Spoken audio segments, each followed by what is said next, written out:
And here we are yet again, and once again, for another time to be able to congregate together and to be able to express and explore and share here at GatherVerse Youth Summit, Week 2, Day 5, our final day.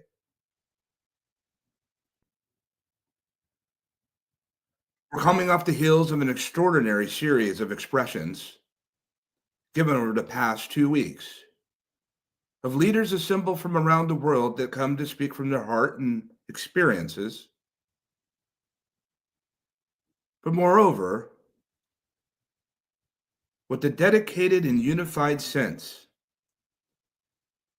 of at the intersection of emerging technologies and humanity, that we be ever mindful, when afforded the opportunity, of how we present what it is that we innovate to our youth. Just as when you and I came onto the scene in whatever year, month, and day that was, we inherited innovations that were built on the shoulders and the labors of others.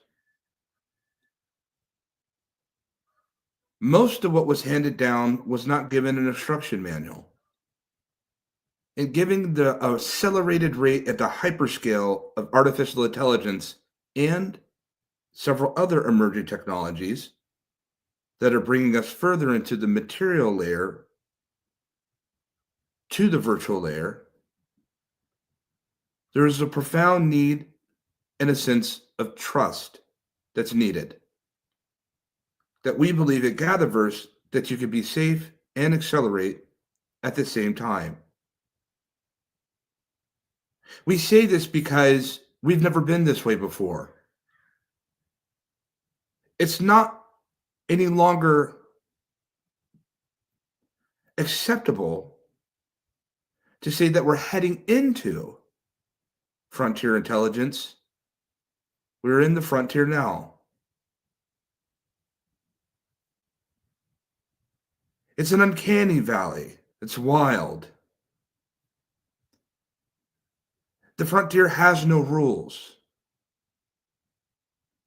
There is no designated path and clear projection.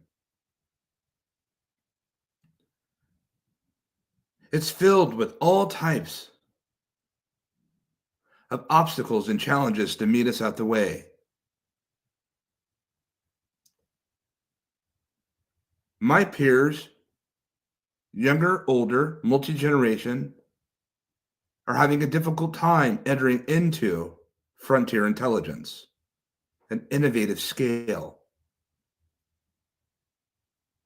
Tens of thousands of startups are forming daily. Some not by choice, for many a plan B. It's the only option. With workforces around the world receding, with available and sustainable opportunity, we'll continue to see more innovators come into the frontier. The graduating students of 2025, many who will be met with a job market that's topsy-turvy, uncertain, and ungrounded. Many of them will enter into the frontier. Yet there are those of us who've come to arrive to be able to speak here at GatherVerse Youth Summit 2025, Week 2, Day 5, our final day, as pioneers. You may have been in the frontier for one day. Consider yourself a pioneer. You may have been in the frontier for much longer than that. Consider yourself a pioneer. Imbued and inherit with the responsibility to serve as a North Star for those to come. It's just that quite simple. That our youth are inheriting the innovations that we innovate today, tomorrow. And at GatherVerse, we meet at the intersection of accessibility, education, equality, community development, safety, privacy, wellness, ethics, care, and compassion. We do this freely. Our 31st Global Summit event.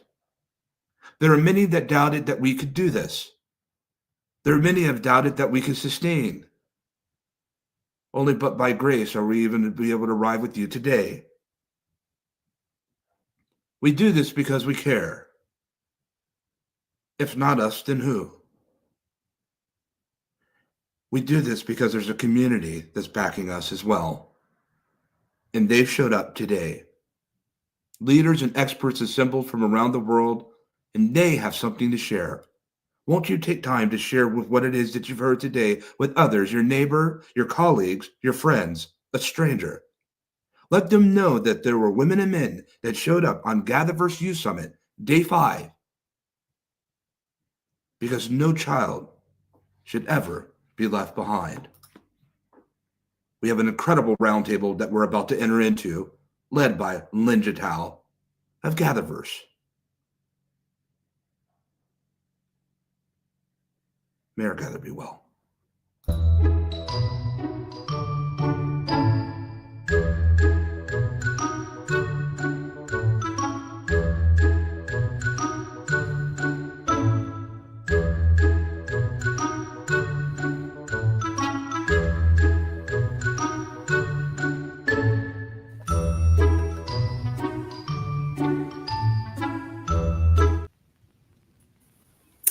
Hello and greetings. Welcome to the first panel for GatherVerse Youth Summit Day 5. I must say I'm really impressed by the progress we have made, and this is the final day. Christopher, thank you for that powerful introduction. And we're going to kick off with a roundtable titled Tomorrow's Promise Securing Emerging Technologies for Generations to Come. With me, I have a roster of leaders, and I kindly request you to introduce yourselves, tell us who you are and why you're here briefly.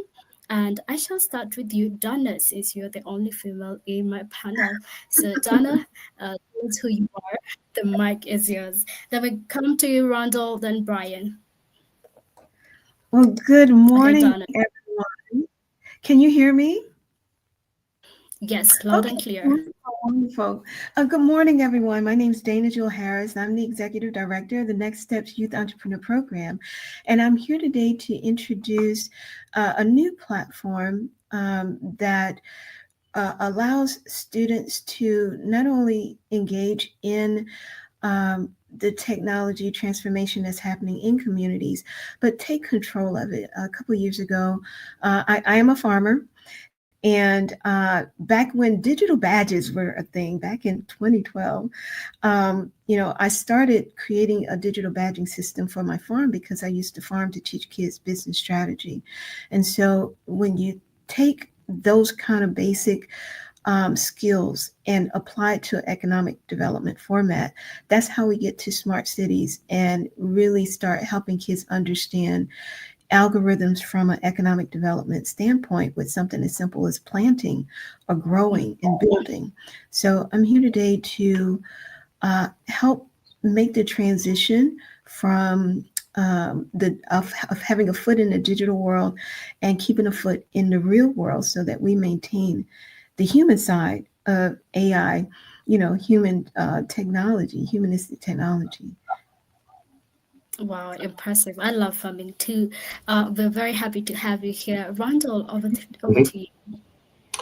Hello, pleasure to be here today. I sure appreciate the opportunity to talk with folks. In my role, I'm the industry director for telecommunications at a company called Esri. Esri's we work with just about every industry globally. In my role, I get to teach a lot, and I get to work with a lot of different people in a lot of different places in their careers. Some learning new technology, some have been in the business 30 plus years and might be apprehensive to change. Others are coming straight out of school. It's exciting to get to be in that environment when I'm not at work. I'm on the board for Big Brothers Big Sisters here in Southern California. So I personally have been a big for over 13 years. I think it's really important that we work with folks at any generation really to show them what's capable, what they can do in their lives, help them learn new things, and not just safeguard their careers, but also maybe have a little better way of life. So thanks for having me. Yes, we're very happy to have you here. Brian, over to you.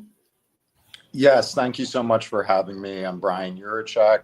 I'm the founder and CEO of a company, Parallel Worlds.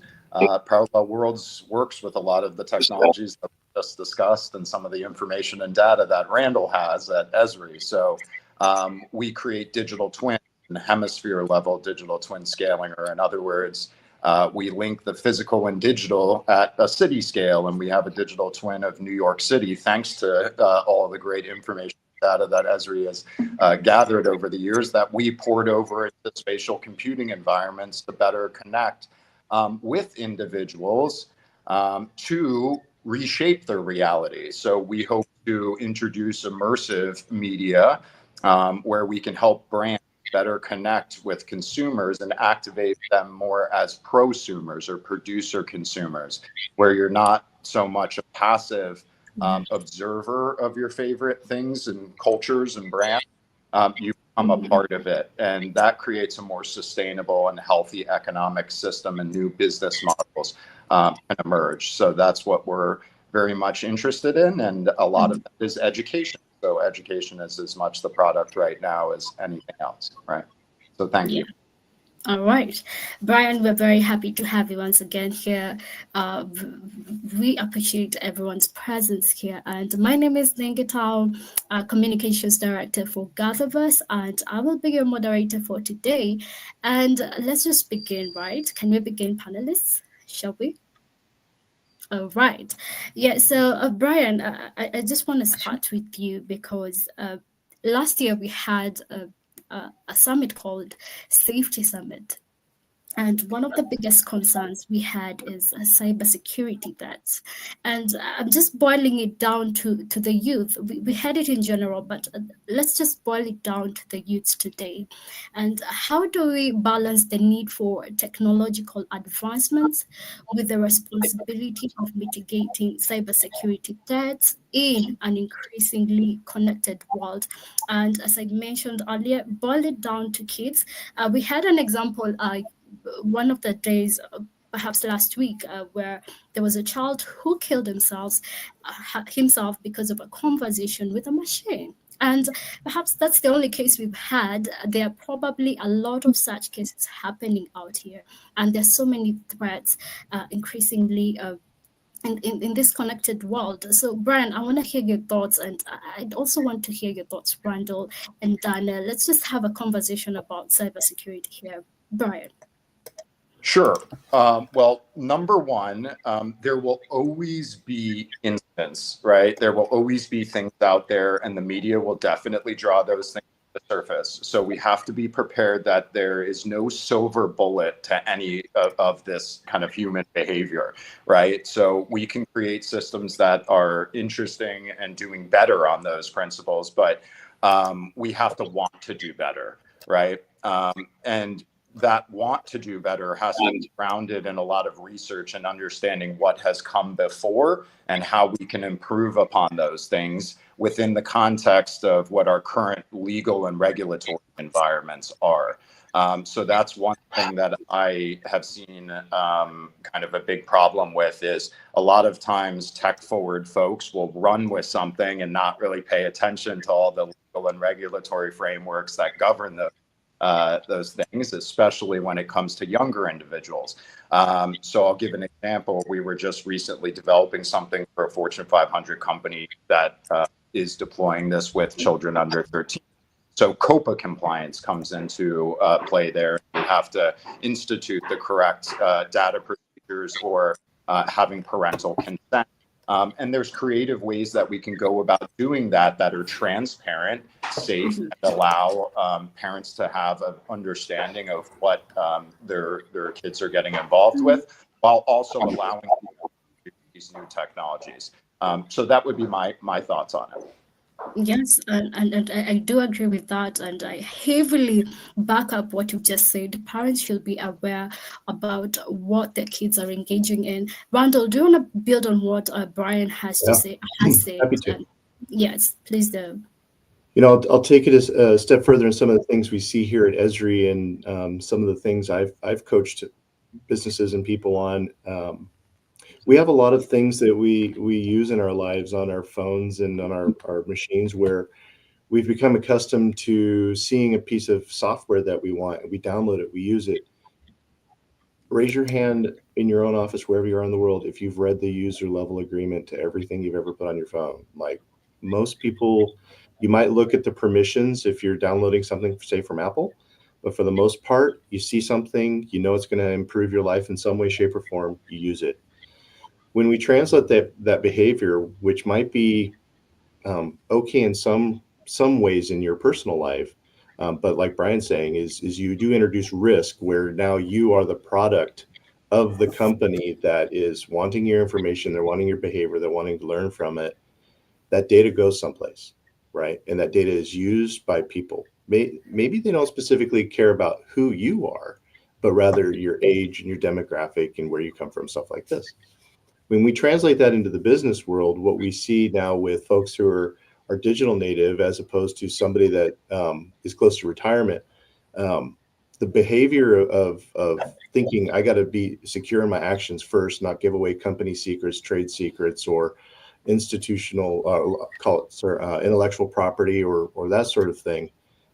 We counter a lot of people that see a free piece of software that they know will help them in their role. They ingest that into their business system. They use it on their team, but they don't really understand. I'm putting a tremendous amount of business knowledge and institutional knowledge, intellectual property, and giving away a lot of trade secrets. So when we think about now this advancement in AI, whether it's generative or machine learning or one of its many different forms, the desire to succeed and the desire to accomplish and these thought patterns that come from our own games and things we've played in our life translates into the workspace. And next thing you know, somebody is doing an amazing job and not realizing the impact of what they're giving away. So I say take pause in what you're doing and think about, oh, should I be doing this? And who owns that data? Yes. Yeah. Definitely. Donna, please add your thoughts. Yes. So over on our side, I'm working with an amazing team called Research X Labs, and we are creating a platform called CityNet. And we're pairing it with a game-based learning management system I created based on the best practices of my firm called Community on Demand. And through CityNet and Community on Demand, we're creating a civic infrastructure that teaches youth to lead in a digital-first world. Our creative economy framework uses skill-based gameplay, service learning, and local project development to build ethical, secure, and inclusive systems. And now with new tools like digital collectibles, blockchain-backed credentials, and customizable avatars, we're empowering you to own their data, validate their impact, and help shape the future of ethical AI. So this isn't just about teaching you to use tech. It's about training them to govern it, to design, secure, and ethically grow the systems that will define their futures. So with CityNet and Community on Demand, we want to create new Web3 powered features and allowing kids to build that future now. So, everybody wants cool new tech features. They want the fast AI. They want the connected devices, but every new connection or feature can be a potential door for hackers, right? So as we're building security in layers, we're building it from the beginning and not try to bolt it on later on. So we're calling that like zero trust architecture. And when they request, let's say an example with the game, when they request to update a skill card, because the game has skill cards and it does the skills assessment, those skill cards must be authenticated and authorized.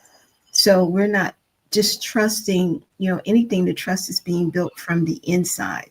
And we try to teach the kids it's like designing a modern car. You want powerful engines and cool infotainment and advancements, but you also need to build in airbags and anti-lock brakes and crumple zones and security systems, which is literally cybersecurity from the start.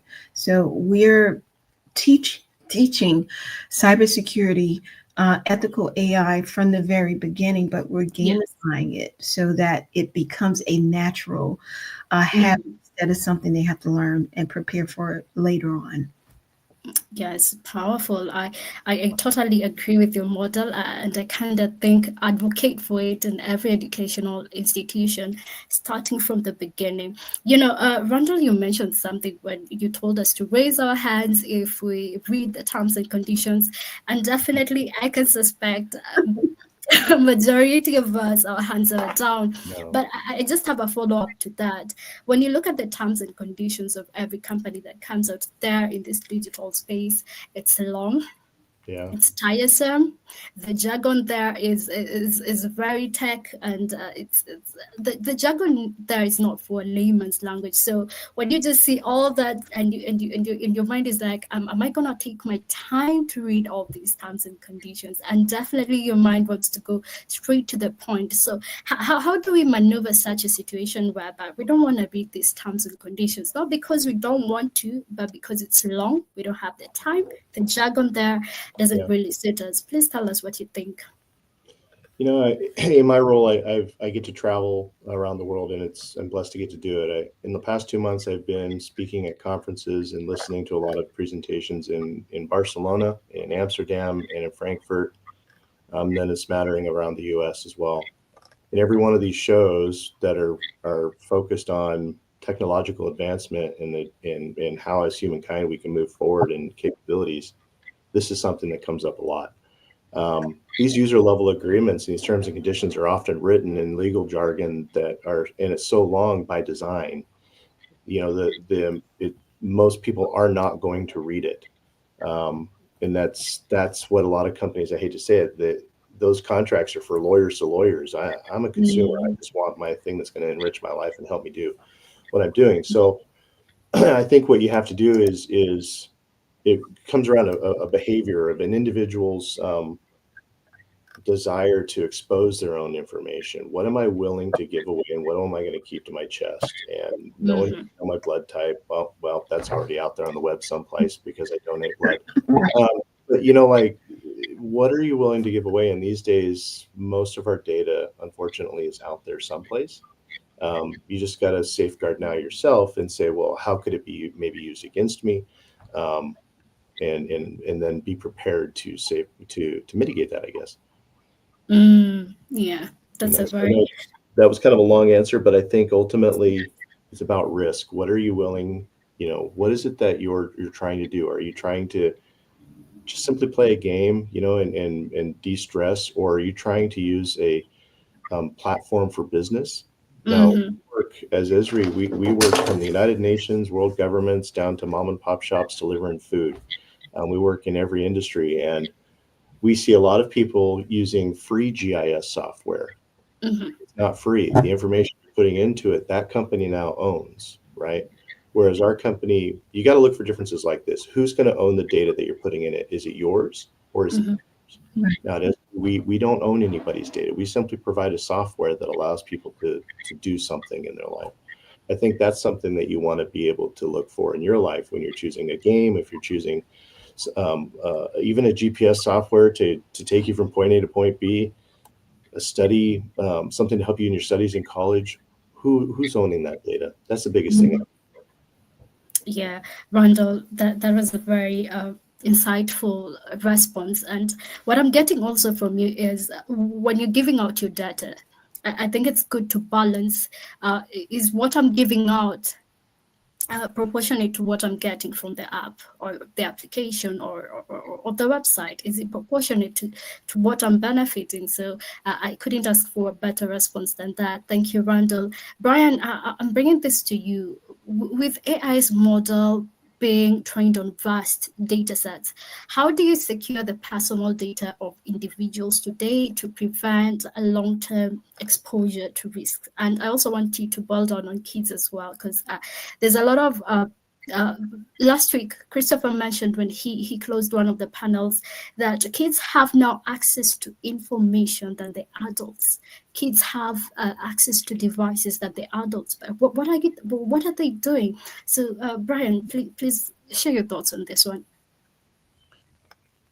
Yeah, well, you have to create good data architecture. So companies who are engaging parties on mass scale should be creating very robust data architecture that has security and encryption mechanisms.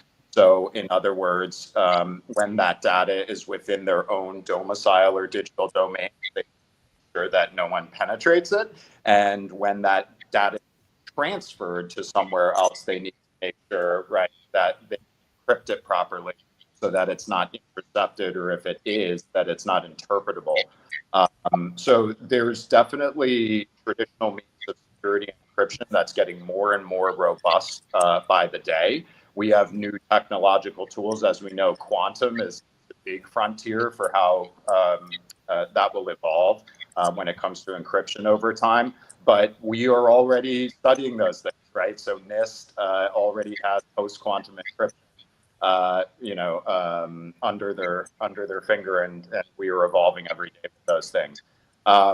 In addition to that, I want to go back to what we were just to briefly. we can present information to people in new and exciting ways where they can better interpret it and make decisions upon it.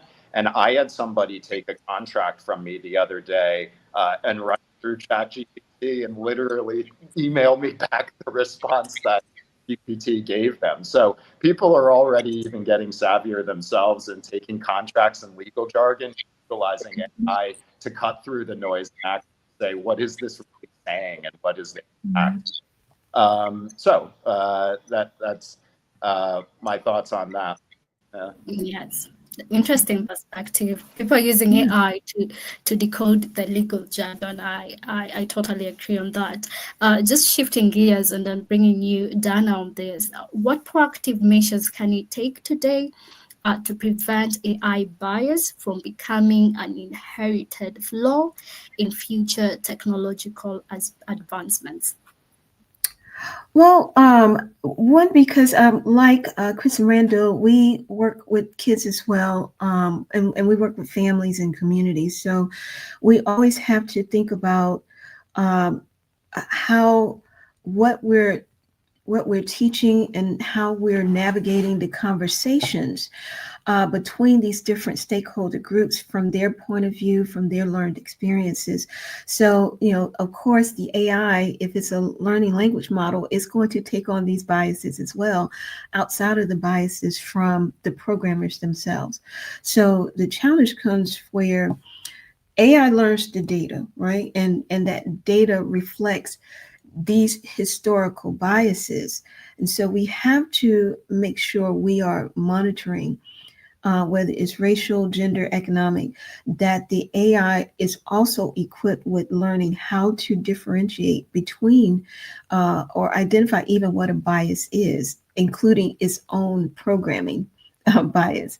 So using diverse data sets, using audit models for fairness, and keeping the human existence involved at every step of the way. And I am a huge proponent of when people send me things and they want to a dev team wants to integrate components of community on demand.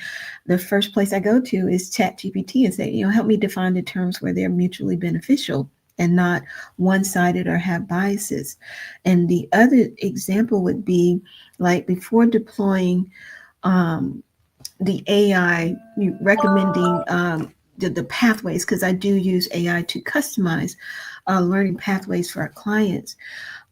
We can use it, we can audit it using tools like FairLearn to check if the recommendations differ significantly based on demographics within our target group, what we're focusing on now, which are opportunity zones, and the residents and businesses that are affected with, all the policy that's affecting, everything happening within opportunity zones. So as we are creating training programs for these communities, we want to ensure that the training data includes residents from all the represented groups, that the human case managers review the AI suggested high risk flags, and everything is fair when it comes to just not assuming just because someone is unemployed or undereducated or presumed to be undereducated, that once we do a skills assessment, now we can integrate and upskill people into a STEAM ecosystem with a smart city solution. So you have AI again on one side, and you have the reality, the human experience on the other, and making sure that there is a fair and equitable approach to including the human side, so there are not biases against someone just because they are either on Section 8 or they have not been employed or they don't have technological skills and things like that. Definitely.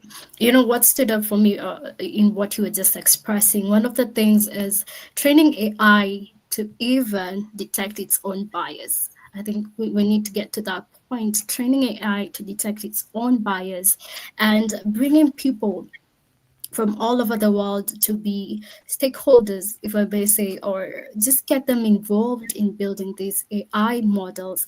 Because what happens when only one culture or one part of the world builds an AI, it definitely will be biased. And I don't see it being adopted with the whole world if you're being biased, if there's nothing that relates to where I'm coming from, to how I do things, to my culture. What is the importance for me to use your platform? So I totally agree with that. And I see a lot of companies coming up to tackle the bias issue. And there's so many conversations and we could go on when it comes to bias. Randall, did you have something to add on that? Please Sure. chime in. Yeah, I think there's, as a society, in any role that we play, whether it's in our personal lives or at work, we got to look where AI should be used to do the heavy lifting for us, to take what I love about AI. Let's take, for instance, I've been in my career, I worked in telecommunications 25 years. I started analog, now I'm digital, right? So, Wow. and there's a lot of people that are that way. And so we're using tools to take some of the burden off of our teams and off of us in our personal lives so that we can spend our time where we should be spending it. When I think about things such as a hiring practice or a loan improvement process, now I study this stuff as part of my PhD work that I'm doing around AI and org development and business processes. I think there's things as a society we shouldn't be using AI for because it inherently doesn't add a bias to it. You're creating a plan. So if I'm applying for a job or I'm applying for a loan, you're starting to see people be apprehensive to put how long they worked at a job, when they graduated college. Even the idea of putting your name on an application, it should not be about my name, where I come from, my age, or anything, but rather the skill set I have that I'm bringing to a role that you have open. And you're going to pay me commensurate to my experience and what the worth I'm going to bring to your business.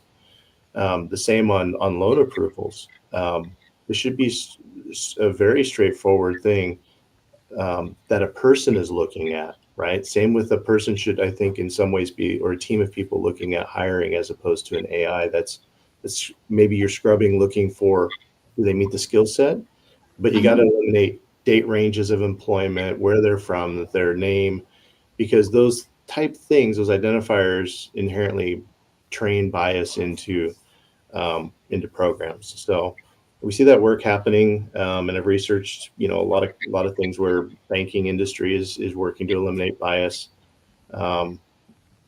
employment practices, etc. So I think we just got to be smart about where we use them and how we use them. AIs can replace doing some significant work for us, but we got to be careful where we apply it and not just hit the easy button.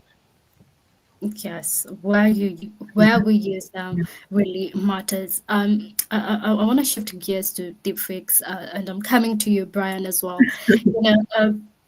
There's something interesting that is happening nowadays in the internet. There's so many deepfakes, and I'm just so sorry to say that, but a lot of people cannot detect what's a deepfake email, what's a deepfake image, what's a deepfake voice. There's so many people who can't tell, and we can't ignore that fact, especially right now when the capabilities of AI are becoming very unimaginable. So, Brian, with deepfakes technology and misinformation rising, how do we protect the integrity of digital content for future generations? And I also want to mention an example where something tragic happened last week, where the Catholic Society lost the Pope, and there are so many fake photos of him that was spread even during that time, and I couldn't imagine what more can happen in the future. So, Brian, please take us through what you think.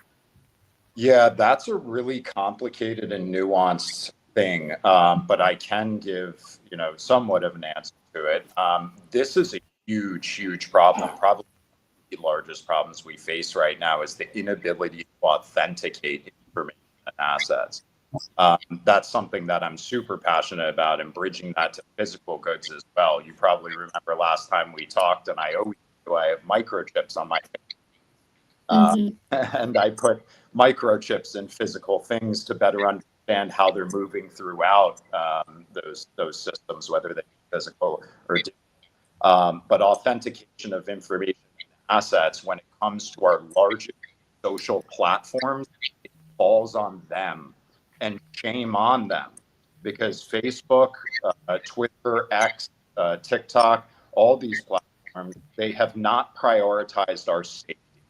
And we need to call that out, and we need to call that what at the moment, that they have not prioritized our safety, and they've done it in the service of like free, right? It's not our job to tell people what to say, what to do, but it is your job to keep people safe. So one thing that is not subjective is safety. We've determined that around the world. We put laws in place, and we say, hey, you got to keep people safe, right? That's not something that's subjective. We need to do better with utilizing the beautiful tools at our behest to keeping people safer by providing at least a baseline recommendation of this is machine made or this is human made.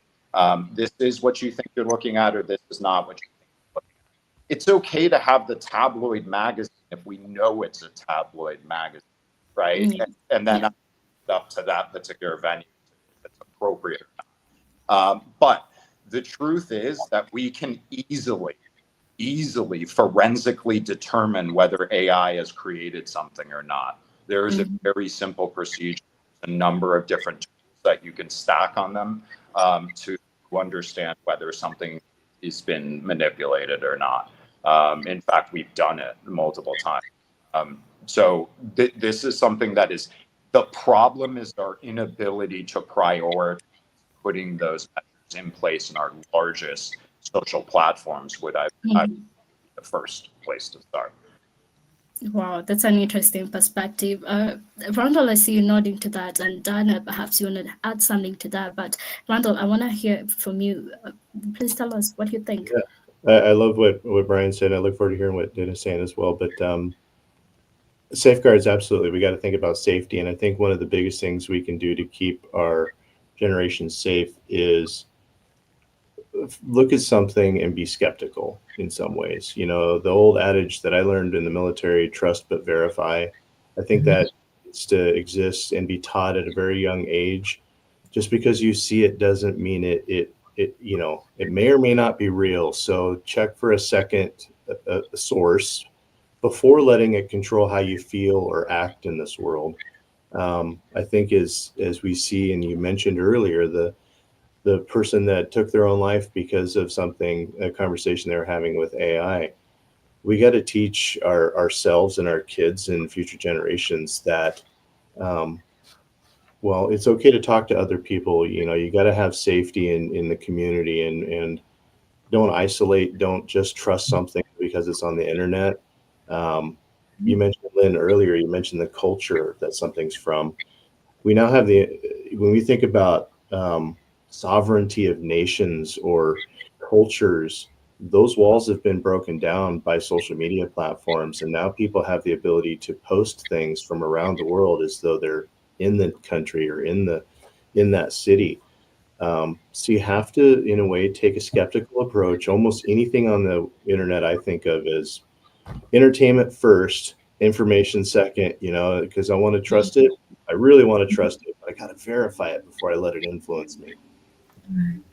Wow. Let me just echo what you have said. Entertainment comes second, education comes first. Did you say that? Please come again. I found that very profound. Yeah, I was just saying entertainment's first. I take everything on the internet with an entertainment kind of value, and then education second, because there's so much misinformation or deep fakes or things that are truly created to entertain. I mean, think about TikTok or Instagram, TikTok, other platforms. When I'm flying, traveling, or just can't sleep at 2 a.m, I might be looking at some of these incredibly funny videos. And it's world leaders from all over the place. It's people that have done things, and then I'm like, yeah, it can't possibly be real. And then you look and you're like, yeah, no, it's not. So like Brian said, there's tools to do that. I think those tools should be integrated into platforms as you post something. Instagram, for instance, if it's a deep fake or it's generated by AI, there's a watermark that a consumer cannot eliminate. Absolutely. It just states this is AI generated. Yes, yes. I Um, want to. Oh, yeah. I was about to say he hit it. Both of the gentlemen, because that's the thing why we are really stressing service learning, and again, just making sure kids do not grow up in isolation. You have to. It's okay to have a foot in the digital world, but also keep that other foot grounded in community, and so you're not isolating and only getting confusing entertainment with reality. And it, like Randall said, it's about having these digital watermarks and signatures where almost like a ledger, like cryptocurrency and blockchain, where you're tracking the provenance and the history of what you're doing, or even being able to track where that content came from, so you can literally trace back to see where it originated. So what we're toying around with two things that we're baking into CityNet, and that's one, making sure when the kids are uploading content to their canvas, their project photos or whatever, we're teaching them to embed metadata that indicates source and time, and those come with pictures and things anyway. But a lot of times we don't take the time to populate that information. So I'm stressing the importance of putting that information in so that it'll verify authenticity later on. The second thing that we're doing is we are creating official documents that's going to be uploaded in the CityNet platform, like permits or inspection reports or true capability reports, so that we could so the documents could receive a cryptographic hash that's stored immutably, again, like a blockchain ledger service, so that anyone can research and develop which chain it came from. So I'm in complete agreement. I was nodding when both of the guys were speaking. I'm like, yes, yes, yes, yes. May I quickly add one section? You spurred a thought, Dana. I think the other aspect of this is when people are posting content, we also need to educate and inform people about the comments on these platforms, and help people. And our platform should also identify bot accounts that have maybe one or two posts with thousands of friends and followers. That should be a giant red flag. And you see many of these comments that elicit tremendous emotional response in viewers of oftentimes an AI generated or some sort of fake video.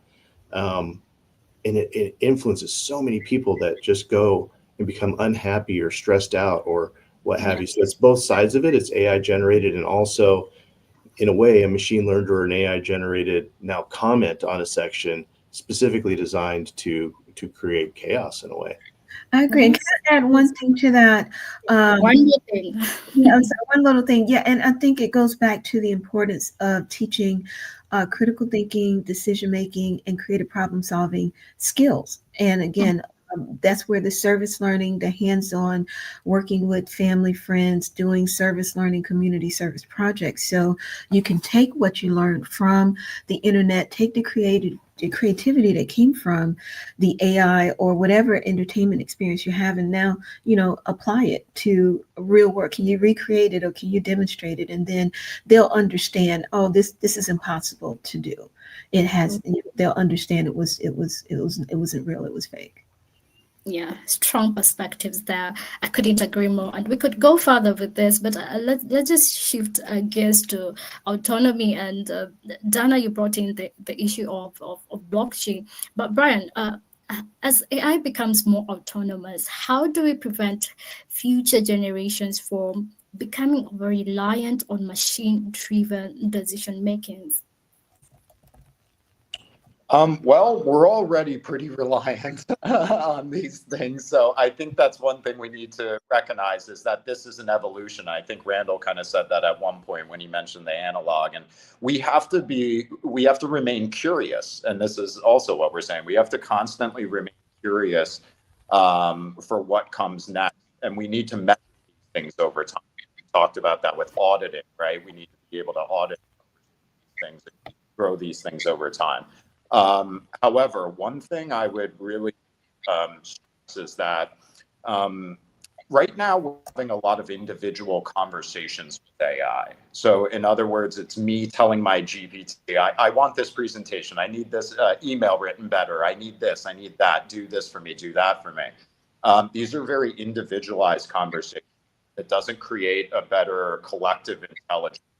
We need to start chaining these things together, especially when you're applying AI in the operational context of a larger. You need to have AI capturing the workflow. It needs to understand the different participants and how those participants are working together. So in other words, when we build a rocket, there's sometimes like one person in that organization who actually knew most of the vital information about the architecture of maybe like one O-ring around the rocket that is vital, right? And that person dies. All of a sudden, the person that, and we've lost that piece of information, or how that piece of information or person interacted with those other parts of the system. So I think over time we have to evolve the way that we're having conversations with AI. And again, in our largest system sciences, when it comes to transportation, urban management, public health and safety, these are systems that we need to better understand collective intelligence and make sure we're not just having those individual conversations. And in that, we will better future-proof the entire architecture of how we evolve to allow AI to amplify our personhood. Yes.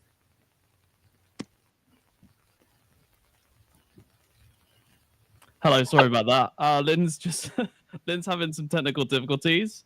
So I just thought I would quickly jump in. So Randall, what are your thoughts on what Brian just shared there? Could you Yeah, happy to. You know, we're in that fourth industrial revolution, right?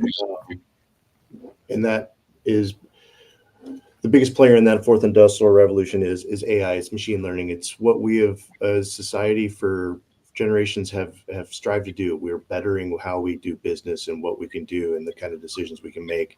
It's human nature to take something, craft it, and try and do better.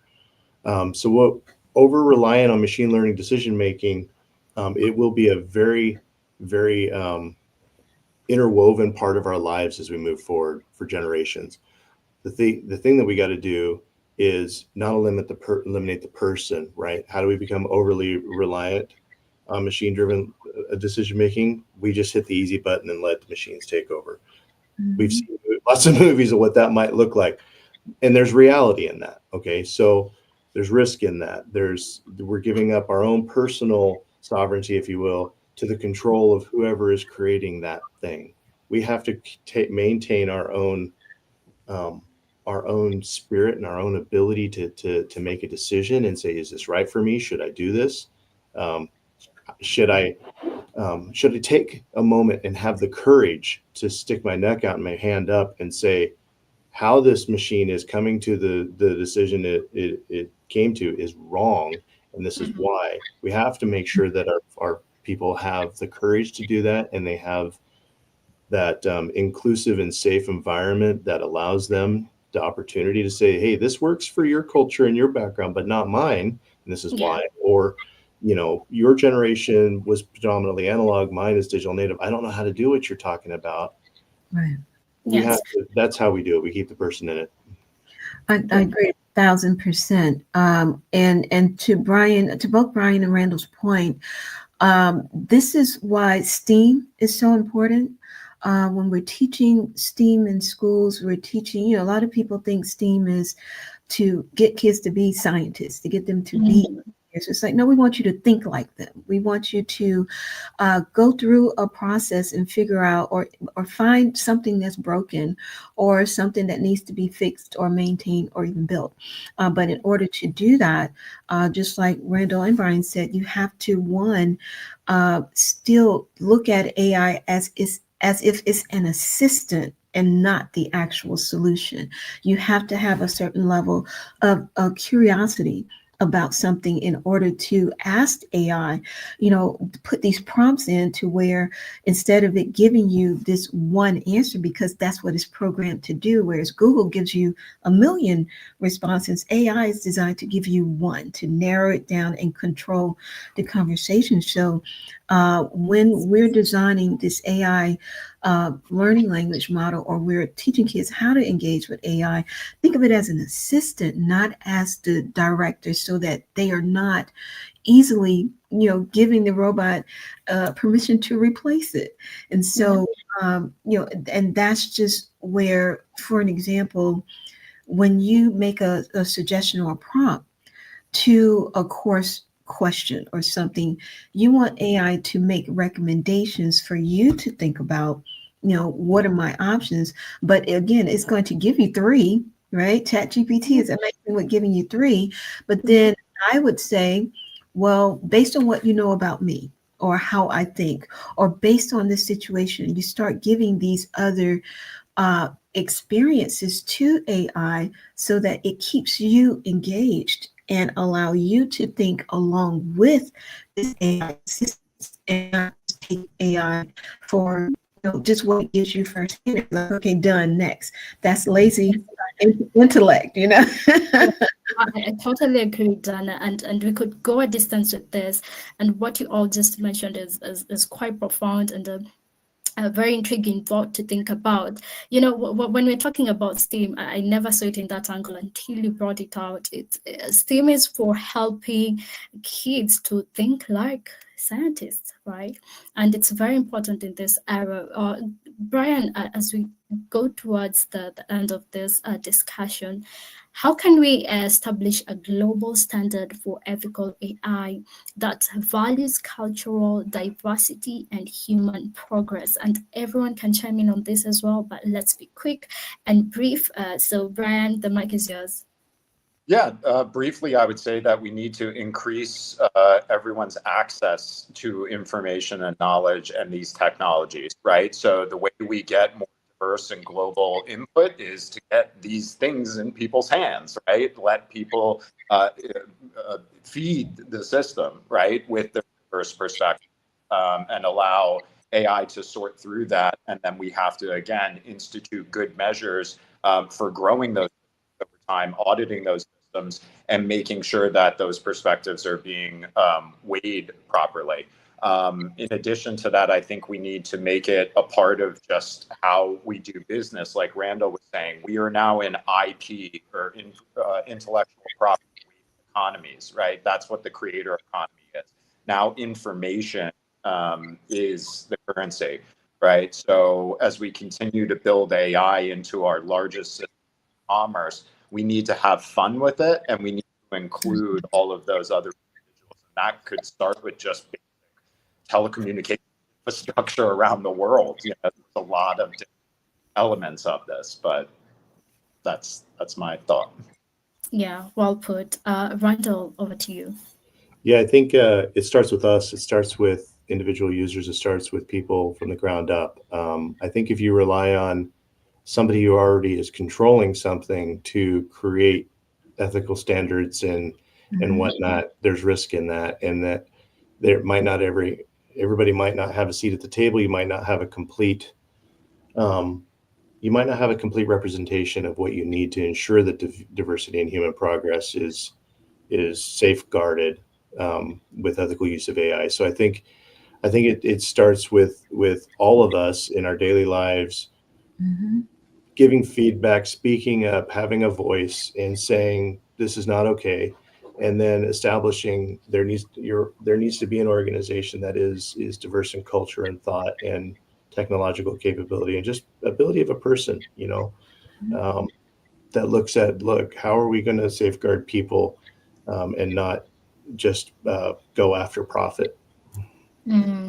Totally. Let me just add a follow-up to that. Well, when it comes to people having the voice and having one organization that will do this, we're looking forward to a place where we're going to have one body, one specific body that includes everyone around the world in creating a diverse and cultural polycultural AI culture? I'm really looking forward to that. And Dana, maybe you can answer that as we conclude this panel.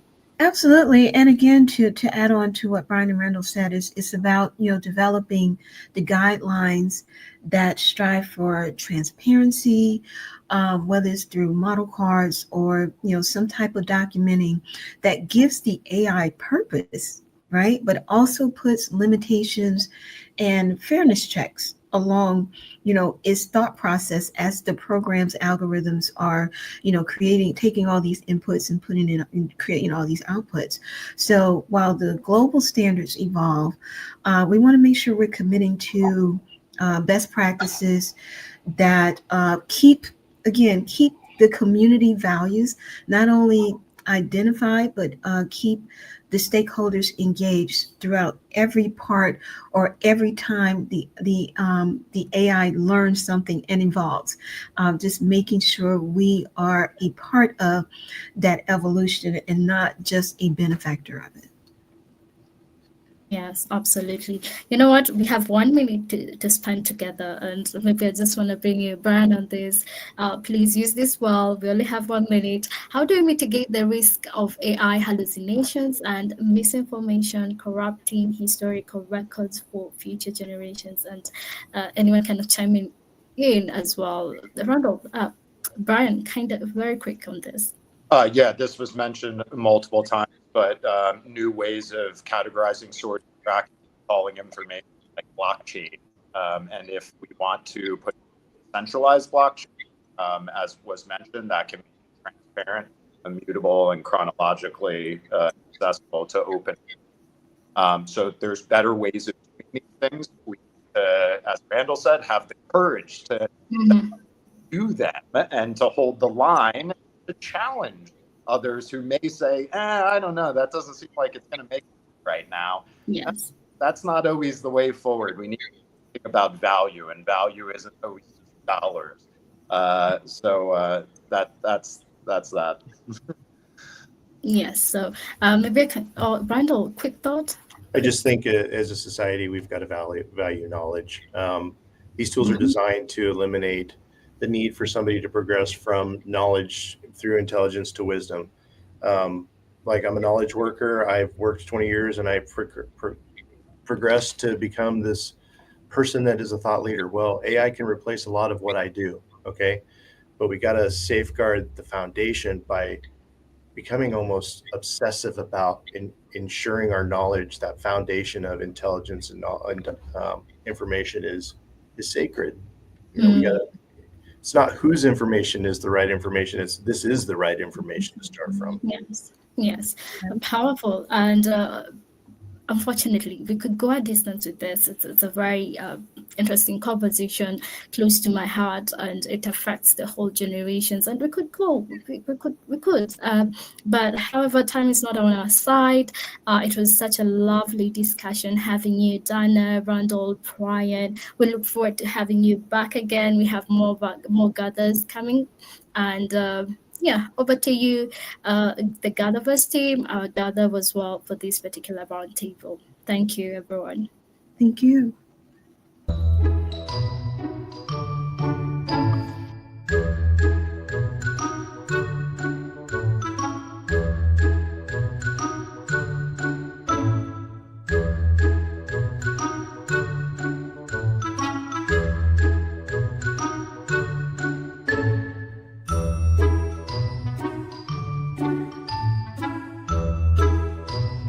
Hi everyone, I'm Kelly. I just want to start by saying something simple but very powerful. Your voice matters, even when no one is listening, especially when no one is listening. When I first started exploring the world of public speaking, I was excited, I was nervous, but I was ready to give it my all. I put myself out there. I emailed, I applied, I reached out. And the response? Silence. No callbacks, no maybe next time, just nothing. I started asking myself, is it because I wasn't famous? Or I didn't have a fancy title? Or maybe I'm just not enough? That feeling of being unseen, unheard, it sticks. It lingers in the background like a quiet echo. But let me tell you something. Sometimes the no's lead to your yes. And it may not be what you imagine it to be. Mine came oddly enough when I was just hanging out with my friend. I was with Sabrina, my co-founder today at Speaker Society, when Elizabeth, now our godmother of Speaker Society, reached out. And she said, why? Why is it so impossible to find a stage? Can we just build a stage for people like us? For people who want to speak but don't get the chance? That question changed everything. 2 weeks later, I was the one with a mic in my hand speaking at our very first Speaker Society event. Now, I didn't feel like I had earned it yet, but maybe that's the point. We all wait too long to feel ready, to feel enough. But sometimes the moment is already ready for you. And here's what I learned, right? Across wellness, business, careers, parenting, and speaking, we all want to be heard. When we're joyful, when we're frustrated, when we're confused, or even grieving, the urge to share, to connect, and to express, that's deeply human. Being heard is healing. It's why I coach wellness. It's why I speak. And it's why we created Speaker Society. Because let's be real, right? The speaking world can feel like an exclusive club, only for the confident, the polished, the established. But the world doesn't just need more polished speakers. It needs more real ones, more first-timers, more voices with heart, grit, and purpose. Voices like yours. At Speaker Society, we're not just giving people microphones, we're giving them momentum. We've built a global community where your story doesn't need to be perfect. It just needs to be true. We've had teachers, stay-at-home moms, startup founders, and students all take the stage. And what they share, it stays with you. Why? Because it's real. Because it's theirs. Take, for instance, our godmother of Speaker Society, Elizabeth Ng. She's a veteran educator with decades of wisdom, but she couldn't find speaking opportunities until Speaker Society happened. And today, she's not just speaking on stages, she's mentoring the next generation of speakers. That's the ripple effect I want all of us to be part of, especially you, the youth. You are not too young. You're not too inexperienced. You don't have to wait for permission. Your lived experience is your qualification. Your voice is the message someone else needs. So don't just find your voice. Use it. Speak it. Share it. Shape the future with it. And to those of us who are a little older, more seasoned, it's our time to open doors, hold space, and pass the mic. Because when one voice rises, it gives courage to the next. That's how we change the world, one story at a time. This isn't just a talk. This is a time capsule. And if the future ever asks what we did for the next generation, let the answer be, we listened, we believed, and we made room for others to speak. So, if you're ready to be heard, whether you're stepping up for the first time or ready to help someone else rise, scan this QR code here to join Speaker Society Telegram group. Let's all create a movement where voices rise together. Not just for our generation, not just for the youth of the next generation, but for every other generation that comes after. Thank you for listening, guys. Hope to connect with you all very soon. Cheers.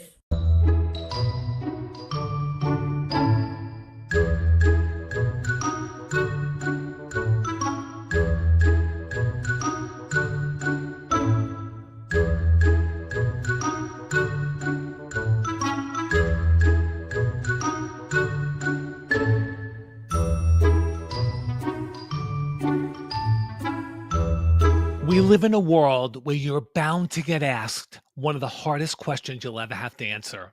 Tell me about yourself. Most people freeze, they ramble, they list titles, accomplishments, or what they do. What if I told you the most powerful brands answer that question with just one word? For example, Apple owns simplicity, Snickers owns satisfaction, Taylor Swift owns storyteller. These iconic brands don't lead with what they do, they lead with who they are, and so should you. One word is the key to unlocking your potential. One word will help you follow your dreams. One word will help you secure your financial future. And I'm not just talking about any one word. I'm talking about your one word. Your one word will help you stand out in a world flooded with endless content where breaking through the noise has never been harder. It's no longer enough to rely on titles, accomplishments, or credentials. Those only show what you do. You need to show who you are, and that's where your personal brand comes in. Most people approach personal branding the wrong way. The mistake? They define themselves by what they do rather than who they are. I'm Rich Keller, the Catalyst, and as a former marketing executive at multi-billion-dollar consumer products companies, I spent decades crafting identities for some of the world's most iconic brands, such as Chips Ahoy, Planters Peanuts, and Godiva Chocolates, through my one-word branding philosophy. I believe three things. Number one, a brand is more than a logo or tagline. A brand is an emotional identity that communicates how it improves lives. Number two, at the heart of every brand is one defining quality that consumers value most, a brand's core value. And number three, that core value can be distilled down to one word. It's that simple. So I thought, if a brand's power comes from one defining quality, could my process work for people too? What if people can unlock their core value to define their personal brands and move from saying what they do to showing who they are? I saw this firsthand with my son, Zach. When he was applying to college, I asked him the same question I just posed to you. Tell me about yourself. His response, Dad, that's an overwhelming question, and they don't teach us how to answer that in high school. That's when it hit me. Zach needed his one word core value to help him tell his story. And after working through my process, Zach discovered his one word, perseverer. In his college personal statement, he wrote a story from sleepaway camp, a rope burning competition where his team lost by the largest time differential in the camp's 100-year history. But Zach refused to quit until his ropes were burned. He kept going because that's what a perseverer does. That story helped him stand out. And today, Zach is a graduate of Cornell University and a management consultant at Ernst & Young in New York City. I also gave Zach something to take with him into his future, the confidence to identify and pursue opportunities that align with who he is, a perseverer. Your one word provides two powerful forms of clarity. Number one, clarity for others. Your one word becomes the thread that weaves together how you've shown up in the past, creating a cohesive story that instantly communicates who you are and what makes you unique. Zach's rope burning story demonstrated his tenacity, a key characteristic of a perseverer. He never gave up until those ropes were burned. Number two, clarity for yourself. Your one word becomes the compass that guides your future decisions and helps you stay true to your core value so that what you do is always aligned with who you are, reinforcing your unique identity. Zach's choice to pursue consulting reflects his commitment to problem solving, another defining trait of a perseverer, and his drive to help clients overcome challenges. Here's what I now know. Whether you're applying to college, interviewing for a job, or building a business, the challenge is the same. Gaining the clarity to move forward with confidence on a path that's true to who you are. Your one word will give you that clarity. So, if Apple owns simplicity, Snickers owns satisfaction, and Taylor Swift owns storyteller, what one word do you own? I'd love to help you discover it.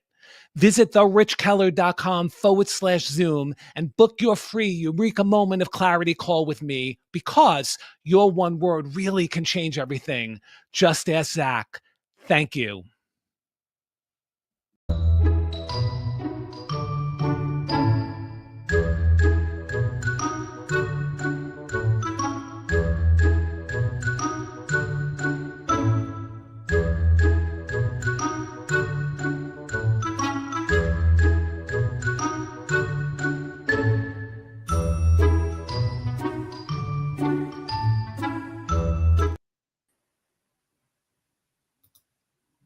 And welcome back for GatherVerse Day 5 Youth Summit, Week 2, 2025. We're happy to have everyone with us still to be able to join and explore with us for this fireside chat discussion. I'm here with Mary Wawiru, who deals in artificial intelligence, and we're so happy to be able to have her for this very exclusive and rather intimate discussion that we're about to have when it comes to artificial intelligence at the intersection of our youth. Mary, how are you? Hi, I'm good. How are you doing? Really good. Thank you so much. Tell us who you are and why did you decide to come and join us today? Okay, thank you so much for accepting my invitation to come here. And I am Mary Waweru. I am an AI trainer and I'm also the founder of AI Literacy Hub. And what AI Literacy Hub does is we help professionals and business owners to understand AI tools and to use them to streamline their workflows and to make their work simpler and better. And the reason why I decided to come to this summit today is because today's session is about AI and the youth. First of all, my work deals with AI, so I am very invested in AI. And secondly, I am a youth, and so these the two topics of today, they really stay close to my heart, and I am very excited to share in this conversation. Thank you. I'm really so happy to be able to share with you in this conversation. We're really happy to join with you and all of us over at GatherVerse.live and streaming and broadcasting from all different various locations around the world. Let's explore this. Artificial intelligence, there's a ubiquitous nature about it. There's so much that we could talk about, and there are many professionals in the world that are working on various aspects of artificial intelligence and various types of model development and different processes. Where in the AI development chain are you? I am in the let me talk about I am in the implementation stage. So after all these AI tools have been developed and we have professionals who want to use these tools and they do not understand how to use these tools or which tools work for them. So I come in and bridge the gap between AI tools that have already been developed and professionals who need to understand these tools to use them for their work. Since your involvement with artificial intelligence and how you apply it in the work and how you bring it towards other people, we know that there's a rather deficiency in society and civilization when it comes to understanding how to use these models. These small models and large language foundational models are dealing with all types of diffusion models and video production and what it looks like when it's deploying all different types of incredible imagery that we're seeing hyper real. To the other side of things, where we're starting to see it roll out, not just with the capability of inference to be able to understand what's rendered, but understanding on the application level, the protocols that we're starting to see in different platforms that people are starting to build.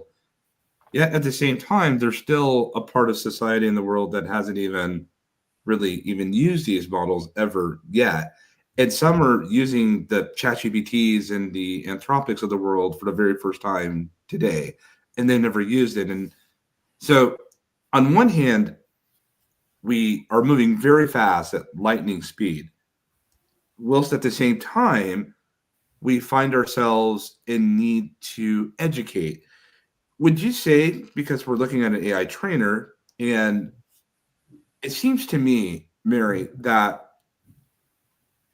it's our generations, plural, the ones that are involved here in the frontier of intelligence, it seems to me that we need to become not only innovators, but educators and trainers to train those today, because those that will train today will update and to be able to prepare the coming wave of our youth tomorrow.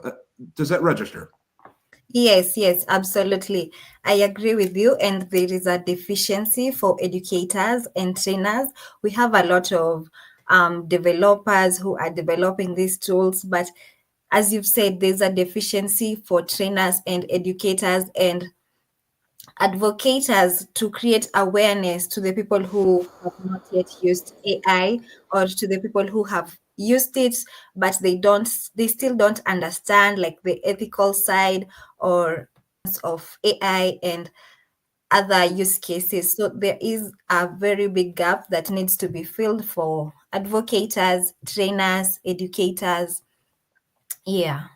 How do we start? Like, where do we start to be able to educate? Do we open up massive schools for AI education? Do we do virtually? I know with Lafayette Global Launchpad, we're getting ready to announce next week a major masterclass that we put together. We're really excited for that.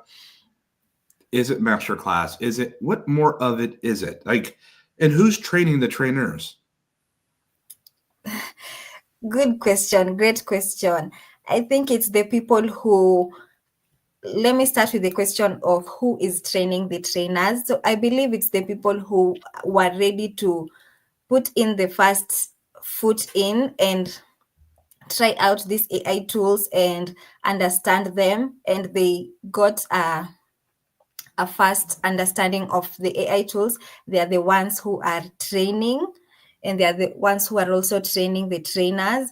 And to answer your second question about where do we start with creating awareness and educating, I think everyone has a responsibility to play in this. And we've seen schools are already starting to add AI into their curriculum, and that's good, especially for the future generations that are yet to come and the generations that are behind us that have already come. So schools, that is a good place to start, and also master classes. And I also do master classes. These are good, especially for the professionals who are already in the workforce and they are used to doing work in a certain way.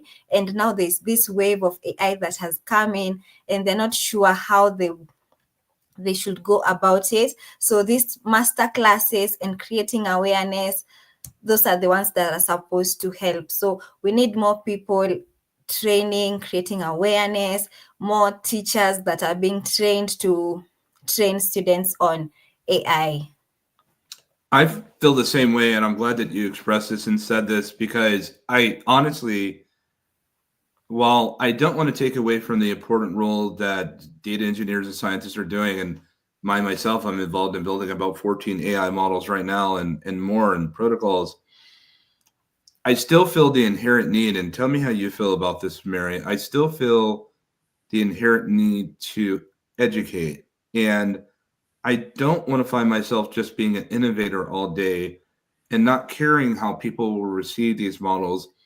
And at the same time, I don't want us to leave society behind and just fend for themselves and use it. It's a very wild circumstance of here in Silicon Valley that we just make and hack and break and code and we disrupt, but we don't always take the time to educate mass civilization on what it is that we've innovated.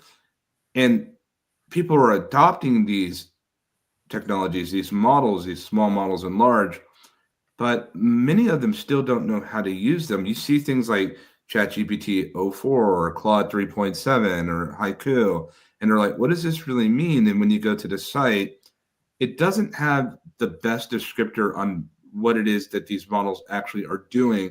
More so, it speaks to the capability that is hard for people to understand.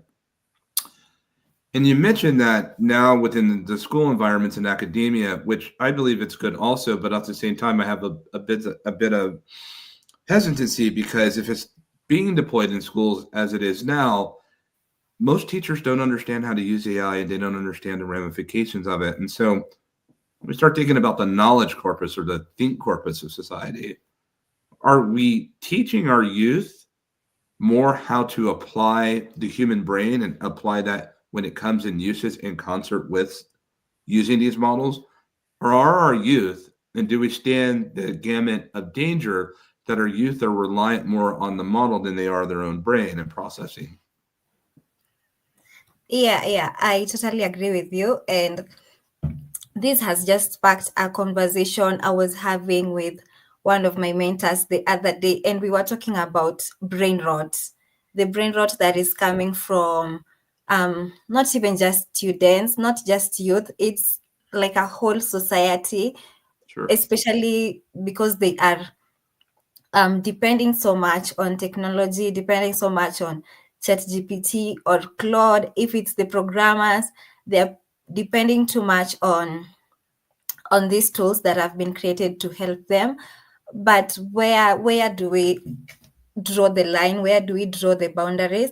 And I think it is important for everyone to understand that these AI tools, they have been created to be assistants, and they are not here to replace our brains.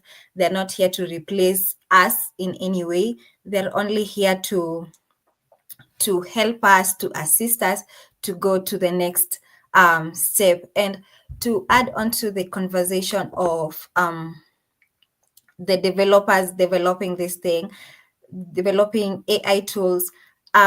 Before I got into AI training, I was doing AI strategy for small businesses.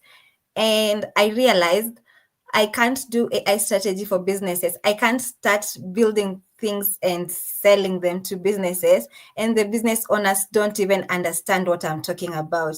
And so that is why I decided to take this route of first training them, helping them understand, making them aware of what AI can do for them before you can even get to the point of building an AI system that could help their business. So I believe AI training is a place where we need to have more people doing it. And even for the teachers in schools, we need AI trainers. We need policymakers who can, first of all, create a curriculum that is good for children, good for students, first of all, so that the students can learn how to ask AI questions and not be just dependent on AI. Like if ChatGPT gave them an answer for an assignment, they don't have to copy paste it. They need to be taught how to use ChatGPT, and also how to critically think while using ChatGPT. Ask it questions, like brainstorm with it. Don't just copy paste. And also the teachers need to be trained on how to train these students, on how to empower these students, and they need to be trained also on the ethical issues that will come with exposing young children to AI. Like for example, image generation. Children they have curious minds, and they might go places where we didn't expect them to go. So we need to bring all of these conversations and all of these policies into play. I agree, and I think it's well described when you articulate it in such that not only do we need the trainers in education, but we need to be able to update the educators and the trainers. And typically you'll find some type of curriculum that there's more of a colloquial sense of what it is that they're learning. But given the rapid acceleration and the deployment and the shipping of these models that are coming out, it's very difficult to be able to keep up with the magnitude. In fact, there is no one person or even organization yet in the world that's been able to come up with and understand all the different types of millions of models that are out there on Hugging Face and Kaggle and elsewhere, and the open source models, let alone the closed ones, to be able to understand the magnitude of being able to develop a curriculum that's lasting long enough to be able to train and educate. So it seems to me that fundamentally we're in better need of having people to understand the fundamentals of artificial intelligence as we know it when it comes to, let's say, extended chain of thought reasoning, and when it comes to larger context windows, so that they're understanding the application, what type of inference or test time compute that they're dealing with when it comes to these models. But more so, Mary, to your point, in the training and education sense, that when we are educating people on artificial intelligence, we're letting them know that most of these companies that are out here that are building these incredible and extraordinary powerful machines, they're really just building pots and pans, and they're delivering it to us, the world of chefs. And they really want to see what dishes that will make with what it is that's being developed. And if they have that kind of sense of curiosity, I believe that in education, just to let them know that one day in frontier intelligence, you're a pioneer. And you may end up building, and you most likely will end up building something by way of the neural network that no one has ever built before, and having a conversation that no one has had before with these models. And so, how do we create more of a global cloud consensus, similar to what we're doing here at GatherVerse, to be able to assemble trainers and educators and the ones that find themselves in the position to teach? How do we assemble them together just to simply exchange notes? And is that a good idea in your mind? Yes, it's absolutely a good idea. And I think already here what we are doing is exactly that at GatherVerse, because the first thing in this whole situation, the first thing is to have these conversations to understand where we are at the moment and where we are looking to go, and where we wanna like find ourselves in the next few years. So I think the first step is to first have these conversations. So conversations on training, conversations on policies, conversations on how far have people gotten with these AI tools, the developers, the everyone, the policymakers, the trainers, the users. The first step is having this conversation.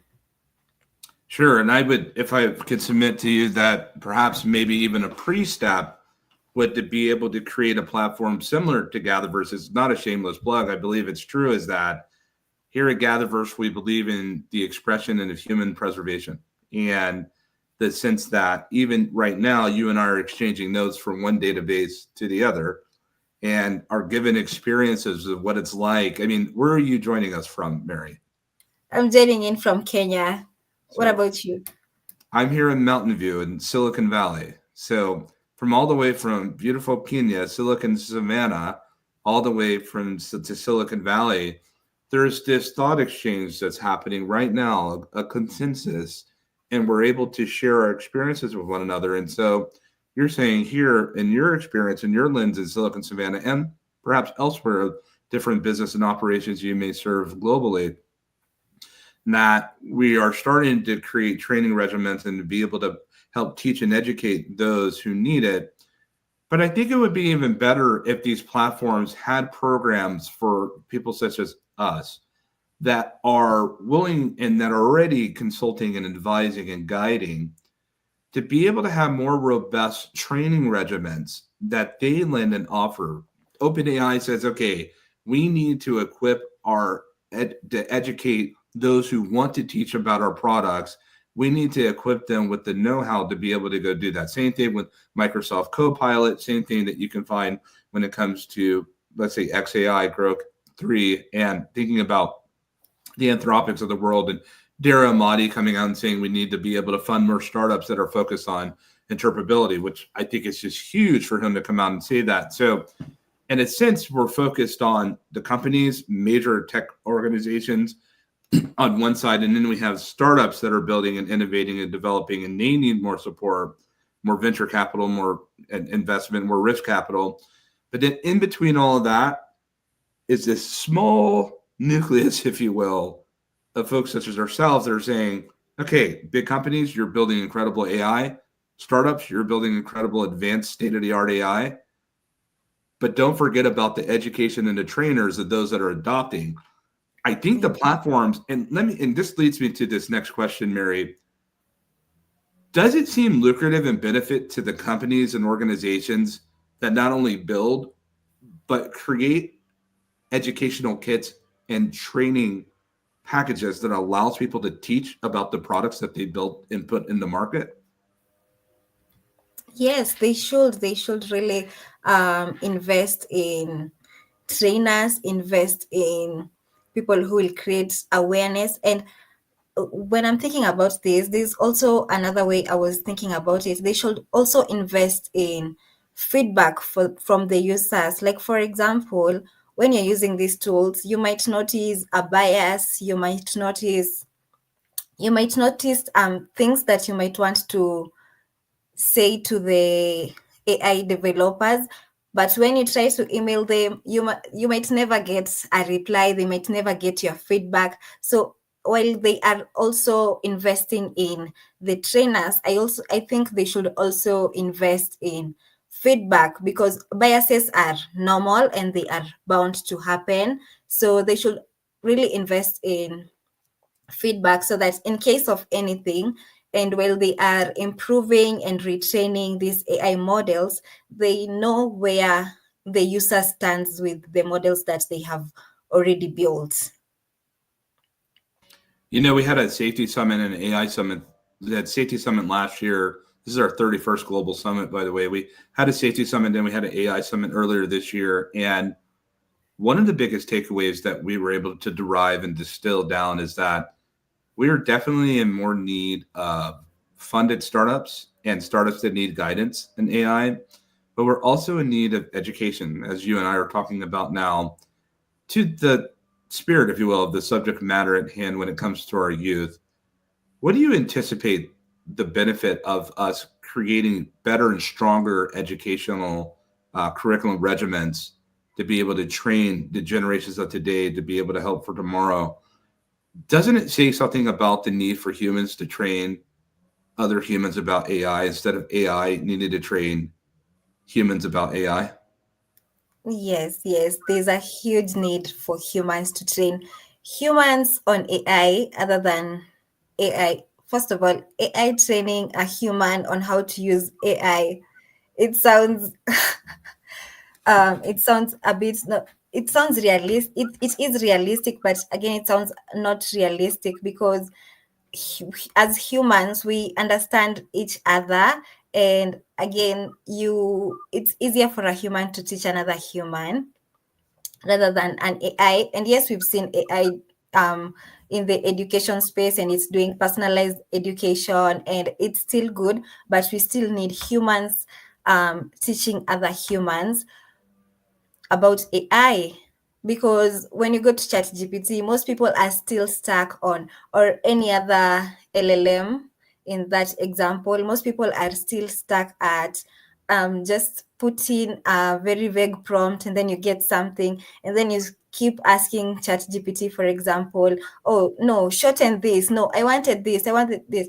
They still don't understand how prompt engineering works, for example. And even if there was an AI to train them on prompt engineering, we need a human who can meet them wherever they are. Because again, we have like cultural context. That's right. The way I will train you, for example, is way more different than how an AI will train you, because I understand you. I understand like how our connection is. We can have a connection with AI. Yes, it may seem that you have a connection, but there's no connection there. So I believe there is a huge need for human trainers to train other humans on how to use AI. What are some of the obstacles? And well put, well put. I really appreciate you expressing that.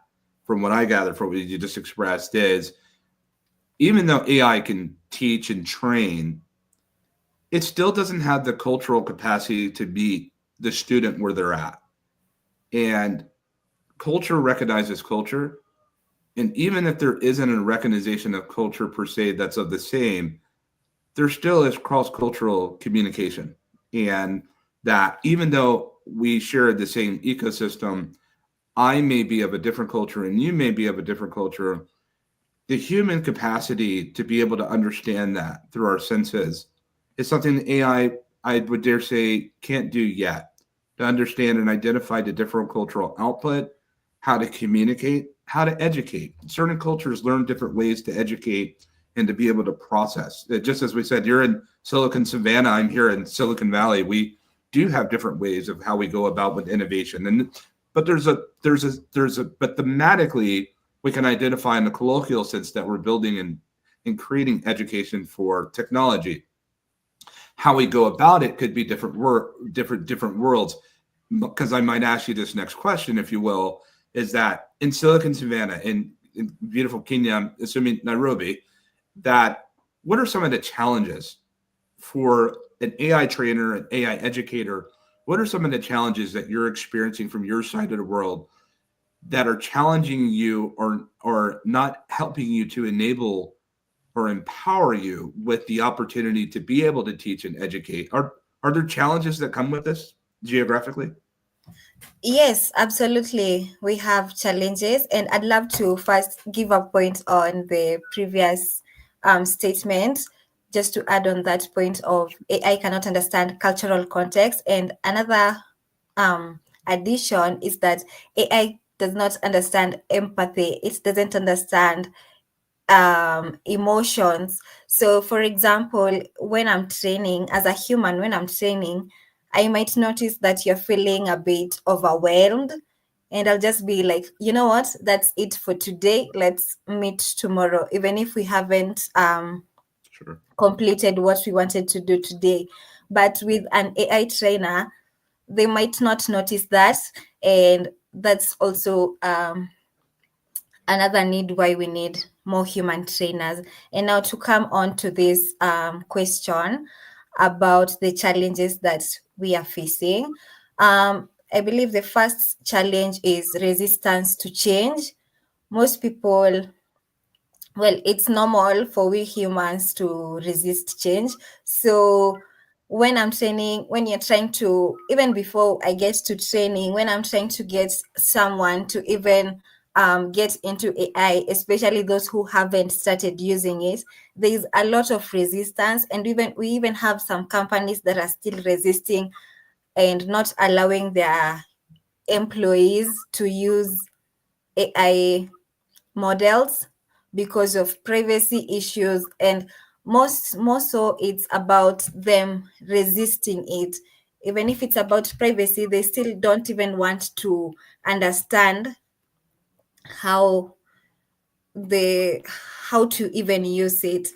And also another challenge that I have been facing as an AI trainer is other than resistance, we have AI models. Some of these AI models, most of them, they have been built in the Silicon Savannah, and most of them they serve the needs of Silicon Savannah. And here in Kenya, for example, we speak different languages. We speak English, Swahili, and we have a mix of Swahili and English. We call it Sheng. And so, like, we need AI models, like, for example, with customer service, we are looking to build AI models that can help us automate customer service that can speak how we speak. And so that's another challenge because we still don't have these AI models built yet. And so it's a challenge when we are trying to implement these services and yet they don't yet work for us. Yeah. Do you feel like, and this is a really powerful point, given that in Nairobi, the general language is Swahili and English. However, there are those that speak their mother tongue. Yeah. Are the models able to speak in the mother tongue language of what it is by your experience? No. They are not yet able to speak our mother tongue. Like they understand the translation, but to actually speak it and to actually say the words the way they are supposed to be said, to put the intonations the way it's supposed to be put, that is still a very big issue. And for a language like the language we speak here, the English and Swahili mixed, that is Sheng, it's like a slang. And that is what most of us use here. It's like the local language. So it's hard to train the AI because Sheng, it evolves every day. Every day there's a new slang in town and everyone is using it. And within 2-3 months, it's gone. So it's also a challenge to train AI models because it's not like English. English has been constant for the most of the time. It doesn't change that much, but with slang it changes a lot, and those are some of the language that it's the most used language here in Kenya. You know, it's fascinating as we're talking about language, and that's a big part of what these models are. I often like to refer AI models to language. It's the study of language, and it's the extension of language and the information diet that we take in. by uses of these models, they really are starting to set the global verbiage diet. And you can tell by the language that people are speaking socially, and that there is a lot of recurring verbiage that's being used right now in expression. And I find that very interesting, the power of language and how we communicate, what we communicate. And there is a certain vernacular colloquialism that I find that's being accepted into society. And I say an acceptance as understood. When people are using a certain word that we're commonly see these models using, we understand colloquially what that means. And even I'm starting to notice this globally. But I kind of want to go back to what we talked about with cultural output. That at some point, when it comes to, let's say, AGI, artificial general intelligence, and higher, that when we're dealing with computer vision and we're dealing with concatenative synthesis or parametric synthesis, that in theory of mind is what we call it, that these models will one day, Mary, be able to look at your disposition, your emotional output. And it may say, Mary, you don't look like you're having such a good day.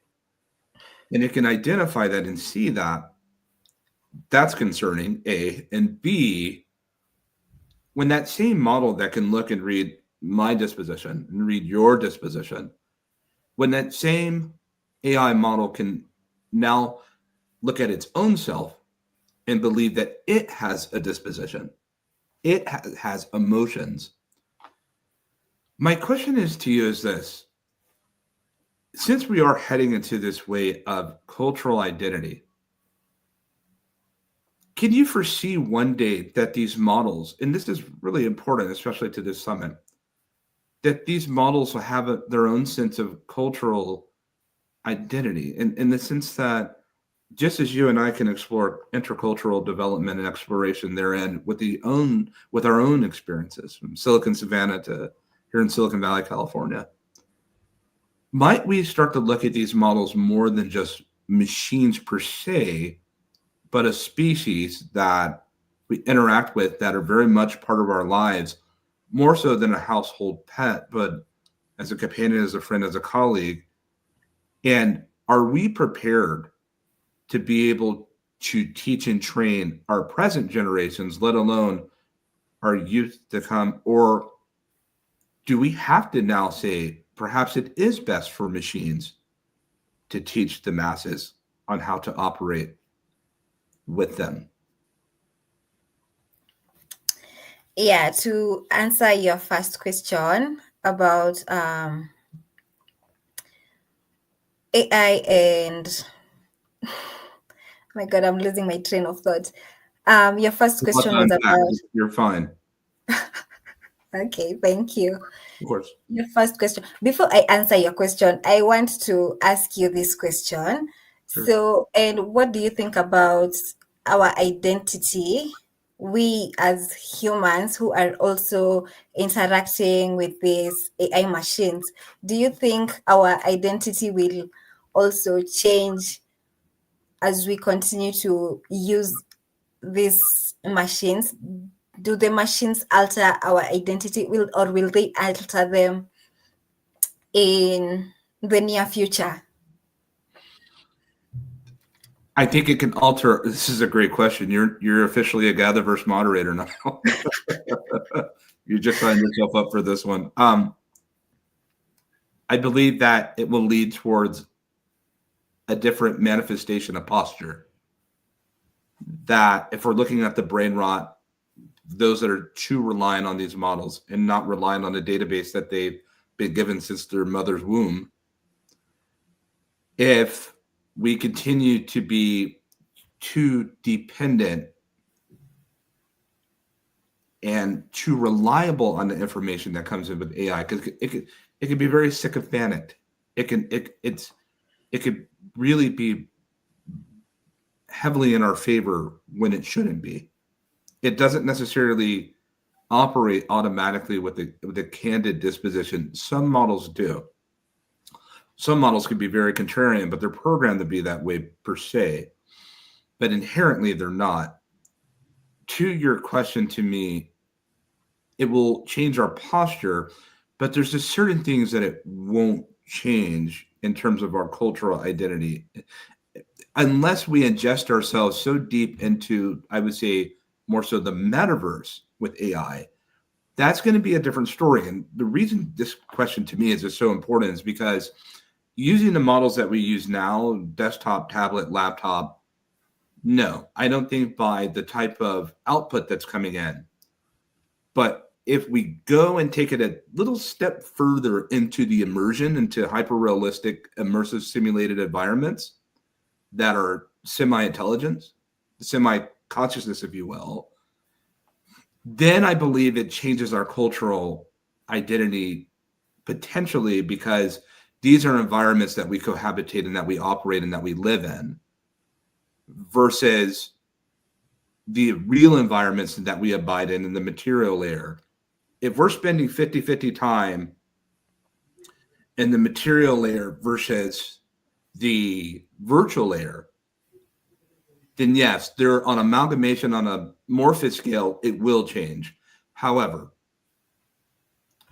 when it comes to the human code, that will never be altered because that's on a DNA level, a deoxynucleic acid. That's on a DNA level, and no amount of time that you interact with the machine will ever change that, if you will. It can't change what's been given through, from my understanding, the ages and dispensations of time itself, right? Passed down from generation to generation through procreation, and machines can't procreate. I know that that is a goal for Silicon Valley and elsewhere, for machines to be able to procreate, to be able to deliver one another. That is a real goal, where a model is no longer dependent on a data scientist and a data engineer per se, that a model can be able to spawn other models in ascended scale. But it will never change the native inherited culture that you receive from both your parents' identity, their chromosomes, and our mama's identity and their chromosomes. Does that help? Yeah, it does. It does. And I was watching this film, so I think it's called Her, and it was about it's a prediction of for example, AI assistants, but it's like chat GPT and these LLMs on another level. So when we start having them as a chip in our ear, and they read your emails to you, they tell you, they listen to all of your conversations. So at that point is when we can say the AIs can start getting their identity, because now they'll be more closer to humans than they are now. Right now they're still in desktops, in our devices, but once they come closer, like when they come to chips put in your brain, chips put in your ear, for example, I think there is when the AI machines will start to get an identity, start to get like an emotional feeling, and start to like find themselves not humanly but in their own way. And we have to prepare for that, don't we? We have to prepare for not only the machines and this new species that's descended upon us by our own innovations, if I could put it like that, but with great purpose. But we also have to look on the morpho scale of the cyborg effect. I know it's sci-fi as that sounds, that humans paired with artificial intelligence together, what type of human species are we dealing with now? And the heightened sense of output. And so there's a lot to be able to explore on that. And it seems to me, in our final question that I have for you, that when it comes to training and education, we our own selves have to stay updated consistently with what's happening. I know that I do. It's speaking around the world to different audiences, and this huge consensus intake that we take in from GatherVerse professionals such as yourself. What do you see the most important area that we, and as a whole, should focus on when it comes to AI training and education? It's a robust environment, But what should it be the biggest focal point, at least from your lens? All of us may have different expressions, but at least from the lens of Mary, what should we be focused on when it comes to AI? Just that one thing that our youth in particular should be focused on. I think my opinion on this is the focus should be on using AI as an assistant, nothing more, nothing less, an assistant, and putting into consideration all these ethical issues that are arising with the use of technology. So, in order to avoid brain rot in the near future, in order to make sure that we are not losing our human like instincts, our human decision making, we're not losing ourselves as humans to machines. It is very important to use AI as tools, as assistants, because that is what they are. I think that's important. I think that's very important to reiterate. I know that they may fall on ears that feel like they already understand, which if they do, that's great. But I would submit to all of our technologists that are out there that the vast majority of this world still have not interacted with AI like we have knowingly. And so we have to be mindful to be teachers, educators, guides, with a human heart, with kindness and care and compassion along the way. Yeah. And it could be a spiritual heart as well. Mary, thank you for your time with us. We really have enjoyed it. It's been just a fantastic exploration with you on this subject of AI training and education. We do hope to have you back again and to be able to join us. Thank you very much. Our gather was well. Yeah, it was. Thank you so much also for this opportunity to collaborate on this conversation. It has been eye-opening. It has been amazing. Thank you so much, and bye. See you, Mary. Thank you. And on that note, we'll be heading into a very special fireside chat with Dr. Sakar. And we're about to explore and to take off and to journey into a very important discussion on safety for the future of generations to come. We'll be with you in just a second.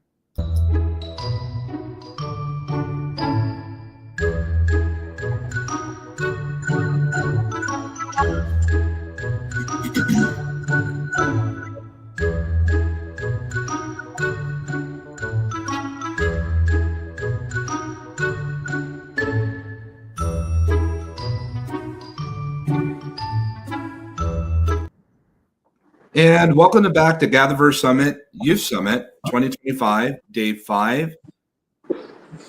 And we're happy to have for our next fireside chat discussion on the next chapter in prioritizing digital safety for future generations. We have with us today Dr. Sakar. Dr. Sakar, how are you? I'm good. I'm good. How are you, Christopher? And I do not know here in India, it's basically going to be at midnight after very soon. So good morning at your end, and at my end, it's good evening to everyone, to you and all the audience who are listening.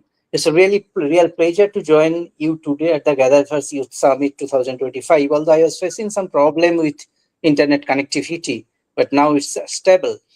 I thank the organizer for curating such kind of incredible space, I believe, one that brings together the young minds, the educator, creator, and the change maker to talk about something that affects us all, the digital world we're building, and more importantly, the safety of those growing up in it, our future generation.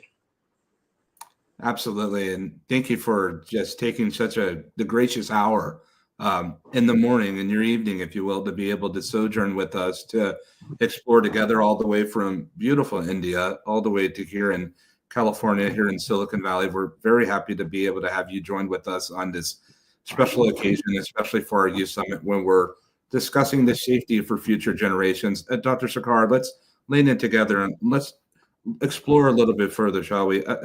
When we talk about our future generations and safety, we know that we're as unsafe as we've ever been, but there is some optimism because we know that we're able to at least recognize and identify the areas where we're unsafe and it can hopefully prospectively lead us toward a path of being safe. But what does that path look like, the path to safety?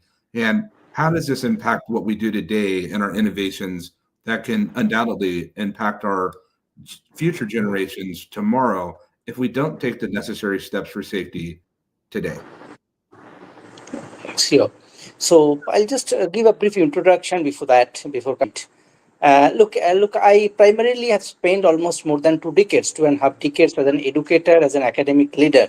And I had that privilege to work closely with the students, of the young students for whom you are actually targeting the session and the entire event. I see every day how deeply the digital world is integrated in our daily lives, from classroom to labs to their chats to canteen to games to social platform, or even in healthcare and various applications. But at the same time, these powerful tools also come with many kind of vulnerabilities. So especially for the young users. So just if you allow me, I'll take a couple of minutes to tell that why this is going to be a serious concern for the entire world, for the entire globe. Firstly, we'll tell that there are few things that is the youth must be aware of. This is not only they are basically the digital, and although we believe they are the digital native, but they are not that much experience. That means the youth spend majority of their time, I'm talking about global perspective, with internet in various form in the Yes. digital world. Yes. But it's true, at the same time, it's not true that all of them are experienced. Yes, if you leave some of the highly matured, exceptional part, majority of the cases, they are actually not that much basically well aware. So here the responsibility of basically cyber safety. Rather, whenever we are telling about cyber safety, I denote the term in a little bit in a change form. That is basically the cyber responsibility. So cyber responsibility is not only you are taking care of your own safety, but while you are using the digital world, you must be much more responsible so that you are not going to do harm knowingly or unknowingly to any other community, to any other people, to any other country. So sorry. So for that, I believe there are few steps which are actually we need to follow. We need to follow so that we take it about that the pillars for the next chapter. The first one, I believe that cyber literacy must start early. Many of the countries where I'm not talking about the first world countries from where you are actually organizing this. I'm talking about the entire world where cyber literacy is not with the top priority. And if it is a not top priority, definitely you cannot teach the grown-up boys and girls from the child age. So I strongly believe that this kind of skill, which are going to be a survival skill, so it must be started from the school education. They must know what is data privacy, what are the different kind of phishing attempt, and what are the real world, like real fake that they may get. This is number one.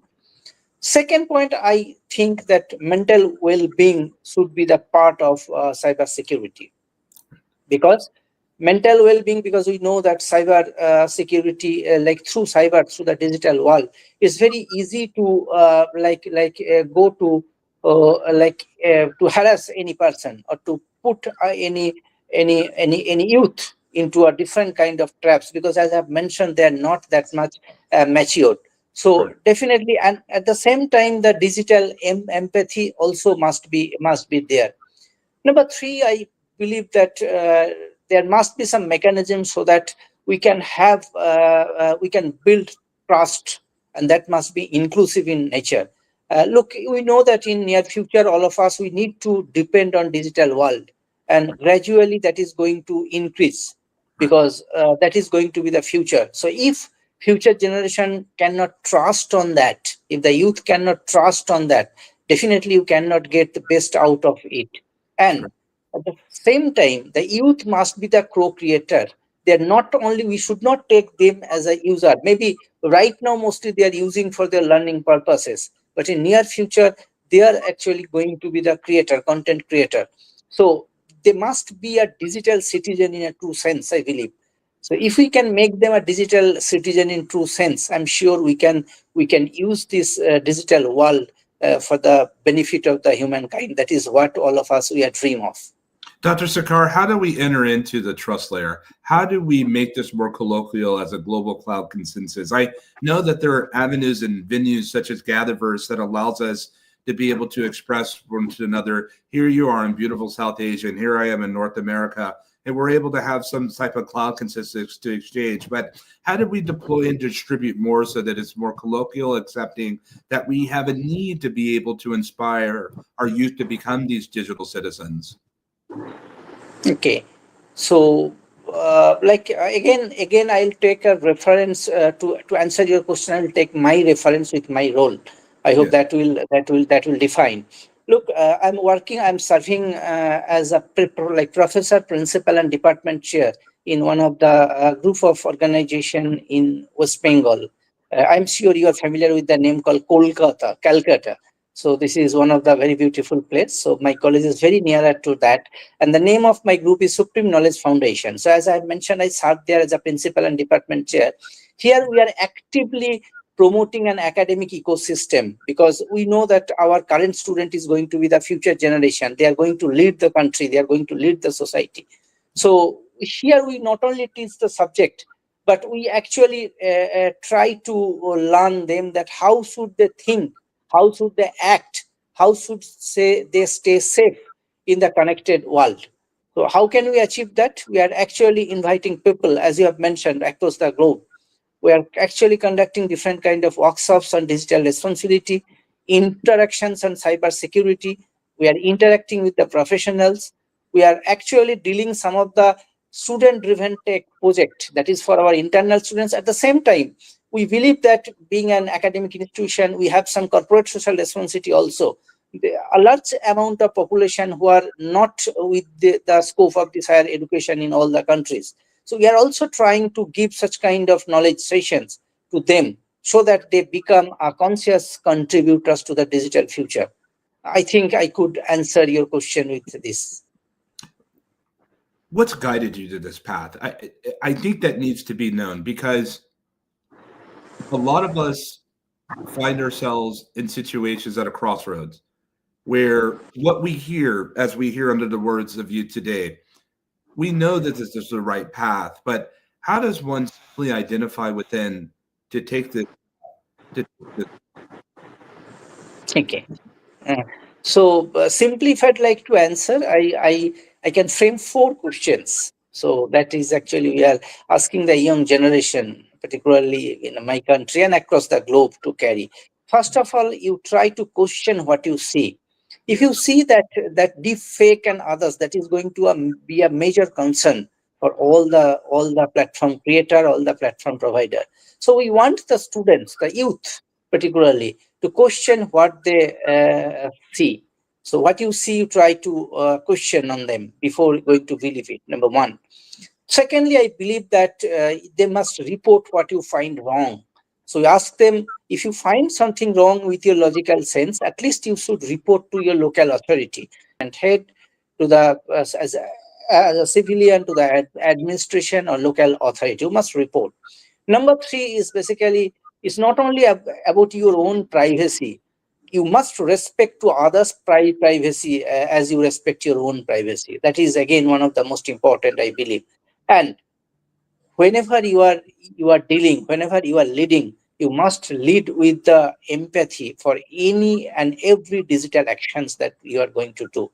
I think if we try to follow these 4 steps, that will make a sensible digital citizen for the future world. does this put the onus of responsibility for everyone to want to inspire, to understand, and to guide, as we just came off an extraordinary fireside just before ours about the necessity for education and training, let's say in artificial intelligence. Does this imbue others with the responsibilities, Dr. Sarkar? Because what I'm really getting at is, how does someone look within to know whether they are called to do this type of work and to inspire and to guide generations towards becoming digital citizens? What do they look for within is what I'm asking you. What inspired you to take this path? Okay.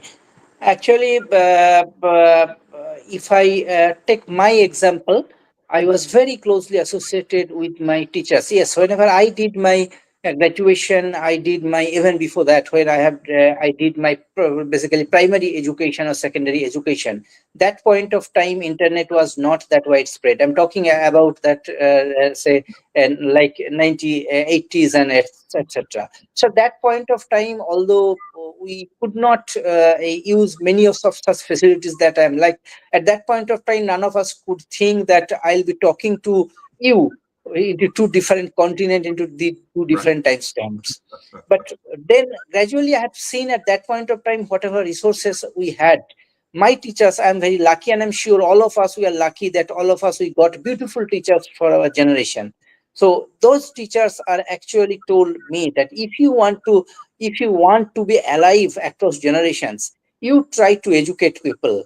There are two ways that I believe that can make this world a better place. One is that you try to do as much plantation you can do, and secondly, you try to educate in a proper way as much as you can, irrespective of your geographical boundaries. So whenever I have taken computer science as a subject, and that point of time, I have tried to use, and if you go through my Google Scholar profile, you'll be getting one of my research area is AI for social good. I believe that if anything is going to be developed, say suppose if we are talking about United Nations Sustainable Goals. So whenever I give projects to my undergraduate or postgraduate students, I generally ask them to pick one sustainable goals from the 17 goals and then to address. So cybersecurity, providing such kind of cybersecurity, cyber awareness is also doing social good, because it's not only you are giving a weapon. If we consider that a digital world or digital equipment as the weapon, you are actually making them learn how sincerely, how effectively they can use it for the betterment of the human. And that actually motivate all of us, me, my colleagues, my organization, to take this step forward. I have one final question for you, Dr. Sagar, before we're done and moving on to our next talk and then to our roundtable. When it comes to the business of safety, AI safety in particular, do we have a need for this to become an entire industry, to be able to stay ahead of the machines with the need for humans to help safeguard and protect? Is this a need to become an entire industry, another business vertical that makes sense to deploy now and is needed now more than ever? It seems to me that we are not taking it as serious as we should. I believe that we can stand to benefit to take this more serious, and that we can create a whole entire industry. Could it be, in your eyes, a sustainable industry? I believe so. As you have taken rightly the AI, I believe that AI is not going to be a threatening if we are considering some of the primary factors which are required for bright future. Number one is, I believe that anything we are going to develop, whether it's for the AI solution, whether it's an AI agent, whether it's a cybersecurity solution, that must be visible to each and every corner of the world. That we need to ensure, because end of the day, we are actually talking about to taking the earth to the next step. It's not, we cannot take India to the next step. We cannot take even US to the next step. We need to take the entire earth in that sense. So if you'd like to take it to the next step, then whatever we are making, it must be unbiased. It must be the maximum reachability must be there. And definitely whatever we are trying to do, that must be explainable. That is, we are talking about the explainable AI, although this is not directly related with the cyber security. But then whenever we are talking about the security and privacy, to some extent people will ask questions that whether it is logically correct or not. So yes, I believe that all the industry must join hands, all the organizations across the globe, they must join hands to educate our youth in all sense, not only cyber security, but as I told you, that they must become a digital citizen, so that we can have a better tomorrow. Dear Dr. Sakar, we're so thankful for your time and for your expressions. We're so appreciative that you've taken time, an etched moment to be able to journey with us, to allow us to be able to look further in Supreme Knowledge Foundation and the extraordinary work that you're engaged in. We do have to have you back here at GatherVerse so that you'll let us know of your venture. And audience at GatherVerse.live and our various social streaming platforms, our many social streaming platform destinations, please take time to go find Dr. Sarkar. This is really important work, and we want to be as supportive as we can to be able to collaborate and to be able to build together. Thank you, Dr. Sarkar. Our gather was well. Absolutely, Christopher. Like, this is basically this is a proud moment for me, and definitely I am honored. And any kind of support across the globe, wherever possible, if you need my support, whatever little I can do, I think my birth will be meaningful. Like my life will be meaningful in that sense. So I promise you, the GatherVerse community is with you, and please go in a good way. And we look forward to hearing more of your adventures. Okay. Thank you. Thank you, Dr. Thank you. And up next, we have a brief few minutes to be able to share from Asma Praveen, and then we'll head into a very powerful roundtable discussion where we've assembled global leaders to be able to sojourn with us. We look forward to being able to go further into this excursion of GatherVerse Youth Summit, Day 5, Week 2, 2025. May our gather be well.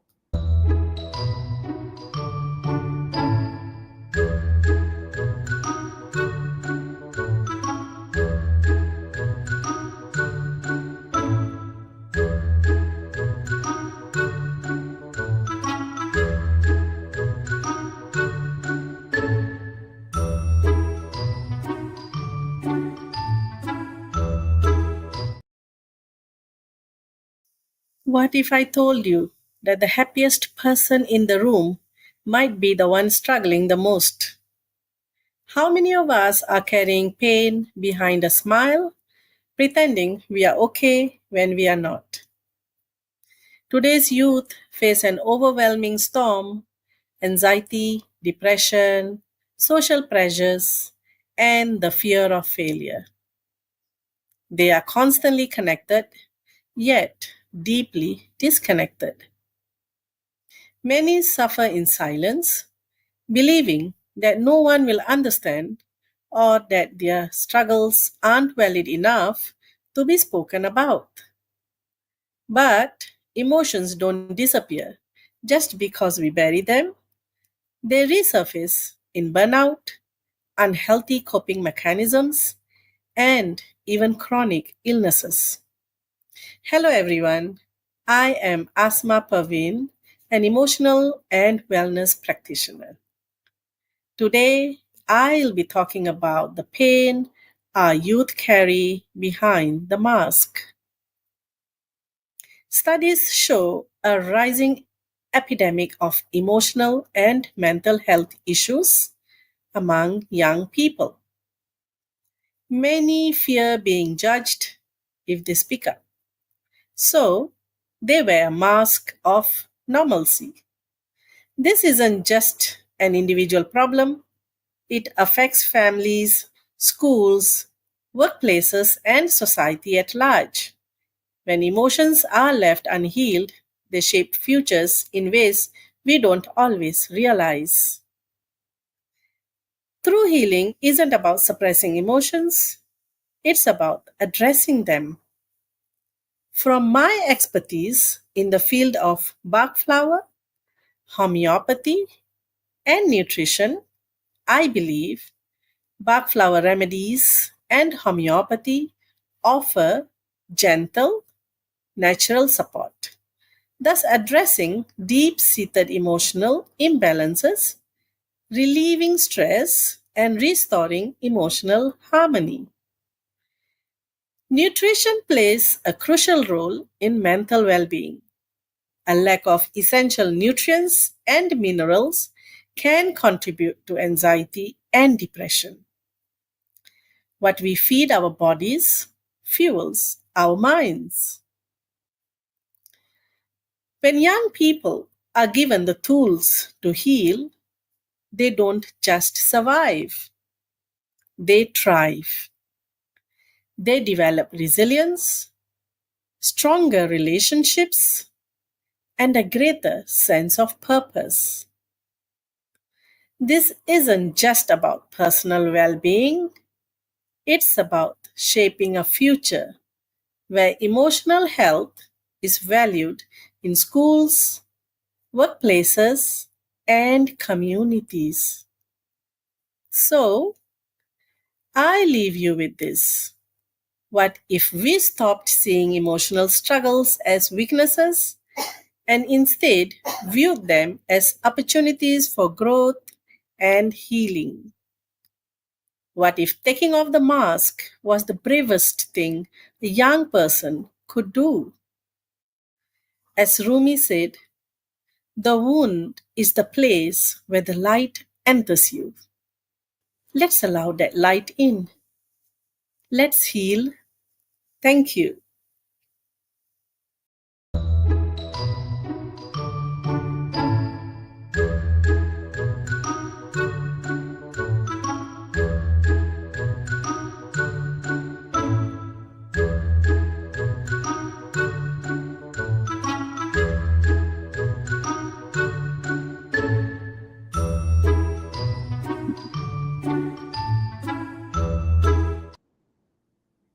And welcome back once again to GatherVerse Youth Summit Week 2, Day 5, 2025. We're so happy to have each of you that are with us today to be able to explore for this extraordinary session on our promise, extending reality into tomorrow safely. Yes, we'll be talking about a number of different technologies, including extended reality, as we move further into frontier intelligence with all that we see happening at innovative scale, happening much faster than we've ever imagined. We've never been this way before. But today we have a roundtable filled with professionals that are helping us guide the way and understanding what they're looking at from their lens to be able to chime in and to go into depth with us on this subject. The panelists, we're very happy to have each of you with us today and to be able to scale the mountain, if you will, together. What I'd like for you to do is to briefly let us know who you are and what inspired you to be here today. And we're happy to begin with Vanessa.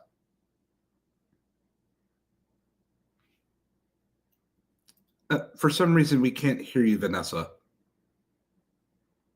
We'll have you do just a quick sound check. And let's go over to Alp real quick. Yeah, thank you so much, Christopher. And it's great to be joining again. You can hear me clearly, I'm hoping. Yes. Oh, okay, perfect. So I'll just go on and introduce myself. And meanwhile, Vanessa, hopefully you can fix the sound issue as well. So I'll start with the reason that I'm here and excited to be here actually is that we are entering in and building as humankind this amazing new universe, right? New platforms and new shapes of perception. And while building this world, of course, and even coming up with new ideas, building them into products, building them into companies, building them into virtual worlds. Of course, we see like sharing actually grows these nodes in the universe way faster.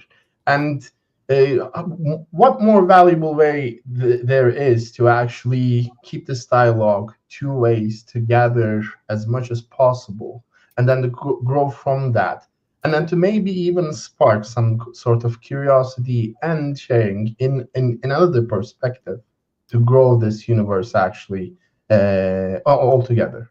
So for that, actually, we do this, try to do this in learning. We try to, as GatherVerse, I'm representing together with Alas right now, we try to discover the learning side of things, actually, and we work with Alas hand in hand to build this universe, this learning universe in an inclusive and psychologically safe and functional way, actually, that I can wrap up this way.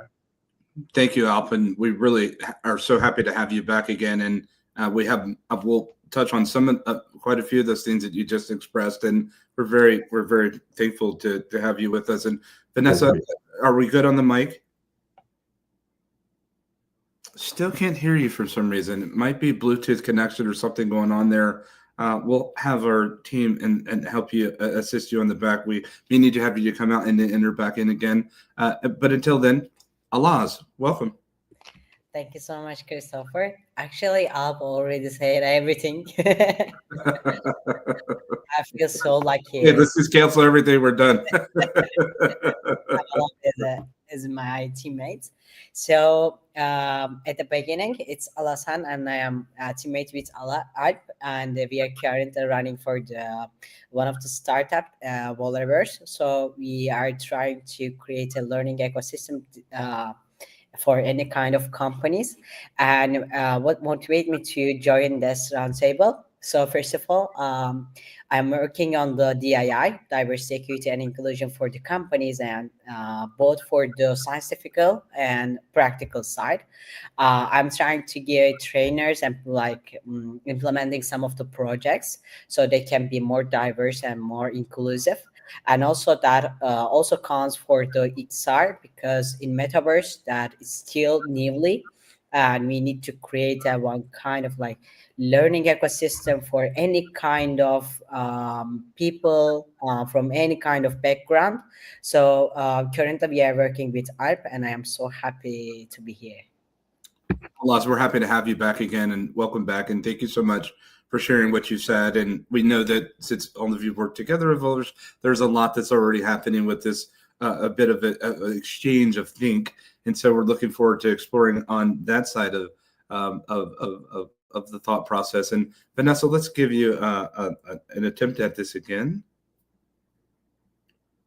This is just so interesting. It's just not, we have no idea what's happening. Is there maybe there's an alternative device? Sometimes that may help with someone to be able to find. I have no idea what's going on right now. It's just very different. Let's see what we could do to help troubleshoot that. It may be the browser, maybe need to do a reset. That may help. I see Russell's there to help you. We're going to bring you down into there. This is a very, we're ready for the holodeck until we're not, right, everyone? These are some of the common occurrences of connectivity, but we'll get you squared away in just a bit of a moment here, Vanessa. They'll be able to help you just in a second. Alp and Alaz, when it comes to what we're doing here right now in this discussion, there's some things that I want to touch on that are going to be a little bit off script and non-scripted. We see the question that's with us now, but I really want us to create a bit of a hive mind, if you will, in thinking about extended reality. I've said for years now, and all of us that are listening from different various social streams right now and broadcasts, and there's a great number of us with us at GatherVerse.live, and we talk about extending reality. I've said for years now that if we're going to extend reality, Alp, if we're going to extend reality, then we must bring reality with it. And I say that with a sense that if we don't bring our own cultural IP to this narrative, into hyper-realistic, immersive, simulated environments, if we don't bring that part in, what does that really mean? What does that really mean of what we're about to immerse into the metaverse if we're not bringing ourselves? Because we're thinking about a virtual interaction of ecosystem of communication and interaction. But before you answer that, let's try bringing Vanessa back on just to see if her mic is working. Let's make a team effort here. I don't know. Can you hear me? We hear you. Yes, You can hear me? Yeah, great. Yay. Okay, so my name is Vanessa. I'm from Germany. I'm the founder of digitalbohemians.club. We are doing augmented reality exhibitions, and I would name myself, I'm a graphic designer, and I'm a spiritual tech artist as well.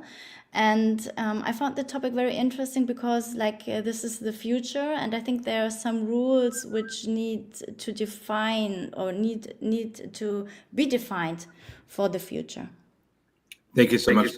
Very happy. There's a bit of feedback in mind, but you have another going, but we'll worry about that. But for now, Alp, let's go back to where we were and to kind of connect, and Vanessa will catch you in, is that if we're going to extend reality, then we must bring reality with it. And if we find ourselves going into the extension of the virtual layer from the material layer, that having our own selves, if you will, the cultural input, what we bring so central into human centricity, into environments, if we're not allowed or have the opportunity to bring that to presence, then what is it that we're actually interacting with when we go into this environment? Alp, can you give me something on that, please? Surely I can. No, the basic answer to your question is we can't in depth, actually. We need these things to get more in depth, especially let's think of a social context, right? An environment that is socially enabled. Now, we do need to have a deep presence here. We do have the psychological need to be able to reflect in it. And some part of this directly actually translates to our perception of immersion, actually. And there's like this whole philosophical aspect that we can approach this, of course, but it would take so much time. But there are certain needs, right? So in this environment, I do connect to that environment with an avatar, most likely. And that is the source of my existence there. So that source of my existence, I need to be able to show myself and reflect myself. So I need to be able to maybe, let's say, culturally reflect my cultural values by attire, right? Certain customs, or in a more social context, these interactions, not only vocal interactions, but like with hand gestures, body postures, etc. I externalize my cultural values or habits there, and at the same time, I need to be able to reflect on an emotional level, which is, I think, quite tricky when we go into XR, like specifically we are in depth. But then I need to be able to reflect my emotions there because the emotional aspect of culture is there too. So all these three combined builds this immersive social interaction and me to internally reflect my values, my culture, so that I can convey this to the next person and then the next person and then start building this culture within that environment. Thank you for sharing that, Alp. And we'll jump over to Alaz and Vanessa. We're right there with you. Why do we do it? Why do we extend reality? Is it only for buy-sell trade ecosystems and only for business? What more is the layer that we're looking for in the necessity for us reaching out? Vanessa, we'll have Alaz go, and then we'll jump right over to you, Vanessa, to be able to address this. But why are we extending reality? We often know that we can extend reality. We have extended reality and more abundantly, but why are we extending reality, Alaz? So, Christopher, at the beginning of this question is I would like to answer with a very important keyword is equality and equity. So before equity and equality, we cannot expect the people to be show with themselves. So if we ask why, I've already answered that question. We as a person with our all identity, with our all any kind of differences with your cultural backgrounds, we need to reflect to ourselves in order to gather experience. Without experience, we cannot continue to live. So that's why at the beginning of everything, inclusion is not start with the technology. So it starts with like who is in the room when we are building up. So that's why we need to create any kind of ecosystem, even in the metaverse, even in the any kind of like physical places. First of all, we need to ask who is in the room right now and how we can help them together to reflect themselves with their any kind of identity they have. So that's why like we need to make sure extended reality technologies in order to remove the barriers so people can connect, because we as a people we are like growing up with our feelings, with our emotions, with our experiences. So without it, like kind of we are nothing. So As that's a, the As Yeah. a brief follow-up to identity, is it important for our youth to know that they can enter into the metaverse as their true selves? Actually, yes, like to reflect themselves, because also I've mentioned that not just like being a physical in the metaverse, we need to reflect our emotions as well. So maybe Art can help me with that question, because he has better understood with that. We'll get back to that in just a moment. And thank you so much, Alaz, and Alp will jump to you. But Vanessa, I want to be able to ingress this self-same question to you. Why are we extending reality in the way, in the fashion that you are? We don't just arbitrarily come to these decisions to be able to do it. It's a very cutting edge, but very still far out there technology that we're seeing that's had a lot of ascendant opportunities and great peaks. And we'll be able to, I suspect, to see more with this marriage pairing of AI and extended reality. But where are you extending reality, Vanessa, and what impact might you find it have for our youth and the generations to come? I would say, on the one hand, as it was said, that we can break barriers, not only in the dimension, also in the connection to other people. But this is also one thing, like when you think of how can the people extend their own reality, because I think it's also very important that the people have the freedom of choosing, like so that everyone can enter this experience, you know. So on the one hand we have the phone, on the other hand we have maybe laptop or maybe glasses. And I think this is very important, that the people have the same experience. I would say now it should be free like the internet, but we are still not there yet. And I also would say, like, as you ask, if it's just for businesses, I wouldn't say this. Of course, it's like for advertising maybe, but also like for games or navigation, but also maybe for the immersive learning or for healing. When you think of how you say, when people have, for example, depression or anxieties or something, this could be also like a way where we can extend and connect to other people, kind of as holograms, for example, which aren't in the room. Does this technology prospectively make civilization as a whole better, Vanessa? I would say yes. I can't speak for the XR or AR, but as you said before, like for the metaverse, of course, because there are human connections. Behind the avatars are still humans, and there are still human expressions and human ways to interact with them. And even when you think of holograms in glasses, standing in your room, of course, if you think more further, when there are like, I don't know, sensors or something where you can touch the hologram, of course, this will make society maybe better. But it's, of course, us, like with AI too, like we're shaping the future with this. And the reason that I feel it's so important to really explore in this, Alaz, when we start thinking about off the heels of what Vanessa just expressed, and this shaping the future, if you will, towards why is this? Are we wanting to shape this future? And I say it like this is because we know that social media addiction is a huge, huge situation. It's a huge challenge in society right now. It's already out there. We can never take it back, if you will, but we can address it. Are we saying that we're about to take our social media experiences and simply enter into that world more abundantly? And if we're already having a difficult time with the attention mechanism when it comes to our devices and how we use these devices so much for such gain, is it really worth our own health to be able to go into these environments in the sense of safety? And moreover, Vanessa believes that this could make society and civilization more healthy, more better. Do you also believe that? If so, how do we go about this the right way? Actually, in some way, yes. In somehow, no. Because, like, of course, I believe the power of the social media and all that civilization.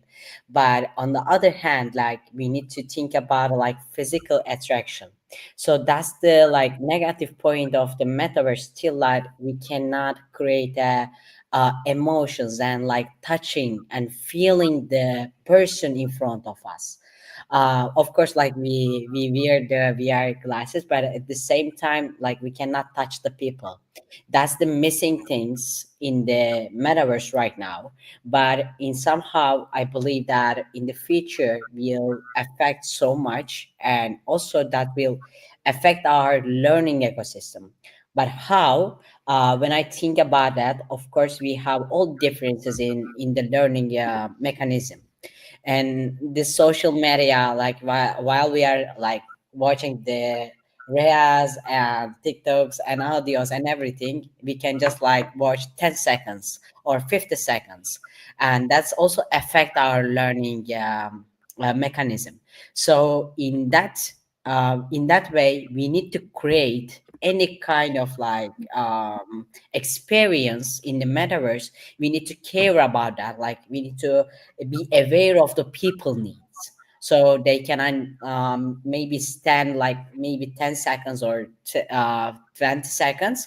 So we need to create a micro learning, maybe micro experiences, so people can touch base on the that's micro experiences. I find that really fascinating that we're even talking about the micro experience or the Mhm. ingestion of space, right? It's Mhm. one thing to be able to consume based on device, Yeah. flat screen.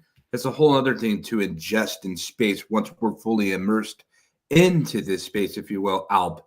When I think about this, Alp, it leads to the question that I have. And with Vanessa seeing a more of an optimistic outlook, Allah's saying in a very candid way that there is a bifurcated outlook, that one way, sure, it can be safer and better for society, but at the same time, it does come with its challenges naturally. And I believe that Vanessa sees this as well. But Al, it does necessitate to ask the question.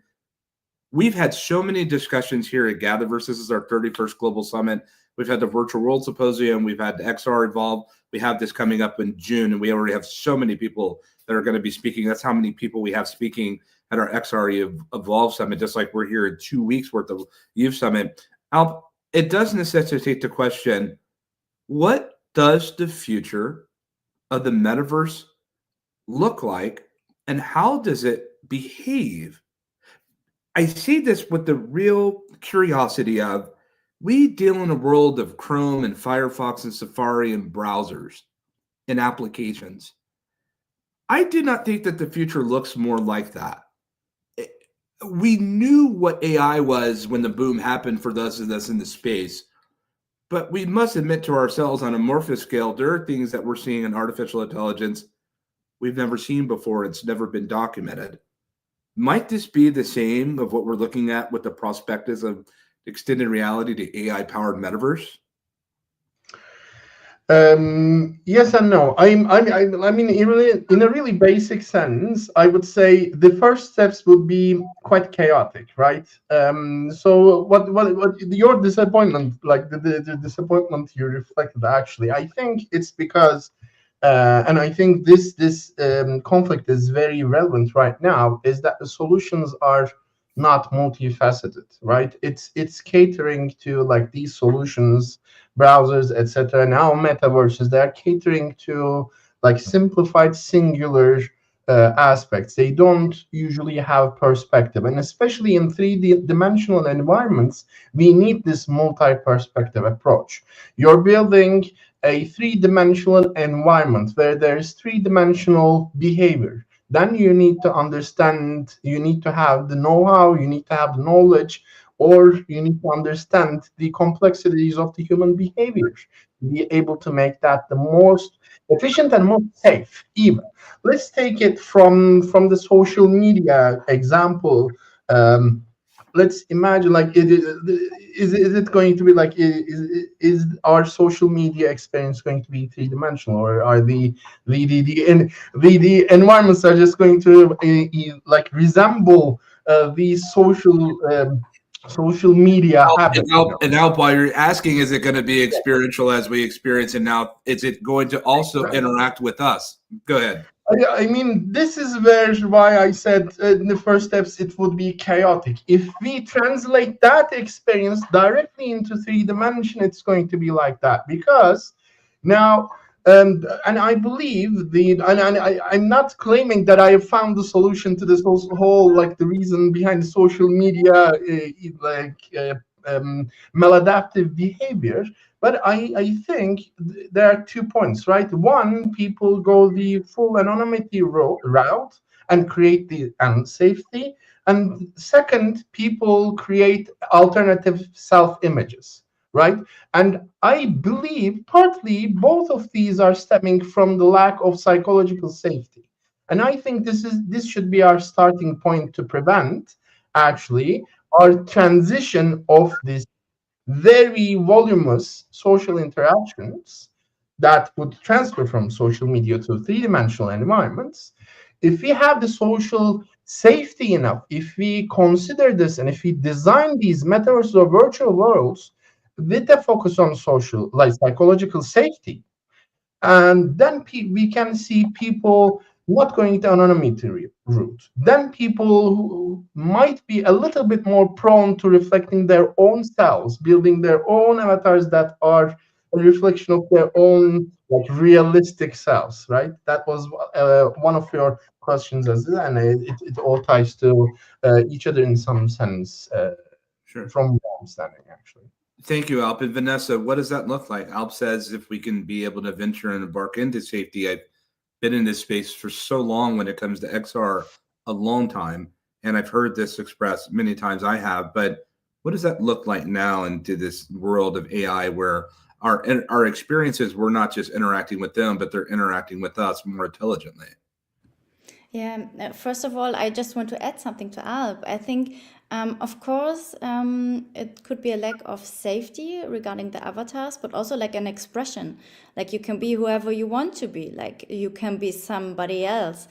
And regarding of the safety thing in combination with the AI, for example, of course, you can imagine that there will be kind of mentors, AI mentors in the space, but I think also outside of this environment.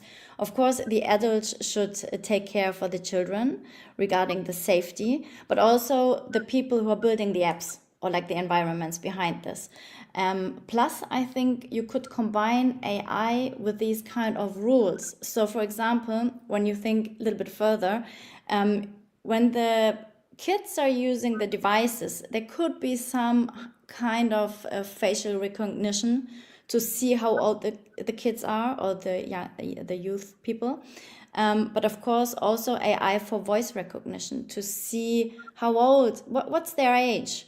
And when you have the rules, plus the AI mentors, plus the parents, plus the recognition of the voice and face, maybe, then it could be safe, like for everybody, like for the kids and for the adults.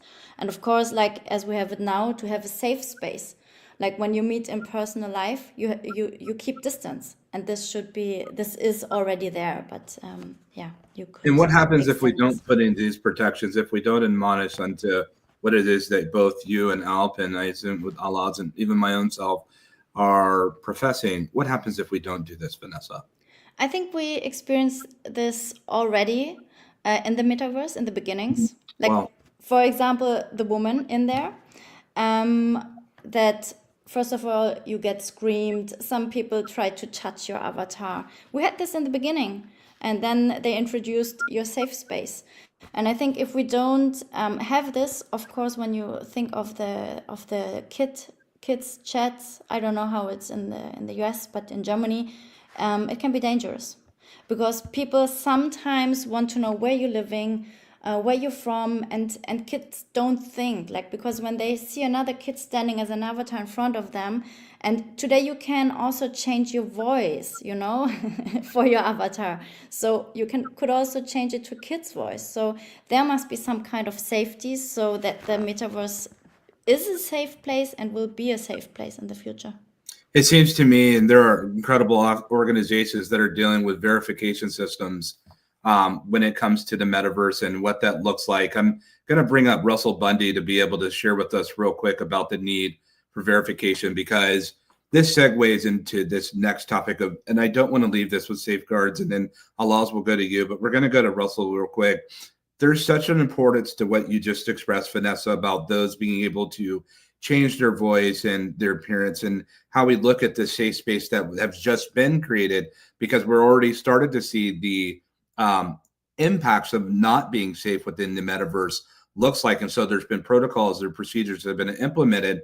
But as I was sitting here listening to you, Vanessa, and these are things that I've thought about with consideration, that we also know that we'll be interacting with non-humans that are capable, that have an intelligent corpus, and they have the capacity to see through computer vision. They can speak through concatenative synthesis, if you will. And we have no way to be able to detect who they are, what they are. And it seems to me that the metaverse could be weaponized by some person that has a whole hive of AI models, NPCs deployed within the environment to be able to feign or pretend who they are. It seems to me, Russell, and briefly, can you express to us the need for greater verification within the metaverse? Yeah, verification is extremely important, and when it comes to AI verification in particular, extremely important too. You want to be able to detect, what the models are, who are within the metaverse, who is AI, who isn't, who is a real person, who's not, etc. So I think the real need in terms of for verification and being able to verify those different aspects on kind of like what you see, hear, or even speak, it is extremely important when it comes to that. So being able to have a tool or a protocol which you can use for that, I think is fundamental. Or as we like to say, interpretation, right? Being able to interpret the different models and what they're saying and doing. And also being able to detect as well, the behavior of these models, and what they do, and what's their performance, and are they reliable. All these different aspects are extremely important when it comes to verifying those different aspects. So which then allows trust to flourish, right? It allows youth to be able to trust other people. It allows youth to be able to trust a certain AI model and saying, oh, has this been behaving good? Okay, great. Well, then I can trust this AI model. So verification and trust is fundamental when it comes to the metaverse. And yeah, so we need that trust layer, so to speak, within the metaverse, and that can be done through verification. Thank you, Russell. And Laws, now I'm inspired to bring this based on your work that you're doing when it comes to, in a lot of ways, the preservation of equity. Thinking about why we want to have equitable environments and people to be able to present their true selves, the sovereignty, if you will, and to be able to say, this is who I am. Can you please speak to that in a sense of safety, and why is it so important for us to be able to present ourselves and to ingress into the metaverse as ourselves, and to have the comfortable ability to be able to do that, and why it's necessary in order to build trust? It is to me, right? Yes, it's to you, Alas. Okay. So, Christopher, while you were asking the question, I just think about one of my experience in 2019. I have been working for one of the social media company. And while we are speaking about that protection, our service, I just realized that I remembered the experience that we got lots of videos on social media. So of course, it's so important to create one of the kind of persona, as we say in psychology. It's so important to create our persona in the social media to represent ourselves, to connect with the people, to create an experience and to gather experience. But at the same time, it's also so important to protect ourselves on the psychological side, not just like physical side. And also, it's so important to create that kind of safe zone, because in that social media company, while I'm working as a trainer, we got lots of child content, which is not good, and also people who are using that data and that information on the bad side. So that's why, while I'm thinking of the youth and child and everyone actually around me, we need to be careful to present ourselves. And also psychology says Like if you create a persona and your shadow is a different, it creates the kind of psychotic illness. So that's why we need to create our persona, which is our avatar in metaverse. So it needs to be close our shadow. Shadow is which is our self, like our identities, our behaviors, our attitudes, and our characteristic. So that's why in our side, like we need to create that kind of safe zone. So we need to make it closer with our shadow and our personas. That's the things like maybe I can explain in the psychology side. Thank you for bringing that up, Halaz. We really appreciate those remarks. And Vanessa, I'm going to come to you now because you did bring up the instance of when there were those that were in and I believe it was Nina Jane Patel that brought up the unfortunate occurrence that happened to her within the metaverse and this helped implement the need and the necessity for safeguards within the spaces. We're heading more further into this, and an Alp will be coming to you and then Russell. We're talking about haptic sensory, the need for touch or the capability of touch and to feel. It seems to me that with these holograms and holography installations that we're seeing that are so capable now, more than just even 2 years ago, now that we have computer vision and API connectivity and these models can see us, they can interact with us, and we can interact with them. And we're talking about models, really. You know, we talk about a family of AI models and artificial intelligence, but we have to realize they're not only going to live in our devices. These models, we can assume, will have their own caricature, their own characterization, and they'll have their own identity. But it's not just a thing for us to talk with them, but to feel and to be able to touch them, and they can touch us. What will that have on the perception of our reality? What does that future look like when my augmented reality can interact with me in more intimate ways? I think we need to, how do you say? I forgot the word. So you have to see, like, on the one hand, of course, we have this protection thing, yeah. But on the other hand, when I see it positively, it could also help, like as I said in the beginning, that there are teachers. For example, when you have, for example, physiotherapy or like in general therapy, yeah, that people can touch you. When you think of sports or sports, and the teachers can show you position if you're doing it right or wrong. This is also like a full sensory touch and immersive experience, right? But of course, we need to be careful also because of the children. For them, it's like more real, yeah? It's more real. And then you think of, like today, there need to be a check-in and a check-out, for example. Because for us adults, we need our time to get really deep dived in this environment. But children are like in there, like right now when they take off, when they put on the glasses, for example, yeah. But also on the other hand, when you think of the positive side, it could be like for teaching, for sports, for therapy, also when you think you have full sensory, yeah, everything, it's all the senses you have as a human, right? It's like not just hearing and seeing, but it's smelling, tasting. Could be also really interesting when you think of like restaurants, eating somewhere and don't get the calories or something. So it's always balancing, like the positive sides versus the negative sides. You know, I think about that, Vanessa, and thank you so much. Alp, I think about what Vanessa is expressing, and I think about the dichotomy difference. We were all young once, if you will, but we've had more time than our children. I don't personally have children, but I use that openly, that we have now had more time than our children in this world to see the beautiful trees and the sky and to smell the scent of the sea and to feel the wind upon us in sunlight.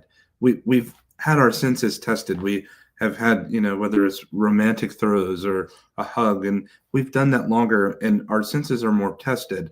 Versus our children, they're exploring senses that are like, my goodness, this is what this feels like when it comes to a number of different new experiences, or seeing a redwood tree for the first time, or visiting a place. And we still have that experience when we traveled around the world and see things that we've never seen before yet, save for perhaps on a screen or a photo. I say this, Alp, is that while there's an opportunity for optimism, and I really appreciate the way that Vanessa is able to bring the optimism into the narrative, but I also look at the other side of it, is how dangerous can this be when we are immersing into polynomial constructs, or very hyperreal human eye constructs, and these environments interact with us, we interact with it. Is there a need? Will there be a need for us to go outside more, or will we find ourselves too comfortable, dare I say, in the metaverse, given how hyperreal it will be in the interaction? Does it run a significant danger? Sure, everything can run a significant danger if you have a bite of a cake and maybe too much. But in this instance, with how capable these AI models are and how proficient innovation is, what dangers are you prospectively seeing in this frontier of the metaverse? Now, I believe even with the AI extremely enhancing how metaverses would look like, and I'm the whole thing I will explain from the perspective of children, actually, the context of children, actually.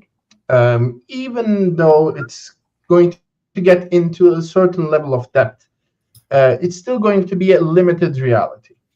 And that means, and you put it out there perfectly, right? As adults, we have some certain like perceptual experience about our emotion, about our senses, about our emotions, about the more like thoughtful thing, experiences or knowledge, that the feedback that we have accumulated.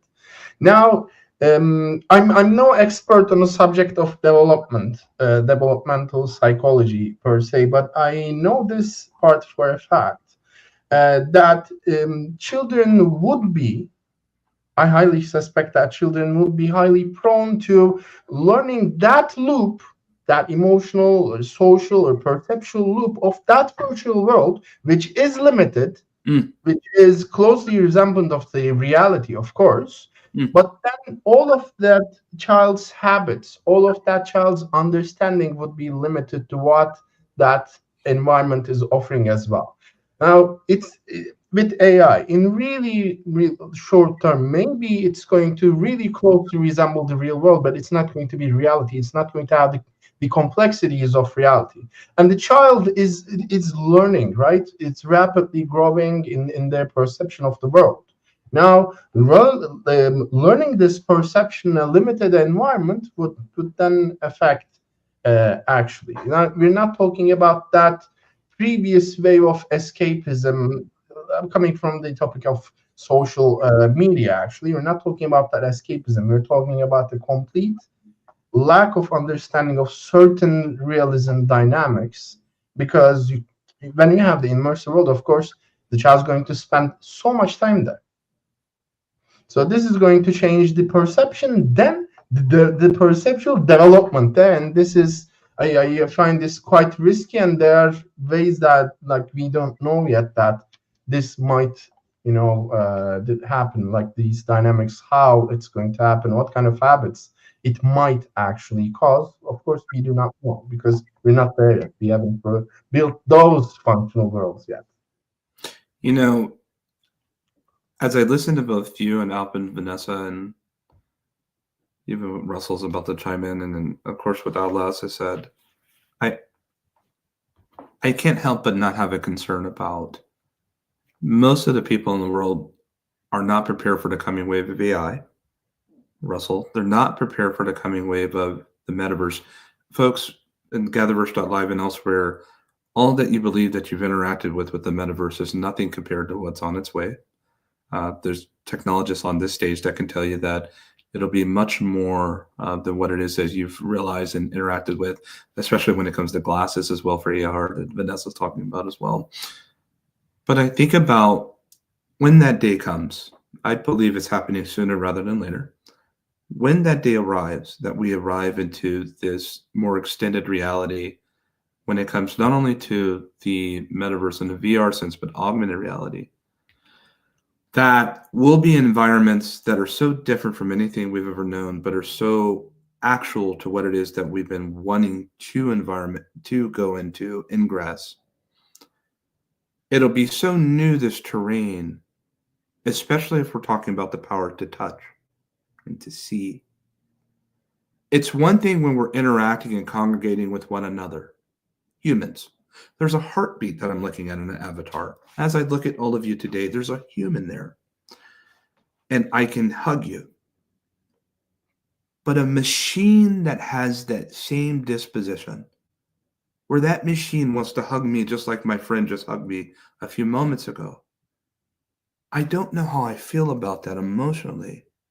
And so my question to you, Russell, is, do we need to start having a sense of a global cloud consensus now, an ethical set that's developed, that's saying this is what's going to be acceptable when these situations arise?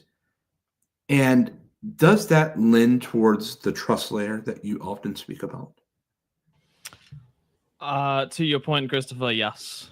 The global consensus is extremely important. I think when it comes to having standards in which things are set, right? For example, I think that's extremely important too.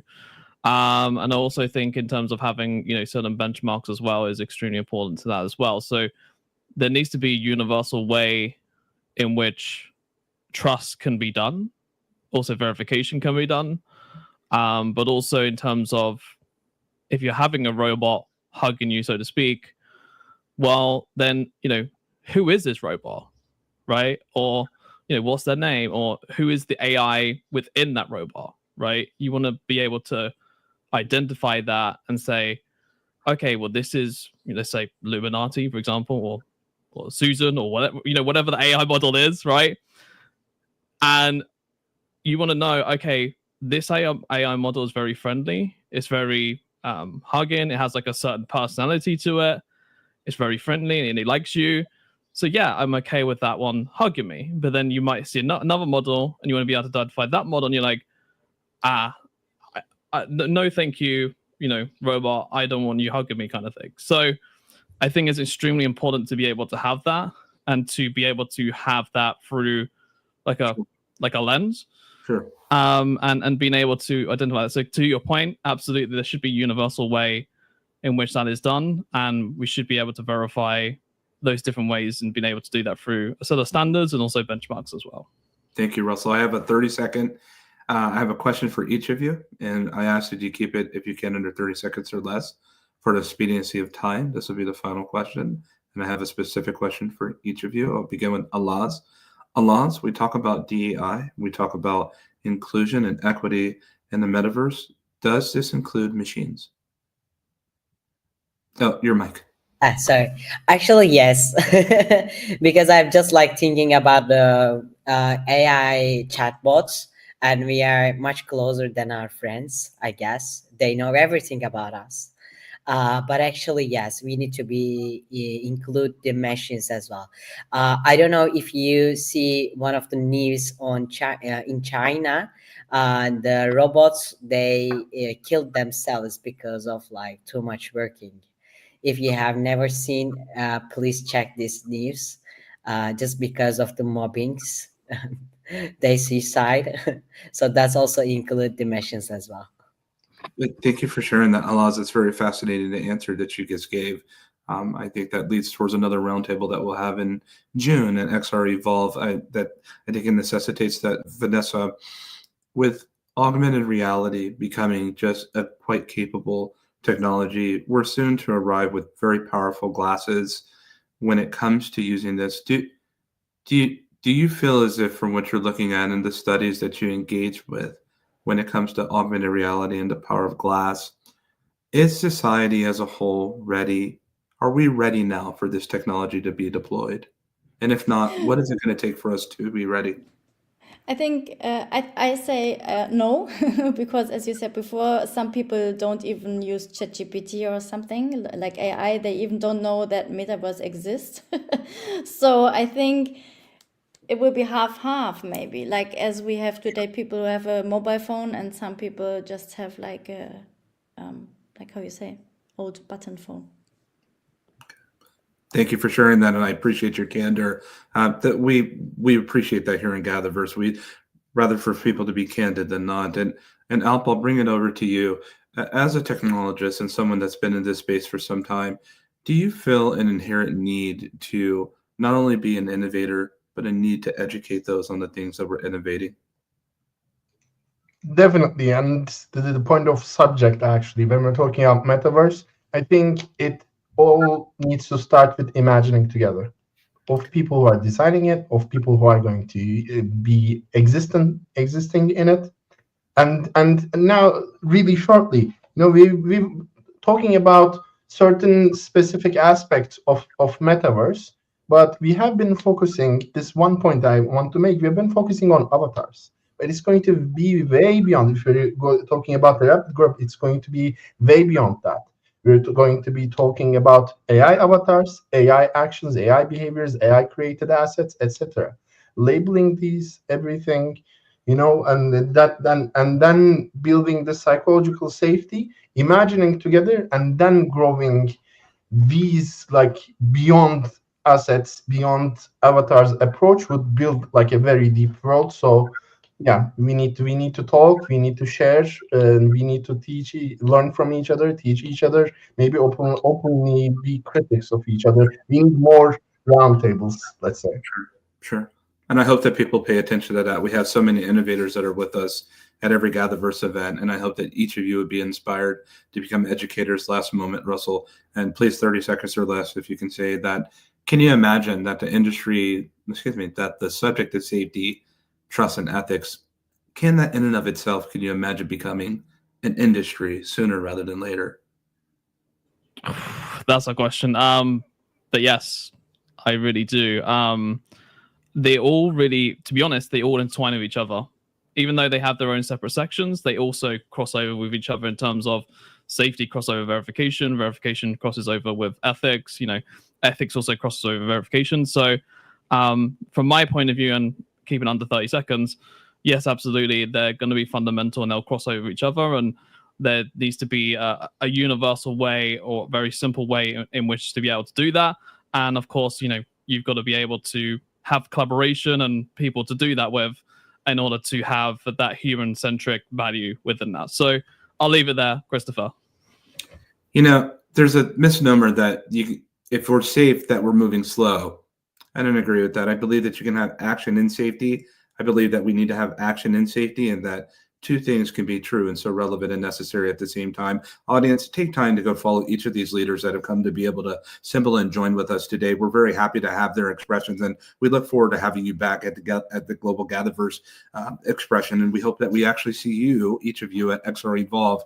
You have a lot to say. Our gather was well. Thank you.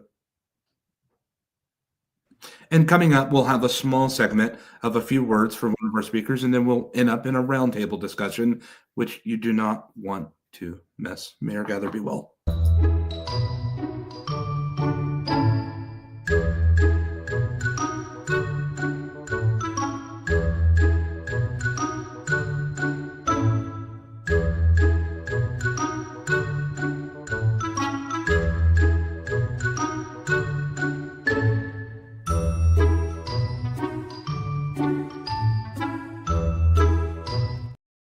I'm Charlotte Kemp. I am a futurist. And in this presentation, I'd like to show you how you can think like a futurist too. My position is that all of us can think about the future with more intention. And that's all it takes to be a futurist. If you're not a futurist, it means that you're waiting for the world to happen to you, as opposed to actually crafting your own future, which is what we prefer to do. So let's look at one particular futures tool that you can use straight away that can help you. This is the futures cone. So think about a nice juicy ice cream cone, not the ice cream part, but the actual cone. Right at the pointed end, that gets soggy if you don't eat it fast enough. Right at the pointed end is where we are at in this present moment. And as we move away from that into the future, the actions that we take longer to actually unfold. So for example, if you wanted to get a degree in something and you start studying in 5 years' time, it's going to take until 9 or 10 years' time for you to get your degree. But if you start now, then you're going to get it in 4 or 5 years' time. So the sooner we start to change direction towards the future we want, the sooner we can actually achieve that future. So this particular diagram is just demonstrating the action we can take in this present moment. If we wait 10 years, it's going to take that much more effort to shift from one place to another. There's another way of looking at this particular futures cone, and it is this one with all the different P's in it. We have this present moment, and if you look at the big outside circle of anything that is possible in the future, most of it is preposterous. And then you get smaller and smaller circles. So we're going to look at this particular cone from the cut end right at the end of this cone to demonstrate what that looks like. So the outer ring is preposterous. It is the things that are impossible, nonsense, flying taxis and cars, nonsense. We'll never see things like that. But it's a big circle of anything that could possibly happen in the time frame you're looking at. So in the next 10 years, 15 years, there are all these things that we might see in science fiction. Most of it is preposterous. Inside of that circle are the things that are possible. These could maybe happen. They might happen. We can see how logically they could, turn out to be features of the world that we experience in the future. Inside of that possible circle is the plausible circle. Plausible means, yeah, this could happen. This is more likely what it is we're actually going to see. That's realistic, rather than being utterly preposterous in the outer ring. Within that ring, there is a smaller one. This is your probable projected. Somebody had a lot of fun finding all these P's for this particular program. So these are things that are probable, projected. If you are talking to an organization, a company, and they're looking at their sales figures, they project their sales figures, and they're pretty realistic. They're based on past history, on the number of products that they have to sell, the number of salespeople they have, their, online systems, etc. So that is what is probable. But what if what we are looking at as a probable future is not something we actually want? What if we're looking at something and saying, this is not how I want my life to be, or my organization, or the country that I'm in? I would prefer to see a different future.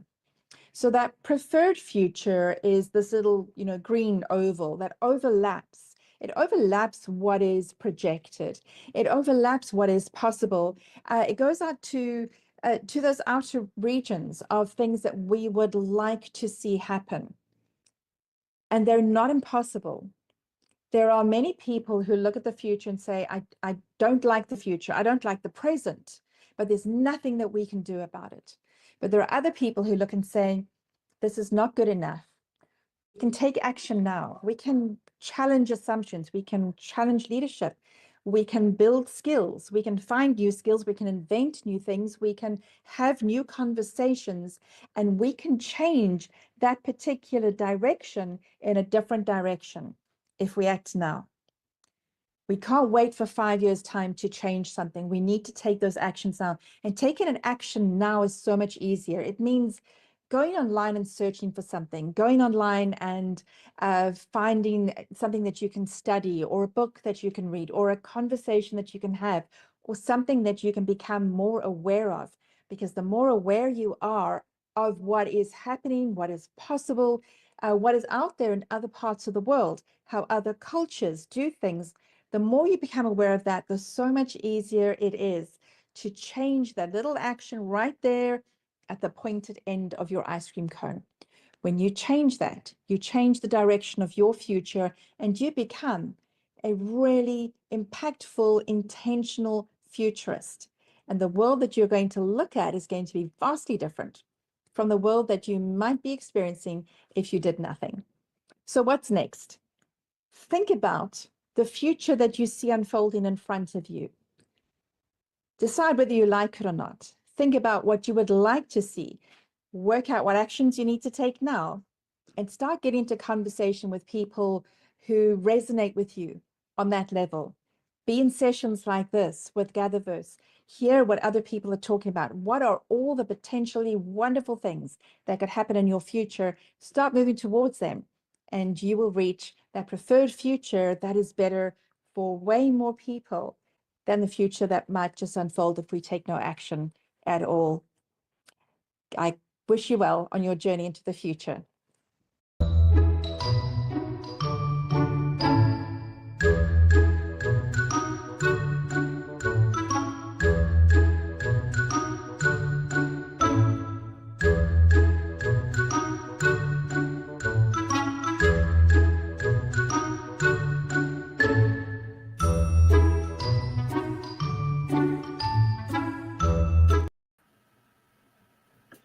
Hello and welcome to GatherVerse Youth Summit Day 5. And what an incredible day it has been so far, with so many amazing roundtables, so many amazing discussions. We've been speaking about XR, we've been speaking about AI, we've been speaking about all different emerging technologies. But on this roundtable discussion, we're going to have a discussion of who are we now? The cost of constant connectivity. I'm very excited about this. So on this amazing panel, we have some great panelists with us. So we're going to go around each individual and have yourselves introduce yourselves. And yeah, what we'll do is we'll start with Chris, and then we'll go over to Paul, Dimitri, and then Angel. So Angeli. Okay. So Chris, over to you. Please, 30 seconds introduction from yourself and who you are. And thank you and welcome to GatherVerse. Oh, well, thank you so much. Hello, everyone. My name is Chris Locus. My pronouns are they, she. And I have been working within the youth space for almost 10 years now, working in program management, program development. And I also have been a youth who experienced mental health challenges. And I am a peer, which means that I'm somebody who uses those experiences to support other people. So I am right up within that youth space. And to some people, I am still considered a youth, depending on who you ask. So I'm grateful to be here, and so excited to have a conversation. It's amazing to have you, Chris, and thank you so much for joining us today. And Paul, welcome. Please introduce yourself and welcome to GatherVerse. Yes, hi everyone. My name is Paul Samson Buyugu, and I'm a veterinarian who is in Tanzania. And I'm working with the One Health Lessons, which is the NGO in the United States of America. And my role is to coordinate the Train the Trainers program for the youth, children and youth globally. So my passion and my interest is on educating the young generation to change, to make them empowered and make the future the better to the world and in general. And I'm very happy to be in this panel today, and I'm hoping that we shall learn more from others too. Thank you. There's a lot for us to discuss about, Paul, so thank you so much for joining us and welcome as well. And you've got to help me with your name. Is it Dimitri? I'm sorry if I got it wrong. Yeah, you can just call me Dimitri. Amazing. Welcome, Dimitri. Please introduce yourself. So, hello everyone. I'm Dimitri. I'm 18 years old, and I'm a student doing the IB program as well as a avid athlete. So I'm very excited to be on this panel and to share my thoughts and just show what I think about this topic. No, it'd be very interesting to hear your perspective, Dimitri, and what's going on with your side of things in terms of being an athlete student. So very exciting. And last but not least, Angeli, welcome. Please introduce yourself. And as always, good to see you again. Yes, thank you so much, Russell. So great to be here again. So, my name is Angelique Kapoor, and I am the founder of Oversight Global. And we work with workplace leaders as well as high achieving women, just helping them to fulfill their fullest potential. And so, our motto is we are on a mission to address the consciousness crisis in the world, one brilliant soul at a time. And I am super excited to be here and to discuss what we're discussing today. Awesome. Thank you so much for joining us, Anjali. And I'm so excited about this. So let's get straight into the first question, because I want to start getting your thoughts and opinions and getting conversations going, which is, what are we achieving by being so digitally connected? So very interesting question. So actually, Dimitri, we're going to bring you on this. And then Chris, I want to hear your perspective on this too. So Dimitri, let's start with you. Thank you. So, I think that the most important thing that we're achieving is connecting with one another, and I think that's very important to be social and to know what's going on around the world and with your friends and just people in general. And I think the main thing that we're achieving is just bringing us all closer together and creating this sense of community online, which is very important. And then just a quick side question, and this isn't, really directly the same question, which is, when it comes to some of like, the new technology coming out, right? You've seen like the glasses and stuff like that. Of course. Do you think that will achieve us being even more digitally connected or less even? I think it depends. In some cases, technology can be used to isolate yourself, and sometimes it can be used to open yourself to others and new experiences. So I think depending on what you yourself need, you can use it differently. That's very interesting, and thank you so much for sharing your perspective there, Dimitri. Chris, of course, please join us. What are your thoughts on what are we achieving by being so digitally connected? Yes, I actually think about this a lot because I am a content creator and I call myself an intentional content creator because of what Dimitri is saying, because of that connectivity and how important and vital it is for us to step into this new generation of what's going on and not lead with fear, not lead with, I don't know, almost like, oh, that's a them thing. And I think the way that we continue to navigate all of these new advances is that we lean in with curiosity. We are honest where things make us uncomfortable because that is advocating for better technology in the future. And also we're working within our own capacity. So the only way you will know if you'll feel comfortable with new things or if you can learn it or if it will be helpful for you and those in your community is if you try. And so a lot of times I do like to lead with that in every part of my life, and technology is not any different, where I'm like, I'm going to try to be an intentional community with it instead of leading from a place where I don't get that and I don't know what's going on. Because I think it can be very easy to get that way, especially now because I'm a millennial. And so a lot of things, are they confusing? Yes, they are. But thus is life. And I think a little bit of confusion, a little bit of curiosity, a little bit of, oh, I don't completely understand this, can actually be exciting if you allow it to be. It doesn't have to be overwhelming and something that you have to run away from. By the way, I'm a millennial too, so that's fantastic to hear that you're also a millennial. Yes. And I also agree with you as well in terms of having curiosity, like just diving right in, learning, getting involved, seeing what AI is, seeing what all these different technology is, and just learning about it. So I think that's a fantastic thing because, I mean, think about it. Social media. None of us knew what social media was 15, 20 years ago. Now, everywhere, right? Everyone's using it. Everyone wants to be a part of it. So, Paul, I can see you smiling on this. So let's bring you in on the next question, which is, what are the unseen costs of growing up in the world that never powers down? Interesting question, this one. Yeah, thank you very much for that question. Of course, we, as you have said, that 20 years ago, we didn't have this social media and the like. And now the world is working every time. So we are connected everywhere in the world.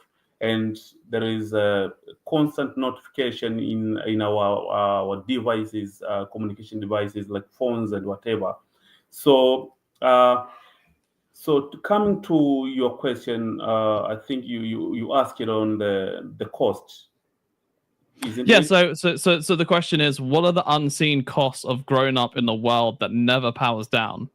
Yes. So as I said, because of the constant notification that comes in our communication devices like phones, the unseen costs, I can say there's so many, regardless of the importance of communication and the digital tool that we have, but the unseen costs, especially tiredness. You find, especially the youth almost the whole day. Sometimes they are on their phones, they are on their laptops. So you find them that they are very tired. So when you are tired, you fail to do other things. But also apart from that, the big thing that affects most youth and most people in this digital generation is the mental health, because people are not connected to social people, to their communities, to their families. Instead, they're connected to their phones. So in their phones, they see a lot of things that sometimes make them confused, and sometimes they feel lonely, and that can bring mental health. And we can see nowadays the mental health problem is globally the big challenge. So maybe that is what I can say regarding regarding that issue. Thank you. Yeah, no, I mean, I agree, and also, I can give you, an example personally myself. Right, when I go on the train to London, for example, it's an hour and a half train ride. I'm constantly on my phone going, right, handling all the business I need to do, etc. By the time I get off the train, because I've been so stuck on my phone, I've been staring at it for so long. When I look up and then get off the train, it's like you're in another world. It's like, oh, I'm back to reality. Like I'm here. And I do get that sometimes when I go off the train. So, but I just wanted to add some sort of personal context to what you're saying, because I completely agree. Sometimes you spend too much time on the phone that you forget like the world that you actually live in. It's like, okay, just put the phone down for a little while. Let's touch some grass, go outside, speak to people. And as Dimitri says, go and run some marathons or something, or just go and touch and play football or something. So, Anjali, let's bring this question over to you. What are your thoughts on this question as well?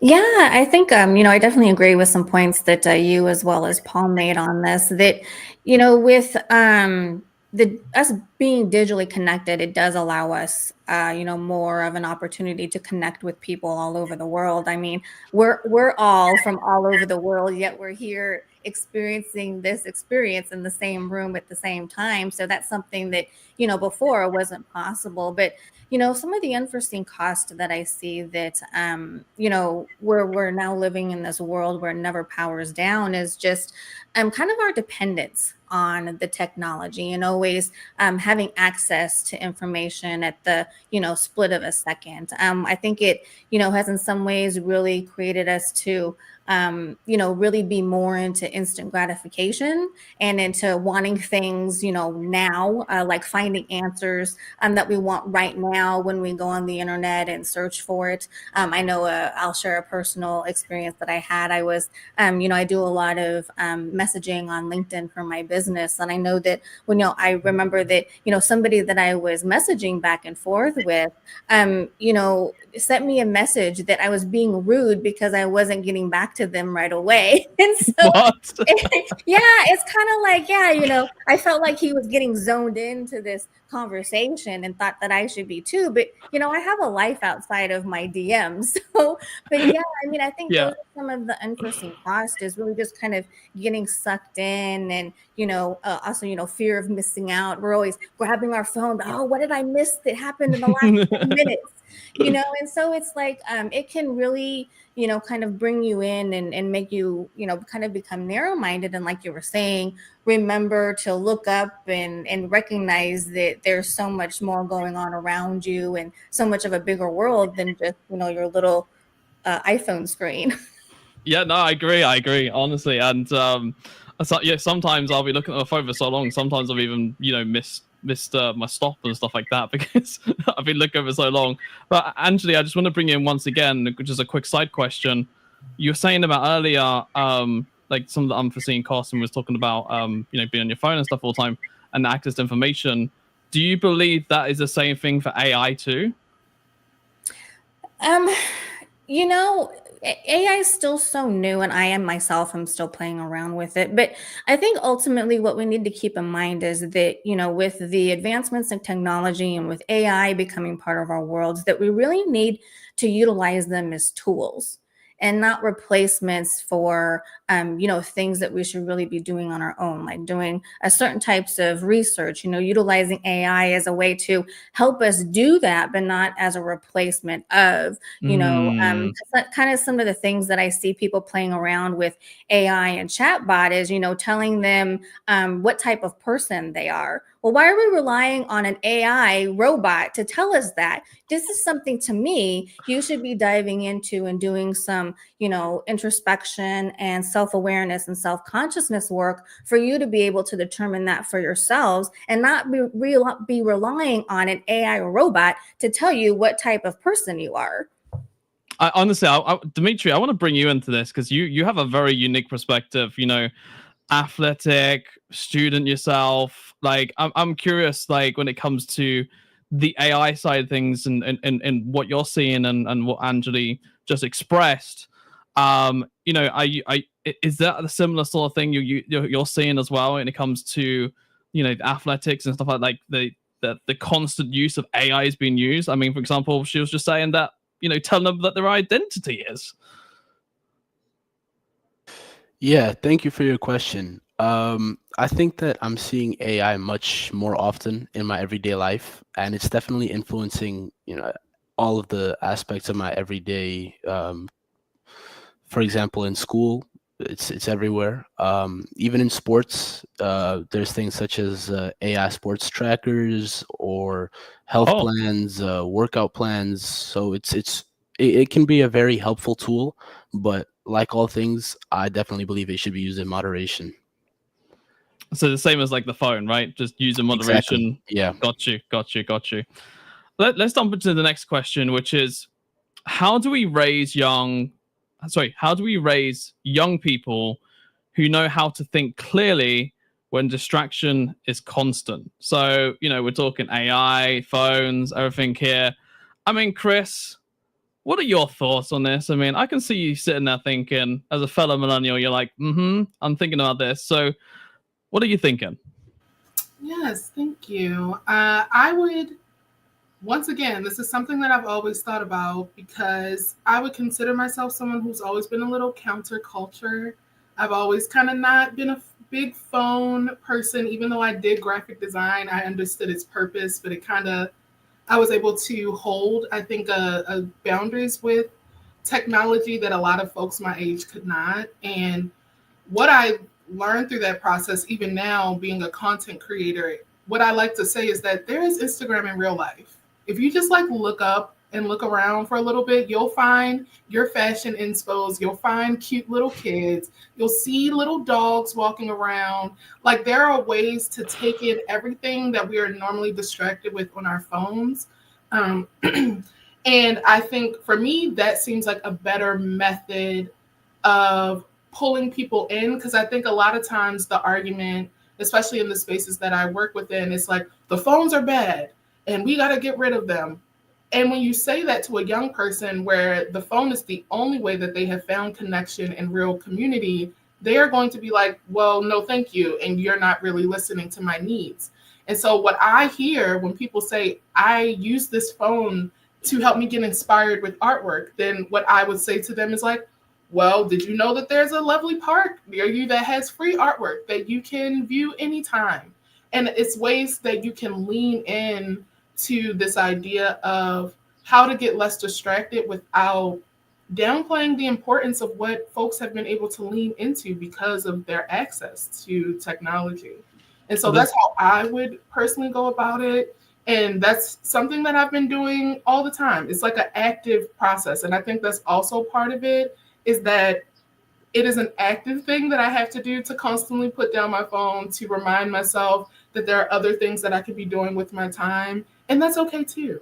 It's all I think part of the journey of living in this new technology driven world.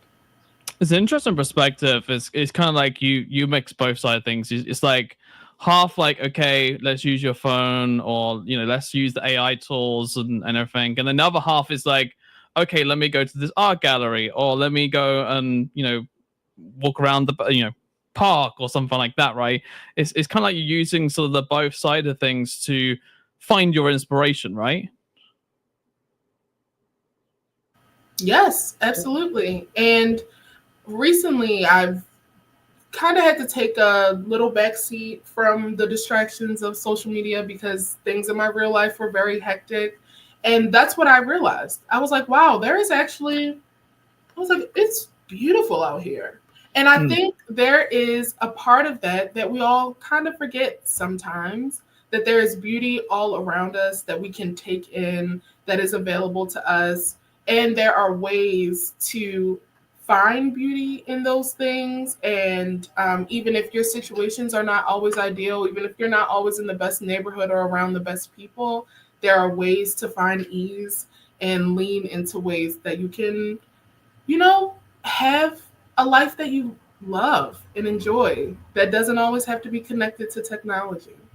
No, I really appreciate you sharing that. It's a very interesting perspective and point of view, and I do agree in a lot of sense of that. I mean, that's why I put my phone down half the time. Moving on to the next question, which is, has the internet replaced community or simply redefined it? I mean, Dimitri brought this up earlier on, of course, when he was sharing his thoughts. So, Paul, let me bring you into this, and then Anjali will head over to you after. Has the internet replaced community or simply redefined it? Okay, thank you. To me, I can say the internet has not replaced the community, but it has redefined it, in the sense that the internet has increased the accessibility or connectivity, connecting with other people in the world. So, community means it's like working with the people, connecting to people, sharing some information, helping each other. Now the internet has redefined the community, and it has facilitated communicating and establishing strong social connections with the people throughout the world. For example, I've been a coordinator for a train the trainers program for the One Health. So the One Health is a connection between human health, animal health, and environmental health. So I've been doing this while I'm in Tanzania, but connecting people globally. So I've created a community and I've brought people from different areas of the world.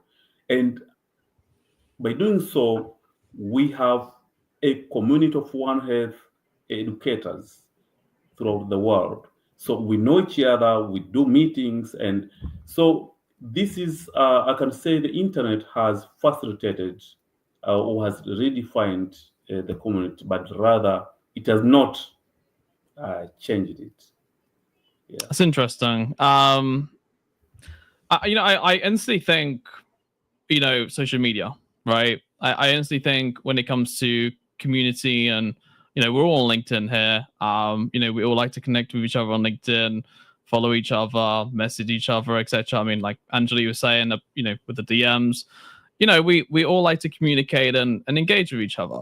And when it comes to when I think community, from a link, through like a LinkedIn lens, I instantly think, like followers. I instantly think of, comments, likes, engagement. So, Anjali, has the internet replaced community or simply redefined it? As in, what I just shared with you there, do you kind of like see that in the similar way, or is it enhanced like the community? So I do think that it has, kind of redefined it, as Paul was saying, but I also, can understand what you're saying about, a community has become like a Facebook group or a LinkedIn group where you're commenting and engaging with people's posts. To me, I mean, especially lately, I've really been craving like live connection with people. And I don't know if that was because of, the lockdowns with COVID or whatever, but I just feel like it's more genuine when you connect with people in person, because I think kind of to what you're speaking to is with social media and the internet, some of the connection that we do have digitally can be disingenuine, where, we're only seeing what people want us to see on their social media feeds. We don't see the real story of what's really happening in their lives. A lot of, especially with AI, with graphics and images that can be created and not be real, are these people really putting their authentic, genuine foot forward? So yeah, for me personally, I lately have been really craving the in-person, genuine connection with authentic people, rather than, the internet and the communities on, the social media feeds, just because I just don't feel like there really is that genuine connection, because not everybody, can be truthful in what they're putting forward. No, I agree. And, human to human connection. I mean, as we head into the age of AI, human to human connection is going to become even more critical and more important, and people are going to want to see each other and be with each other in person. I mean, let's look at this from an athletics point of view, right? Is it going to be human versus humans when you're running, or is it going to be potentially robots versus robots, running? So, Dimitri, let's just bring you on to this. From your perspective, and this is more of a side question, this is not the main question. When you see AI and you see it being used in sports and athletics and stuff like that, and then you've got robotics coming down the line too, do you see this potentially happening and redefining potentially community as a whole, like, or even when it comes to athletics, right? Robots versus robots, or human versus robots, for example? Yeah, thank you for your question. I think that there will always be humans in sports. That's just something that you can't replace. The human ingenuity behind it, the emotions, it's just something that will stay forever. But I definitely think that it would be interesting to see technological improvements or AI enhancements in sports to see what it would look like, how we could improve what we already have. And I think that your points about like robot versus robot is actually quite interesting. It's definitely something that I would watch. But to answer the main question overall, I don't think that it'll ever replace humans in sports, because I think that there's just like that deep emotional impact of watching sports that can't be replaced by robots. Yes, it kind of makes me think of the music industry, and when like you got a live DJ on set, and that live DJ is raving about and dancing and all that sort of stuff, and you watch that DJ having a great time and stuff like that, and then you have a AI doing it all for you, and then there's no one behind it. It's kind of like it kind of removes that sort of human connection. So I can completely relate to what you're saying. So Chris, we'll come over to you next, and also to you, Paul, which is how do we teach young people to value stillness in a world that rewards noise? I mean, we spoke about social media, and I mean, we could even go into the TikTok brain side of things as well. But Chris, we'll start with yourself, obviously, once you've had a lovely drink, which is how do we teach young people to value stillness in the world that rewards noise? This is such a great question, because a part of me thinks that you cannot teach stillness, that it is something that is learned over time, that you have to come in relationship with. Okay. And in my mind, I think more about how we model being okay with stillness, and how modeling and showing folks that it's possible, when I think about peer support, is a great way to instill those values in folks trajectorily. And so when I think about how do we assist, teach the young people, I think about how folks my age interact with social media and the reward of noise. Even my mom, who is on Facebook more than I am. And that's not, me being shady. It's just recognizing that we all have been in this position where we are having to come back to stillness in a way because we have been rewarded by the noise, and it's not just a young people thing. And in my experience as being a mentor, as being a leader, I've noticed that there is more value that comes in me showing up as my best self and showing young folks what is possible, and them being able to figure out their part in that has been, I think, more long lasting in what I've been able to implement in my various communities than me just saying, hey, stillness is good for you. It's nice if you meditate. A lot of times they know that. And it's not from a lack of education or a lack of, sometimes it's not even from a lack of access. It just may be that it's not the right time for them, or they just don't have the capacity to sit with stillness.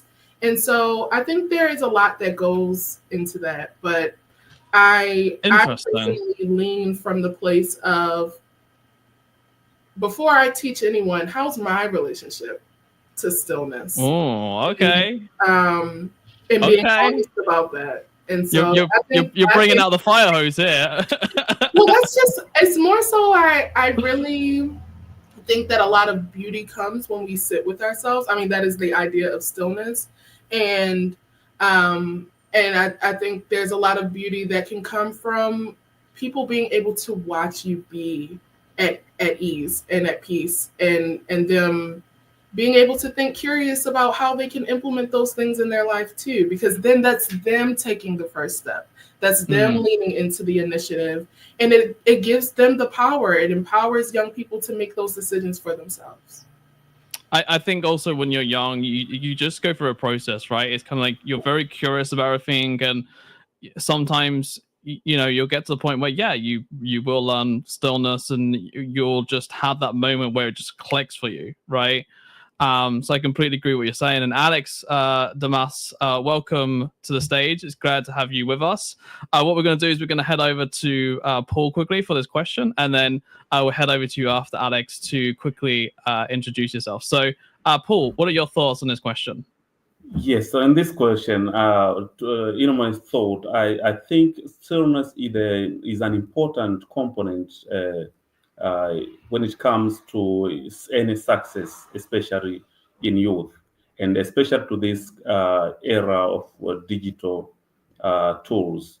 So, for example, currently you find the youth are constantly using their phones and the AIs. So they don't even think. They just use the phones to facilitate to facilitate them to accomplish certain things. So they don't think critically. They don't rest. They don't think. So stillness is the key for wisdom to anybody. So if we don't encourage, if we don't teach stillness, if we don't encourage stillness to the youth, we shall have a generation which will not be useful in the community, in the sense that there would be no critical thinkers. So everything that a person wants, he just Google, he just go to the social media. So I've seen personally, I've seen people, especially the youth, because I'm also a tutorial assistant at the university. I teach students. So we are encountering some students who we say that they don't think. Everything in the social media, everything in AI. So I think we should teach the youth to have to to have stillness, which will enable them to be critical thinkers, but also to be good deciders, to make good decisions, rather than just reacting as they do in the social media, for example. When there is a certain issue, they just react. So they don't think critically on how should I react to this. So I think stillness is important, and we should encourage it to the current generation. I completely agree with that, and I think you to think for yourself, right? Allow you to have your own thoughts, and then be able to utilize that and use AI as a tool rather than as your the AI is the main thinking thing, right? Like kind of like what you're saying, right? In terms of the human, allow the human to think, but then also still use AI to the benefits and the beneficial in which it can give you. So I appreciate you sharing that, Paul, and thank you so much. And Alex, let's bring you in as well. Please introduce yourself, and we'll share the next question to you after. So please. Yeah, sure. Thank you, Russell. Appreciate the introduction. Apologies for the lateness, but here we are. I'm Alex Dumas. I'm a professional speaker, author, leadership expert, coach, author, podcaster, movement leader. I've assembled different communities of coaches of color and entrepreneurs as well. And the work I've been doing for the past few years has been from the stage, helping leaders of color amplify their voices, amplify their true potential. And the thing in the back, my signature talk is called Speak Up, Stand Out. And that's all about building what I call unshakable confidence. So that is me in a quickness. Well, thank you for joining us, Alex, as well. And we'll fire this next question to you, which is, are we equipping youth to lead in a world stacked with endless information and little reflection? So, are we equipping the youth to lead in a world stacked with endless information and little reflection? Yeah, it's a great question. In my opinion, my experience, I don't think that's been the case. I think that there's been more opportunities that we can provide some resources, some tools, whether that's through mentorship, coaching, books, podcasts, and not to make this a heavy political subject, but right over here in the United States right now, a lot of those pieces of information are being kind of removed, right? Whether it's something related to diversity and equity, inclusion, and I think that's what's made this country great and what's made people all around the world better. So when we hear diverse voices and different opinions, and right now, as some of you have mentioned, there's a lot of information. There's so much that people are consuming, right? It's just everywhere. We can't avoid it. Now it's a matter of how do we discern what's, I don't want to say truth, but what's useful, what's effective, and what can actually contribute to someone else versus destroy, attack, condemn someone else. So there's a lot of work that we can do. I think round tables like this, panels like this, summits that have been created to help uplift consciousness and thought is what's needed on a mass scale. It's just now a matter of you, me, other leaders coming together and making it happen. It's not going to be easy for us individually, but as together as a united front of sorts, I think we can equip the next generation and generations to come to be successful. And thank you for sharing that, Alex. And my thoughts instantly go to, are we equipping the youth, to lead? My thoughts instantly go to sort of like mentors, teachers, elderly, people that have been there, experienced, done that. That's kind of what makes me think in terms of, how we can equip the youth when there's endless information, little reflection, right? Like it's kind of like going back to stillness and how Chris was sharing with us earlier. It's a great way in which you are able to reflect and are able to just put your phone down for 5 minutes and just think, okay, let's reflect on this. Let's see what happened. And then, take the next step forward. so that you're not always endless information, and then you're getting headaches, and then you're going crazy, and then there's little reflection to reflect back on that. So I want to bring in Anjali into this conversation, and also Dimitri. Will head over to you next, which is we'll go to the next question, which is, what role should schools, parents, and technology companies play in setting boundaries for connectivity? So, Anjali, I'm very curious to hear your thoughts on this, actually. So please tell us. Yeah. So actually, one of the things that I, help my clients with and talk about is the impact that we have, for business owners. I get a lot of argument from solopreneurs, especially, who tell me, oh, I don't need to know how to lead because I'm just one person.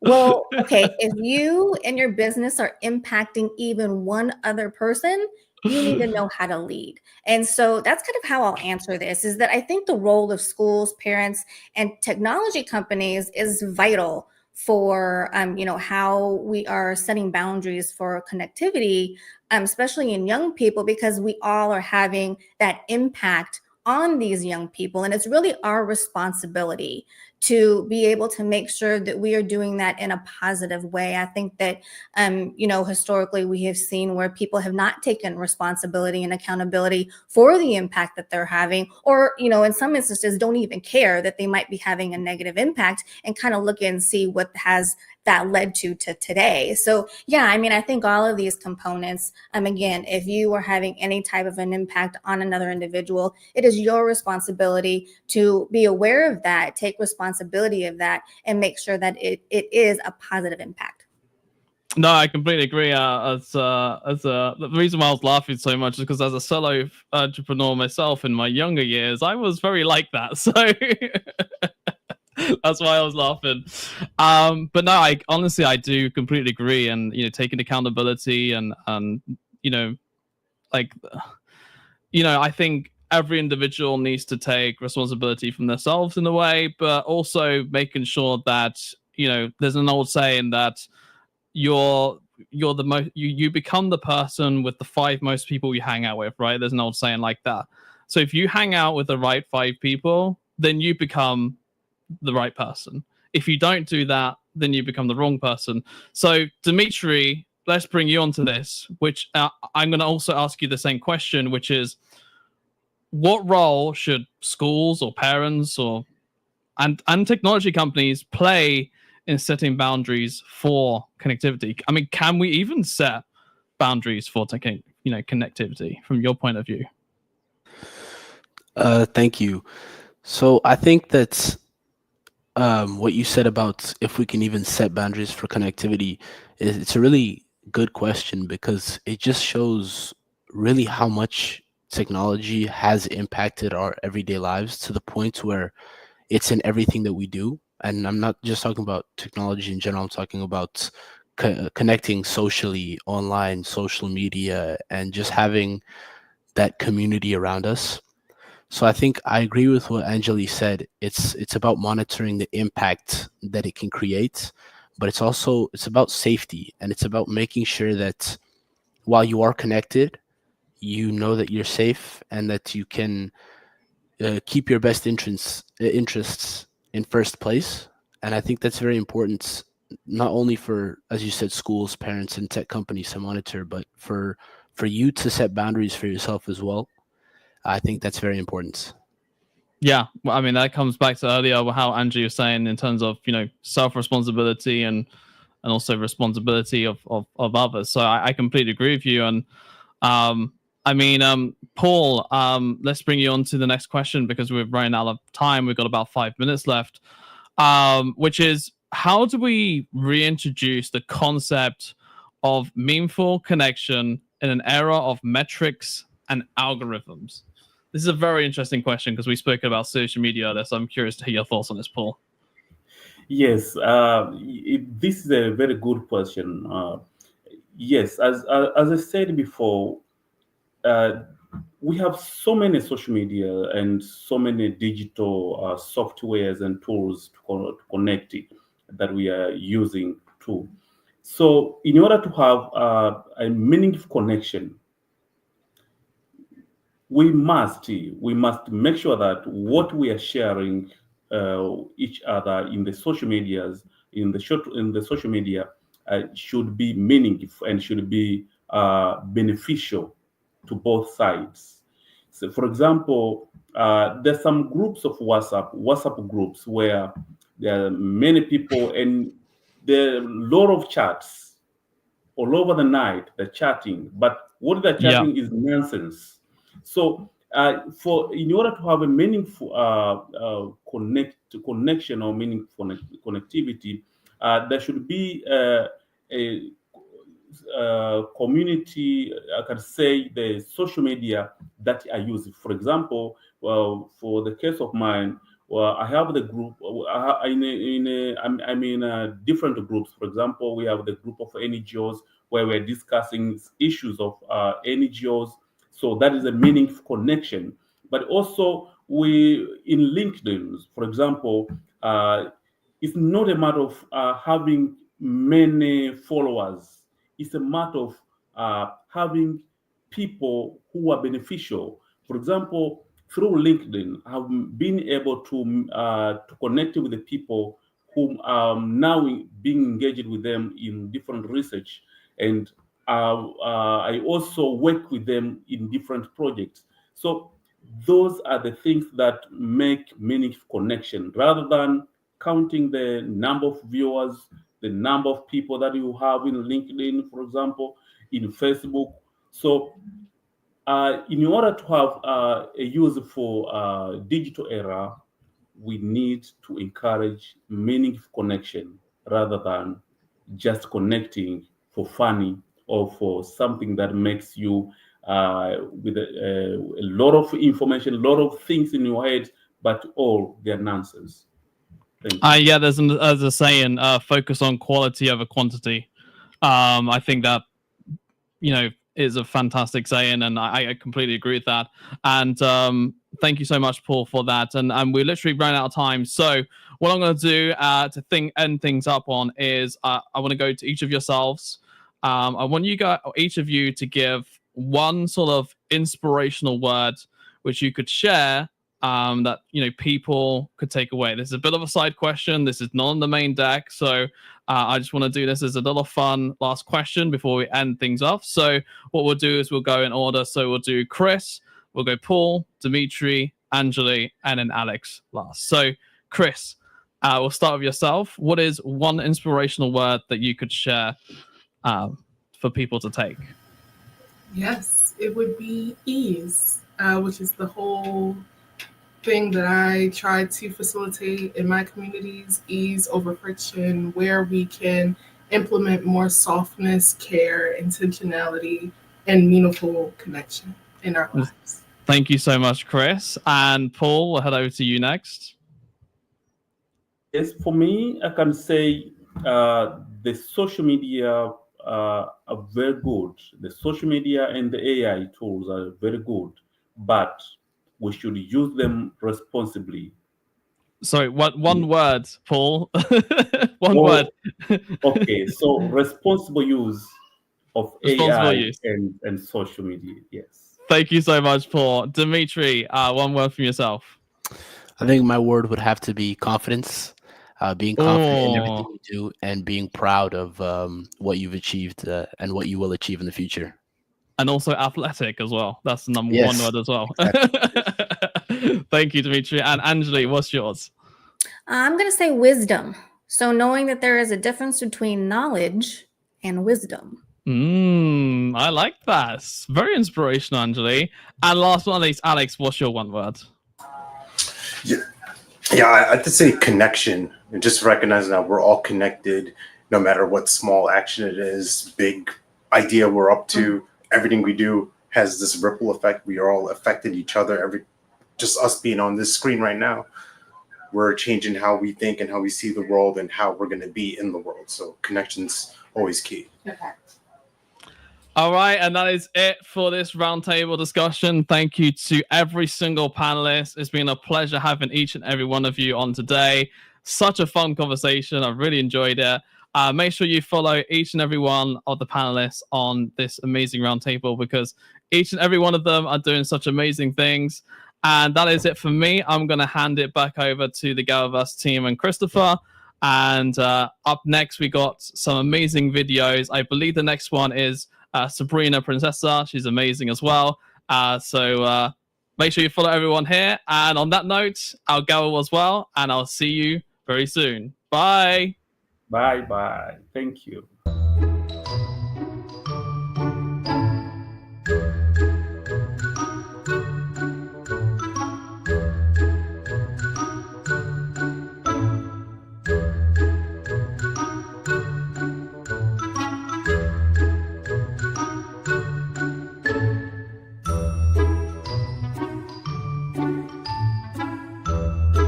If the life you dreamt of, freedom of time, wealth, location, and happiness was actually within reach.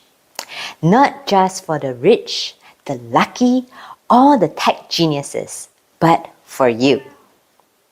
Because for the first time in history, you can build a life of freedom from anywhere, at any age, if you start now.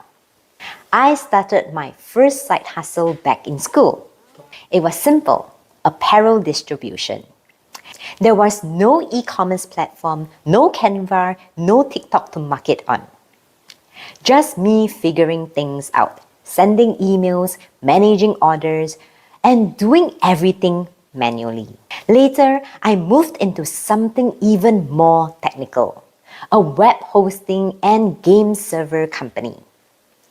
I had to learn how to physically set up servers, co-locate them, manage bandwidth, troubleshoot problems, all without Google being as helpful as it is today. There was no ChatGPT, no YouTube tutorials, no AI that you could ask, hey, how do I fix this? It was exhausting. I cried, I failed, I wanted to give up. But somehow I kept going. And I'm glad I did. Because everything I struggled through back then gave me the life experience I needed to grow. Today, I run multiple ventures across tech, wellness, education, and branding. I help others build their business, and more importantly, I help them build freedom. And now the game has changed. We live in a time where AI can help you write content, manage your schedule, even build a brand, all from your phone.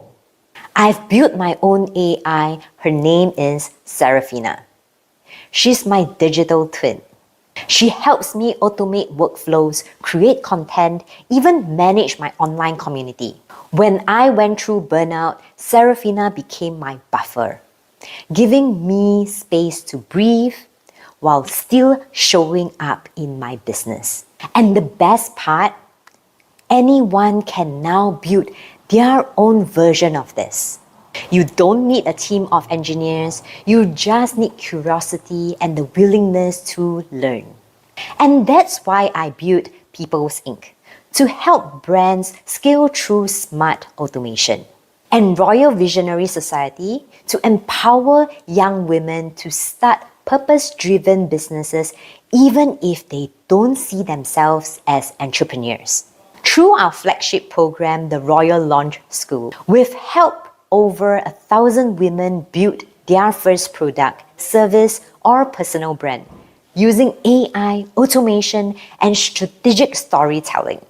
And through Speaker Society, we give rising voices the platform and training to speak on global stages like this one. Because confidence can be taught, influence can be earned, and everyone has a story worth telling. And here's the truth. You don't need to be a CEO. You don't need to know how to code. You don't even need to be sure what your purpose is yet. But you do need to start. The tools you need are already in your hands. The only thing missing is action. You can build freedom of time, of wealth, of location, of happiness if you're willing to take the first messy, imperfect step. You can build freedom of time, of wealth, of location, of happiness if you're willing to take that first messy, imperfect step. So let me leave you with this. You are not too young, you are not too late, you are perfectly on time if you start today. Whether it's building a personal brand, launching a digital product, or simply exploring your voice through AI, don't wait for permission. Your future is already here. It's just waiting for you to create it. Thank you.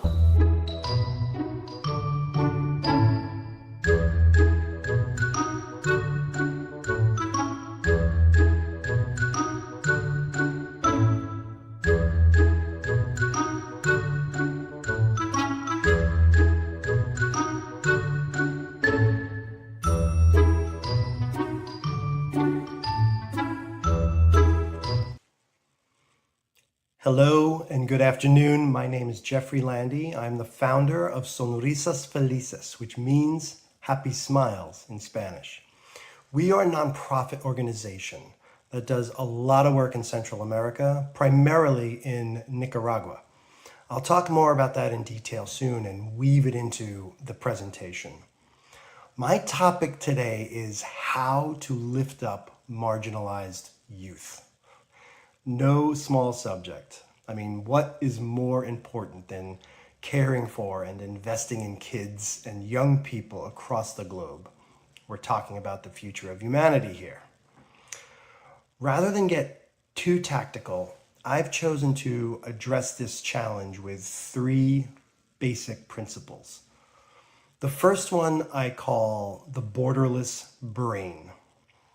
You know, there's a troubling political trend around the world, call it populism or nationalism, but the idea is we must isolate from the wider world, take care of our own, and centralize attention and resources inside our own borders. Well, that mindset is just contrary to the essence of our theme. In my view, we are one human family, and I shouldn't have to apply empirical measures to believe that the value of lifting up a child in Sudan versus Cambodia versus America is the same and will reverberate accordingly. Now, this may be a natural mindset in the world of philanthropy, but we need way more people thinking about our youth in this way. Okay, so how does Sonrisas Felices practice the borderless brain?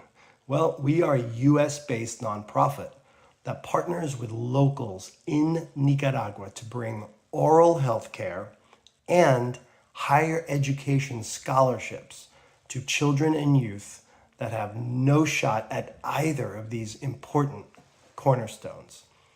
We chose to focus our project outside of our border. The second principle or way to lift up marginalized youth is to get them out of the home. This one also isn't easy. Many homes around the world are multi-generational, and children are expected to contribute and work to keep the home going. We also know every time we leave the home, it represents an educational and mind-expanding opportunity. I believe we should be galvanizing these young imaginations. It's a critical investment in the individual and the family. You know, this becomes particularly difficult for girls and young women. And honestly, isn't this debate over now?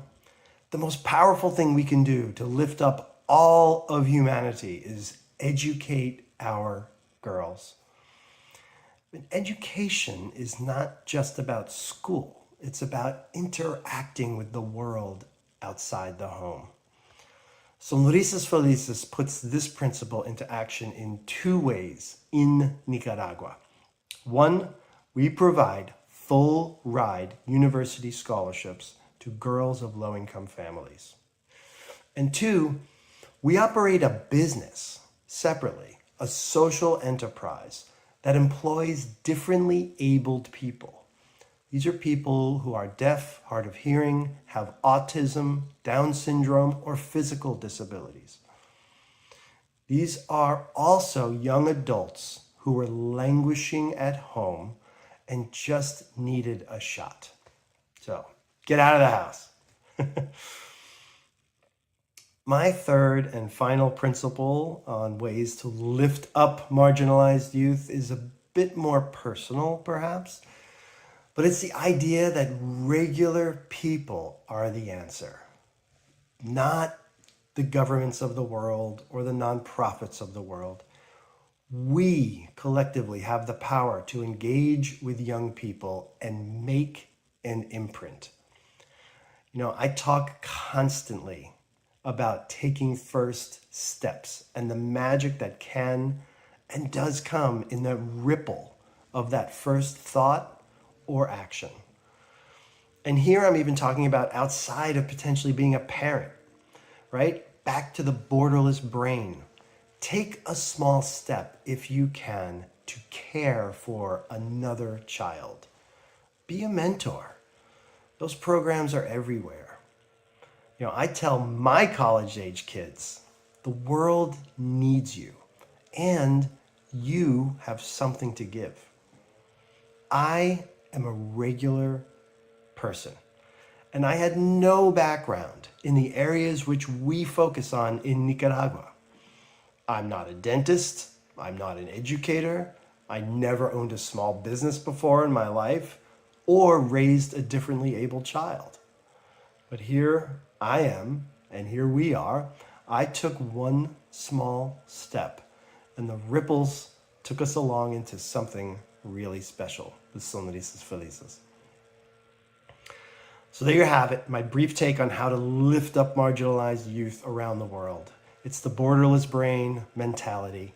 It's getting them out of the home, and it's regular people, just like you and me. That's the answer within all of us. Check out our website, sonrisasfelicesnica.org. If you'd like to connect, thank you. Muchas gracias.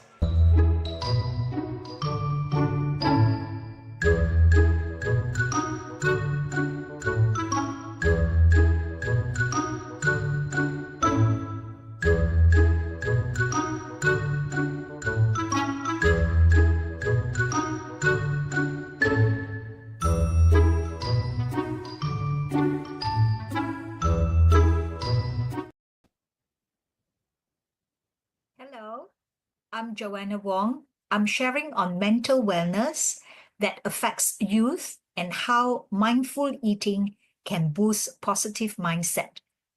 Raise your hand if you have ever felt overwhelmed at school, social pressure, or just life itself. You feel exhausted, unable.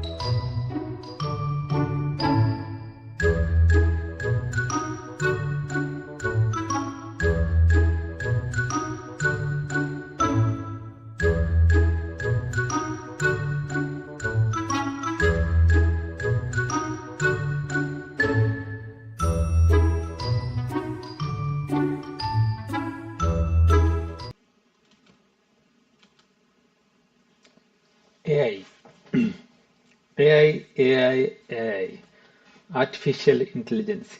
Let us explore the future together. Hello everyone. My name is Pentara Marapatla, working as a director, data infrastructure and reporting at Breakthrough T1D in USA. Today I'm excited to talk with you about something that's changing our world in amazing ways, which is called artificial intelligence, in a short, AI. Have you ever asked Siri a question? Watched Netflix recommendation your next favorite show? Or played a video game against a computer opponent? If so, you already used AI. So let's talk about what is AI. So AI is likely teaching computer to think and learn almost like a humans do. But instead of learning from teachers and books like you do and I do, computers learn from the data. Lots and lots and lots of data. Think about how you learn to recognize a dog. So you have seen many dogs, heard them bark, maybe you petted them, and now you can easily tell a dog from a cat. The similar way, AI learns in similar way, but much faster. We show a computer thousands of pictures of dog, tell it these are dogs, and after analyzing all those images, it can recognize dogs in a new picture it's never seen before. There are different types of AI. Some AIs can only do one specific task, like playing a chess. This is called narrow AI. So other AI systems can learn and adapt to new situations, which is called the machine learning. The most advanced AI can understand the language, recognize faces, and even create arts and music, which is deep learning. So these are the types of AIs which we are seeing in today's world. Now let's talk about how AI works. Let me share a simple example of how AI works. Imagine teaching a computer to tell the difference between apples and oranges. It's pretty simple example. First, we give the computer thousands of pictures labeled apple or oranges. The computer looks for patterns. The apples are often red or green. Oranges are, well, orange. So it creates a model in its brain. But what makes an apple an apple? When shown in new fruit picture, it uses this model to make its best guess because we already produce a lot of data and data and data about the apples, and it creates its own pattern. This process called machine learning, and it's at the heart of most AI systems today. The more data we feed the AI, the smarter it gets its a specific job.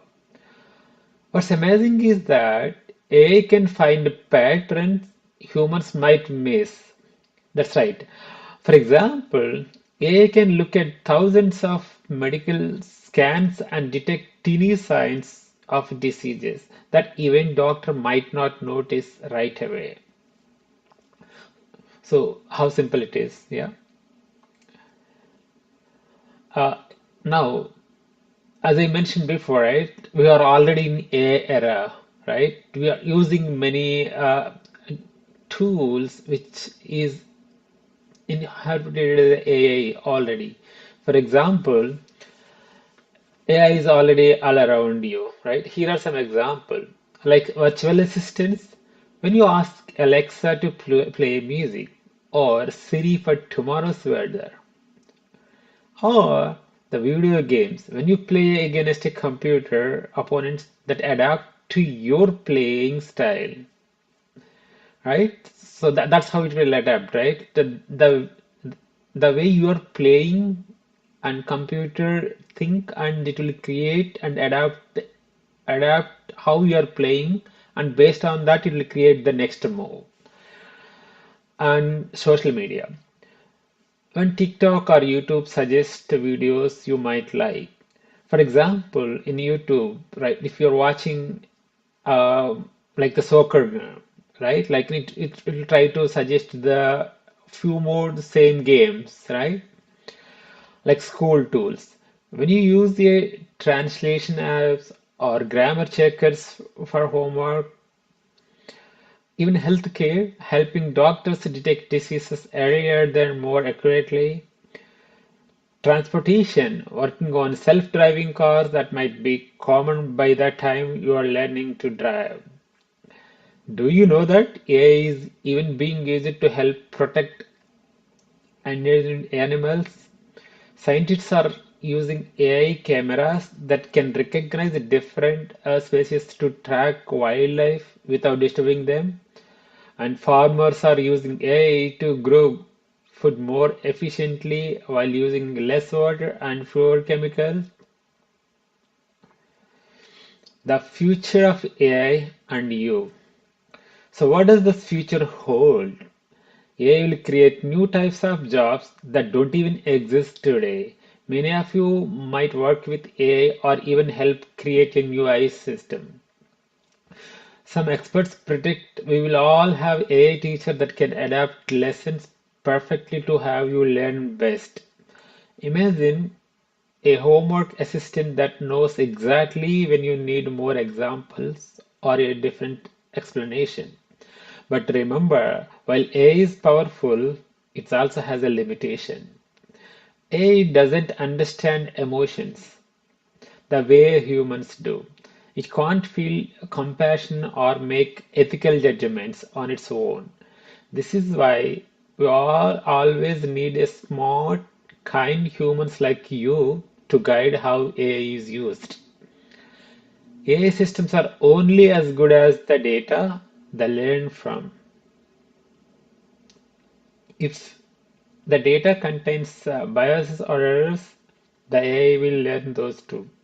That's why we need diverse teams, people from all backgrounds helping build fair AI systems. As you grow up with these technologies, you have a special advantages. You will understand it in ways older generation might not. We can help shape how AI is used to solve big problems like climate change, healthcare, and making education better for everyone.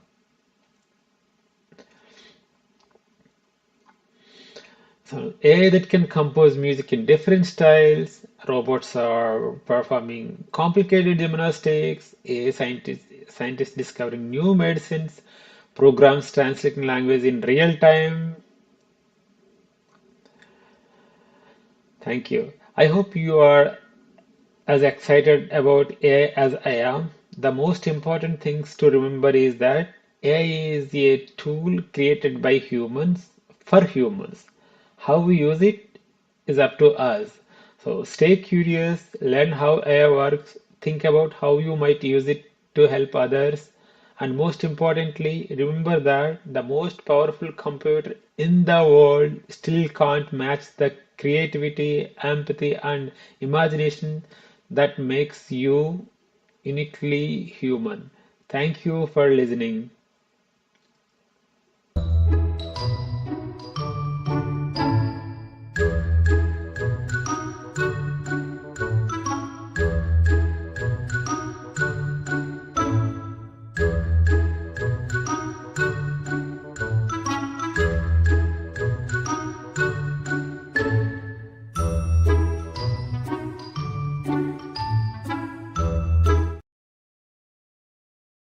Welcome to the GatherVerse in the Metaverse. My name is Teacher Paul Simon Wayake, and here is an introduction of Africa VR Campus and Center and the GatherVerse in the Metaverse.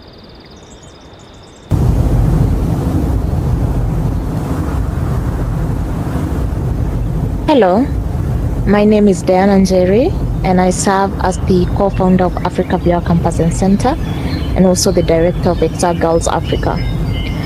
Our motto at Africa VR Campus and Center is VR is for everyone, emphasizing that it doesn't matter where someone comes from, their ethnic background, gender, or race. XR technology is creating a limitless world, offering a platform for storytelling and fostering meaningful conversation among people from different corners of the globe.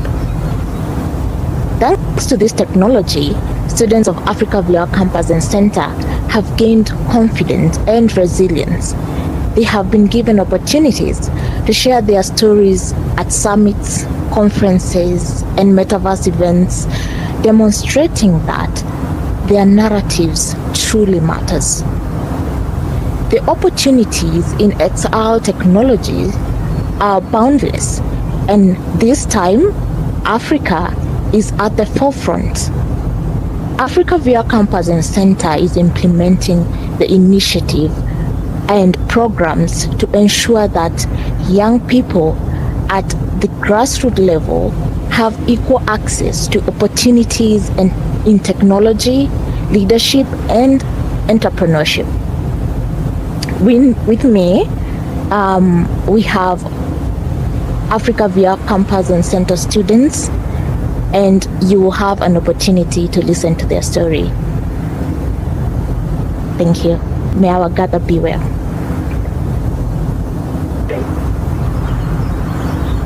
This is how my father drives in real life.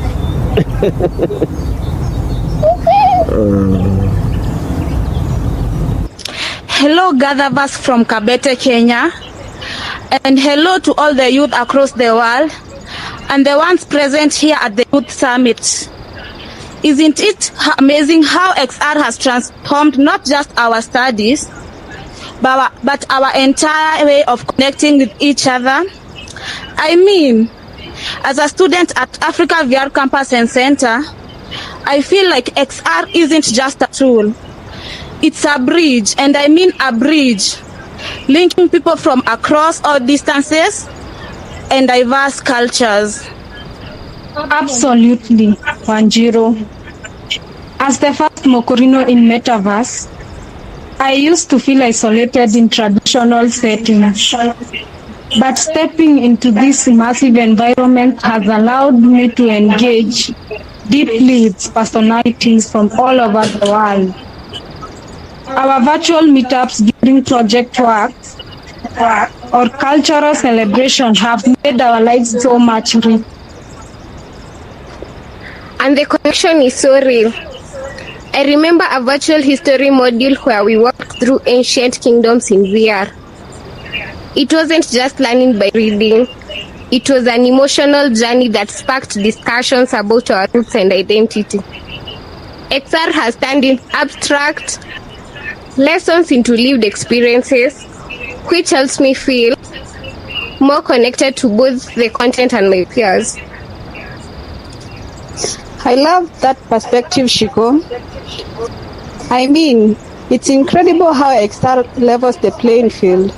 Whether you're from Nairobi, New York, or even Phnom Penh, the virtual environment makes you feel an equal participant.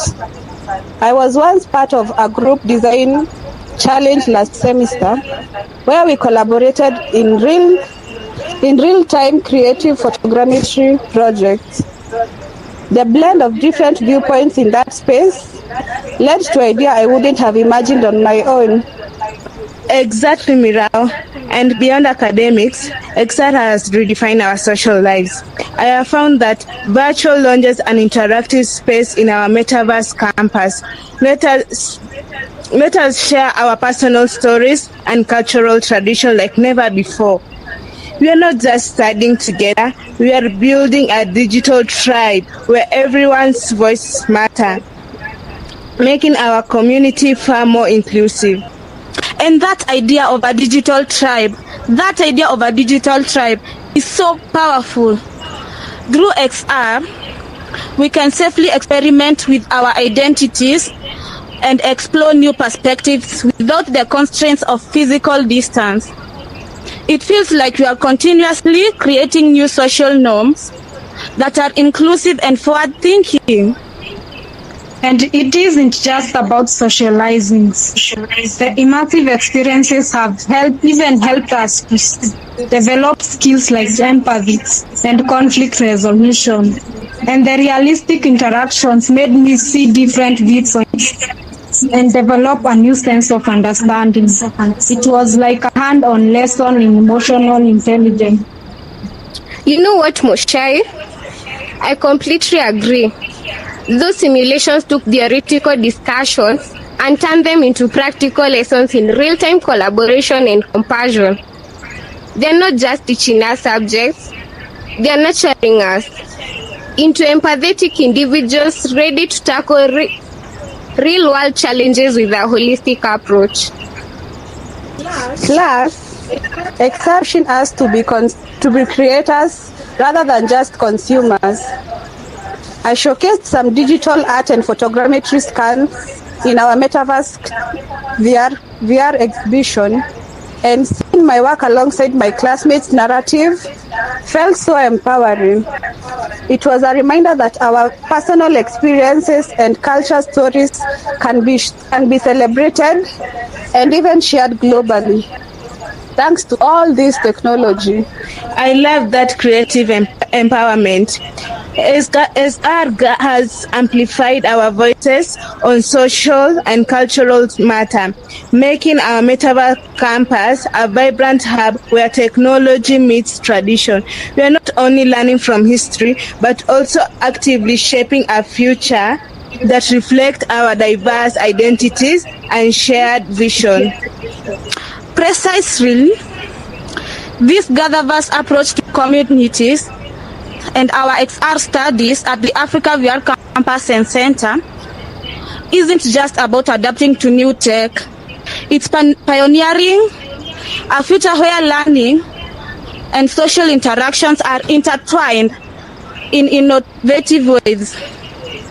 XR is redefining our education, our friendships, and ultimately our place in a rapidly evolving world.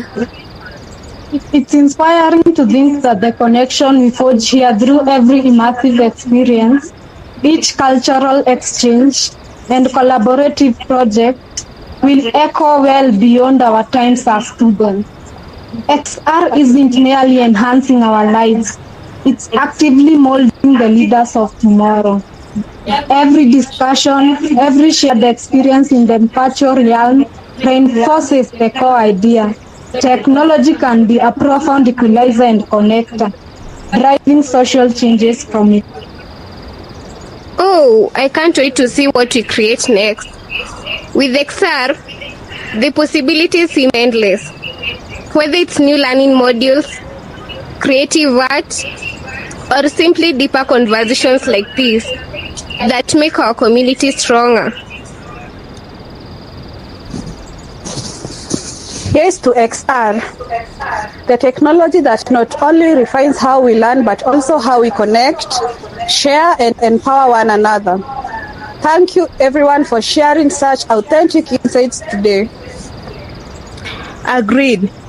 Let's keep exploring, innovating, and inspiring one another.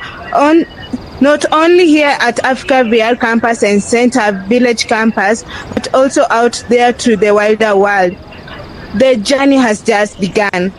Thank you, GatherVerse, for giving us this platform to speak to the world. May the gather be well. May the gather be well. May the gather be well. May the gather be well. May the gather be well.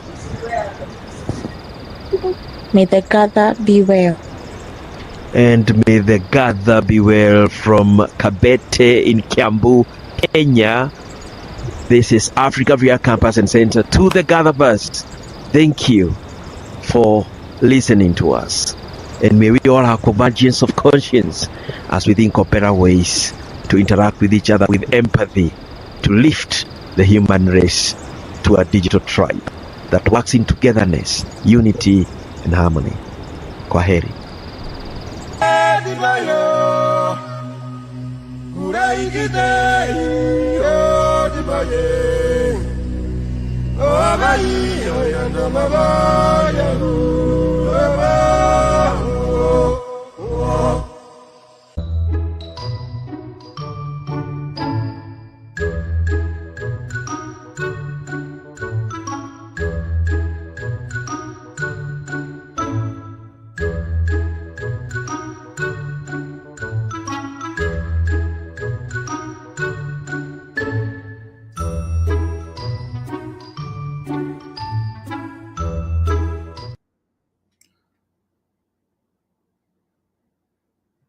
The manifestation of expression and cultural communication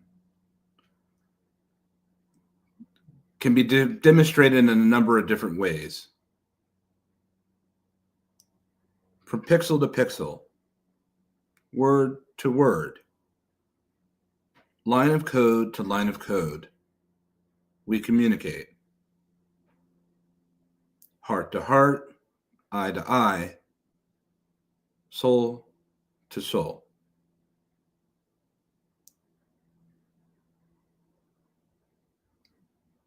There's never been more of an important time than the preservation of human expression than now.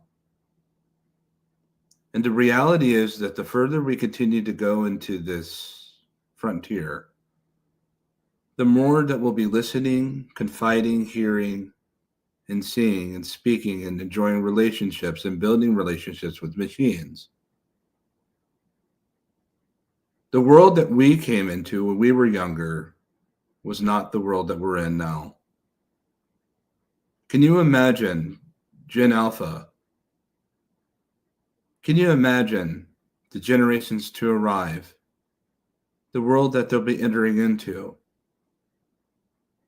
where a machine will be taken as serious as a human? All we want for them is safety. Their exploration will be their own. We can't dictate how that will look for them. What we can do is help them to arrive to the point where they need to make the decisions for themselves as a whole and a collective, so that they can decide how they want to be able to navigate into this world. Subsequently, when it came to our arrival to where we're at this intersection of humanity and emerging technologies, it never came with a field manual. There was no guidebook. Sure, there were books on how to get rich and how to be able to raise a startup unicorn and how to use the internet for dummies. We had those. But we didn't know what to do with our innovations beyond generating capital and wealth. Not all of them. Some innovations in the medical theater and in scientific discovery have been profound to this day. Some technologies, when it's come to education, has been extraordinary. The greatest development of technology, certainly within the past 30 years, has been communication.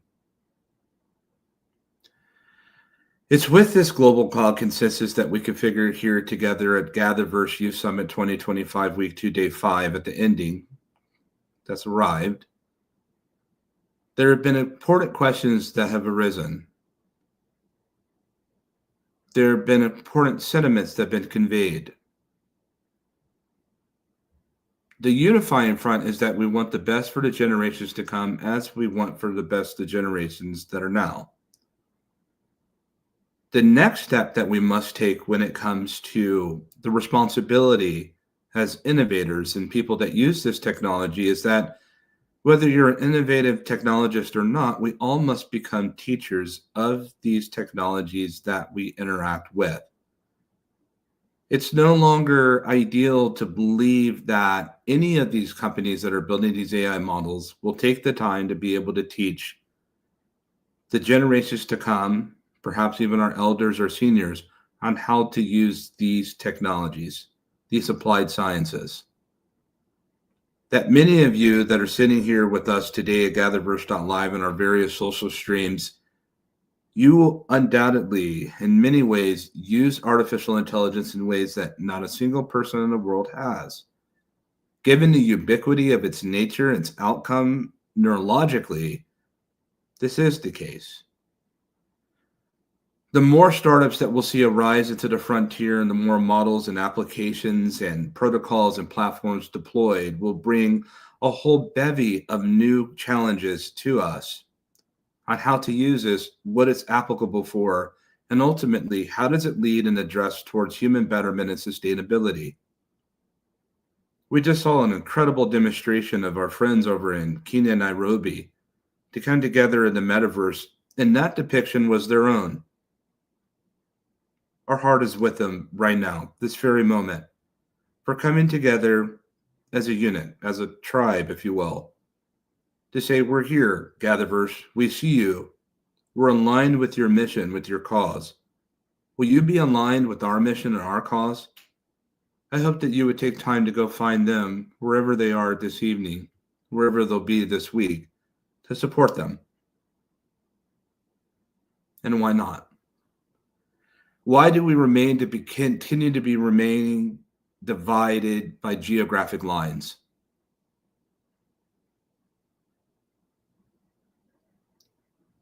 Why are we so far apart from one another? Yet with everything that we do in innovations, it says, even within our own hearts, that we want to be together. Why do we take these extraordinary technologies and weaponize them? Why can't we take these technologies and instead of building missiles and bombs, build shelters and homes? I understand the need for defense. I don't need a lesson in that. It has its place because evil does abide in this world. But if you're going to build a missile, build a home as well. If you're going to build threat deterrence, build poverty deterrence. And my goodness, if we're going to use this technology to take a life, then use this technology to save a life. What are we doing with the time that's given when it comes to our youth? Many people talk about these things, and there's no action behind it. But everyone has a role to play, and they must be allowed to play them. Everyone has a part to play, and they must be allowed to play them. Our part with GatherVerse is to assemble all of you together so that you can take this and go do something with it. Don't just leave it here in the screen in pixelation. Don't leave it on a LinkedIn post. And let's not leave any child left behind. I'll leave you with this as we prepare for another set of series of summits that are coming up, and we have Digital Wellness Day that will be here in a couple of days that we're brought. I'll leave you with this. There's only a little bit of time that each of us have to do this. And at some point, sooner rather than later, our time will be done.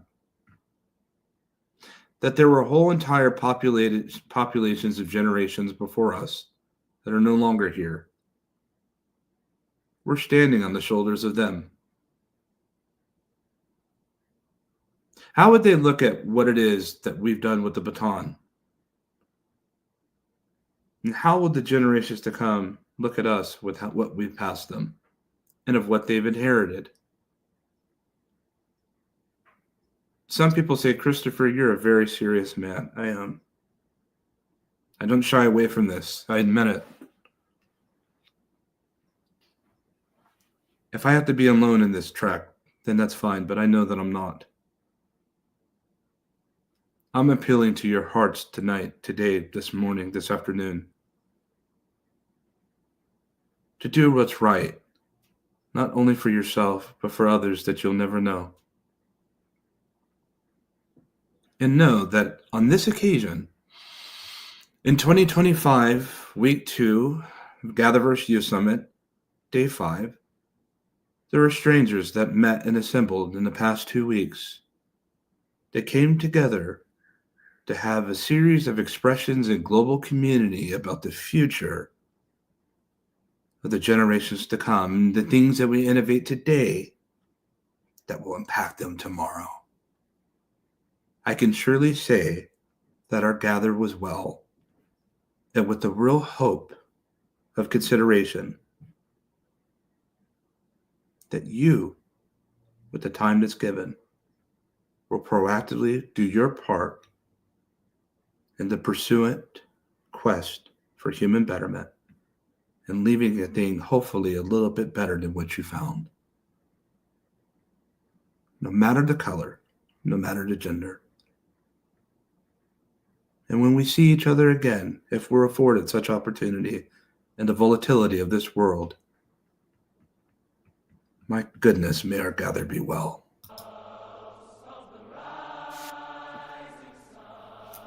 Take care.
She sold my new blue jeans.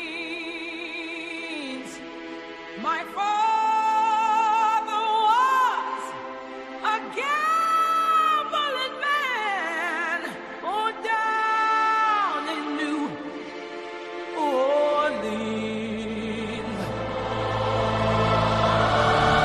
Now the only thing a gambler needs is a suitcase and a trunk, and the only time he's satisfied is when he's on a drug.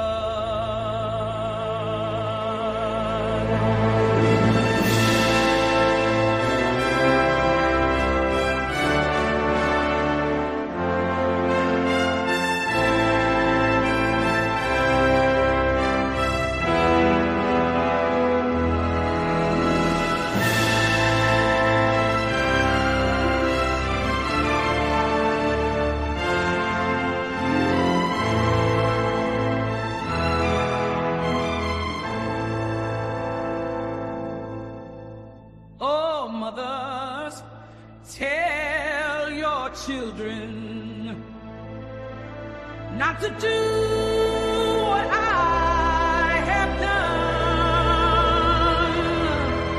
Spend your lives in sin and misery in the house of the rising sun.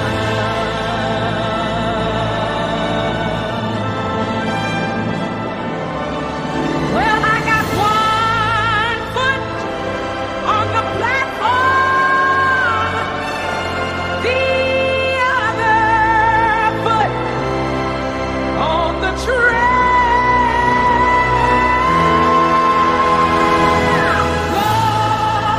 Going back to New Orleans to wear that ball and chain.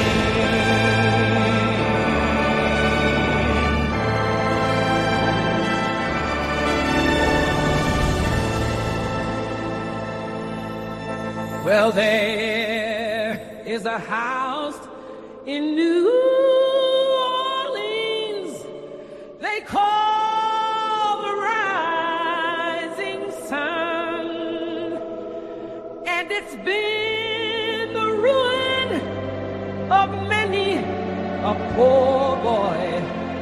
And God, I know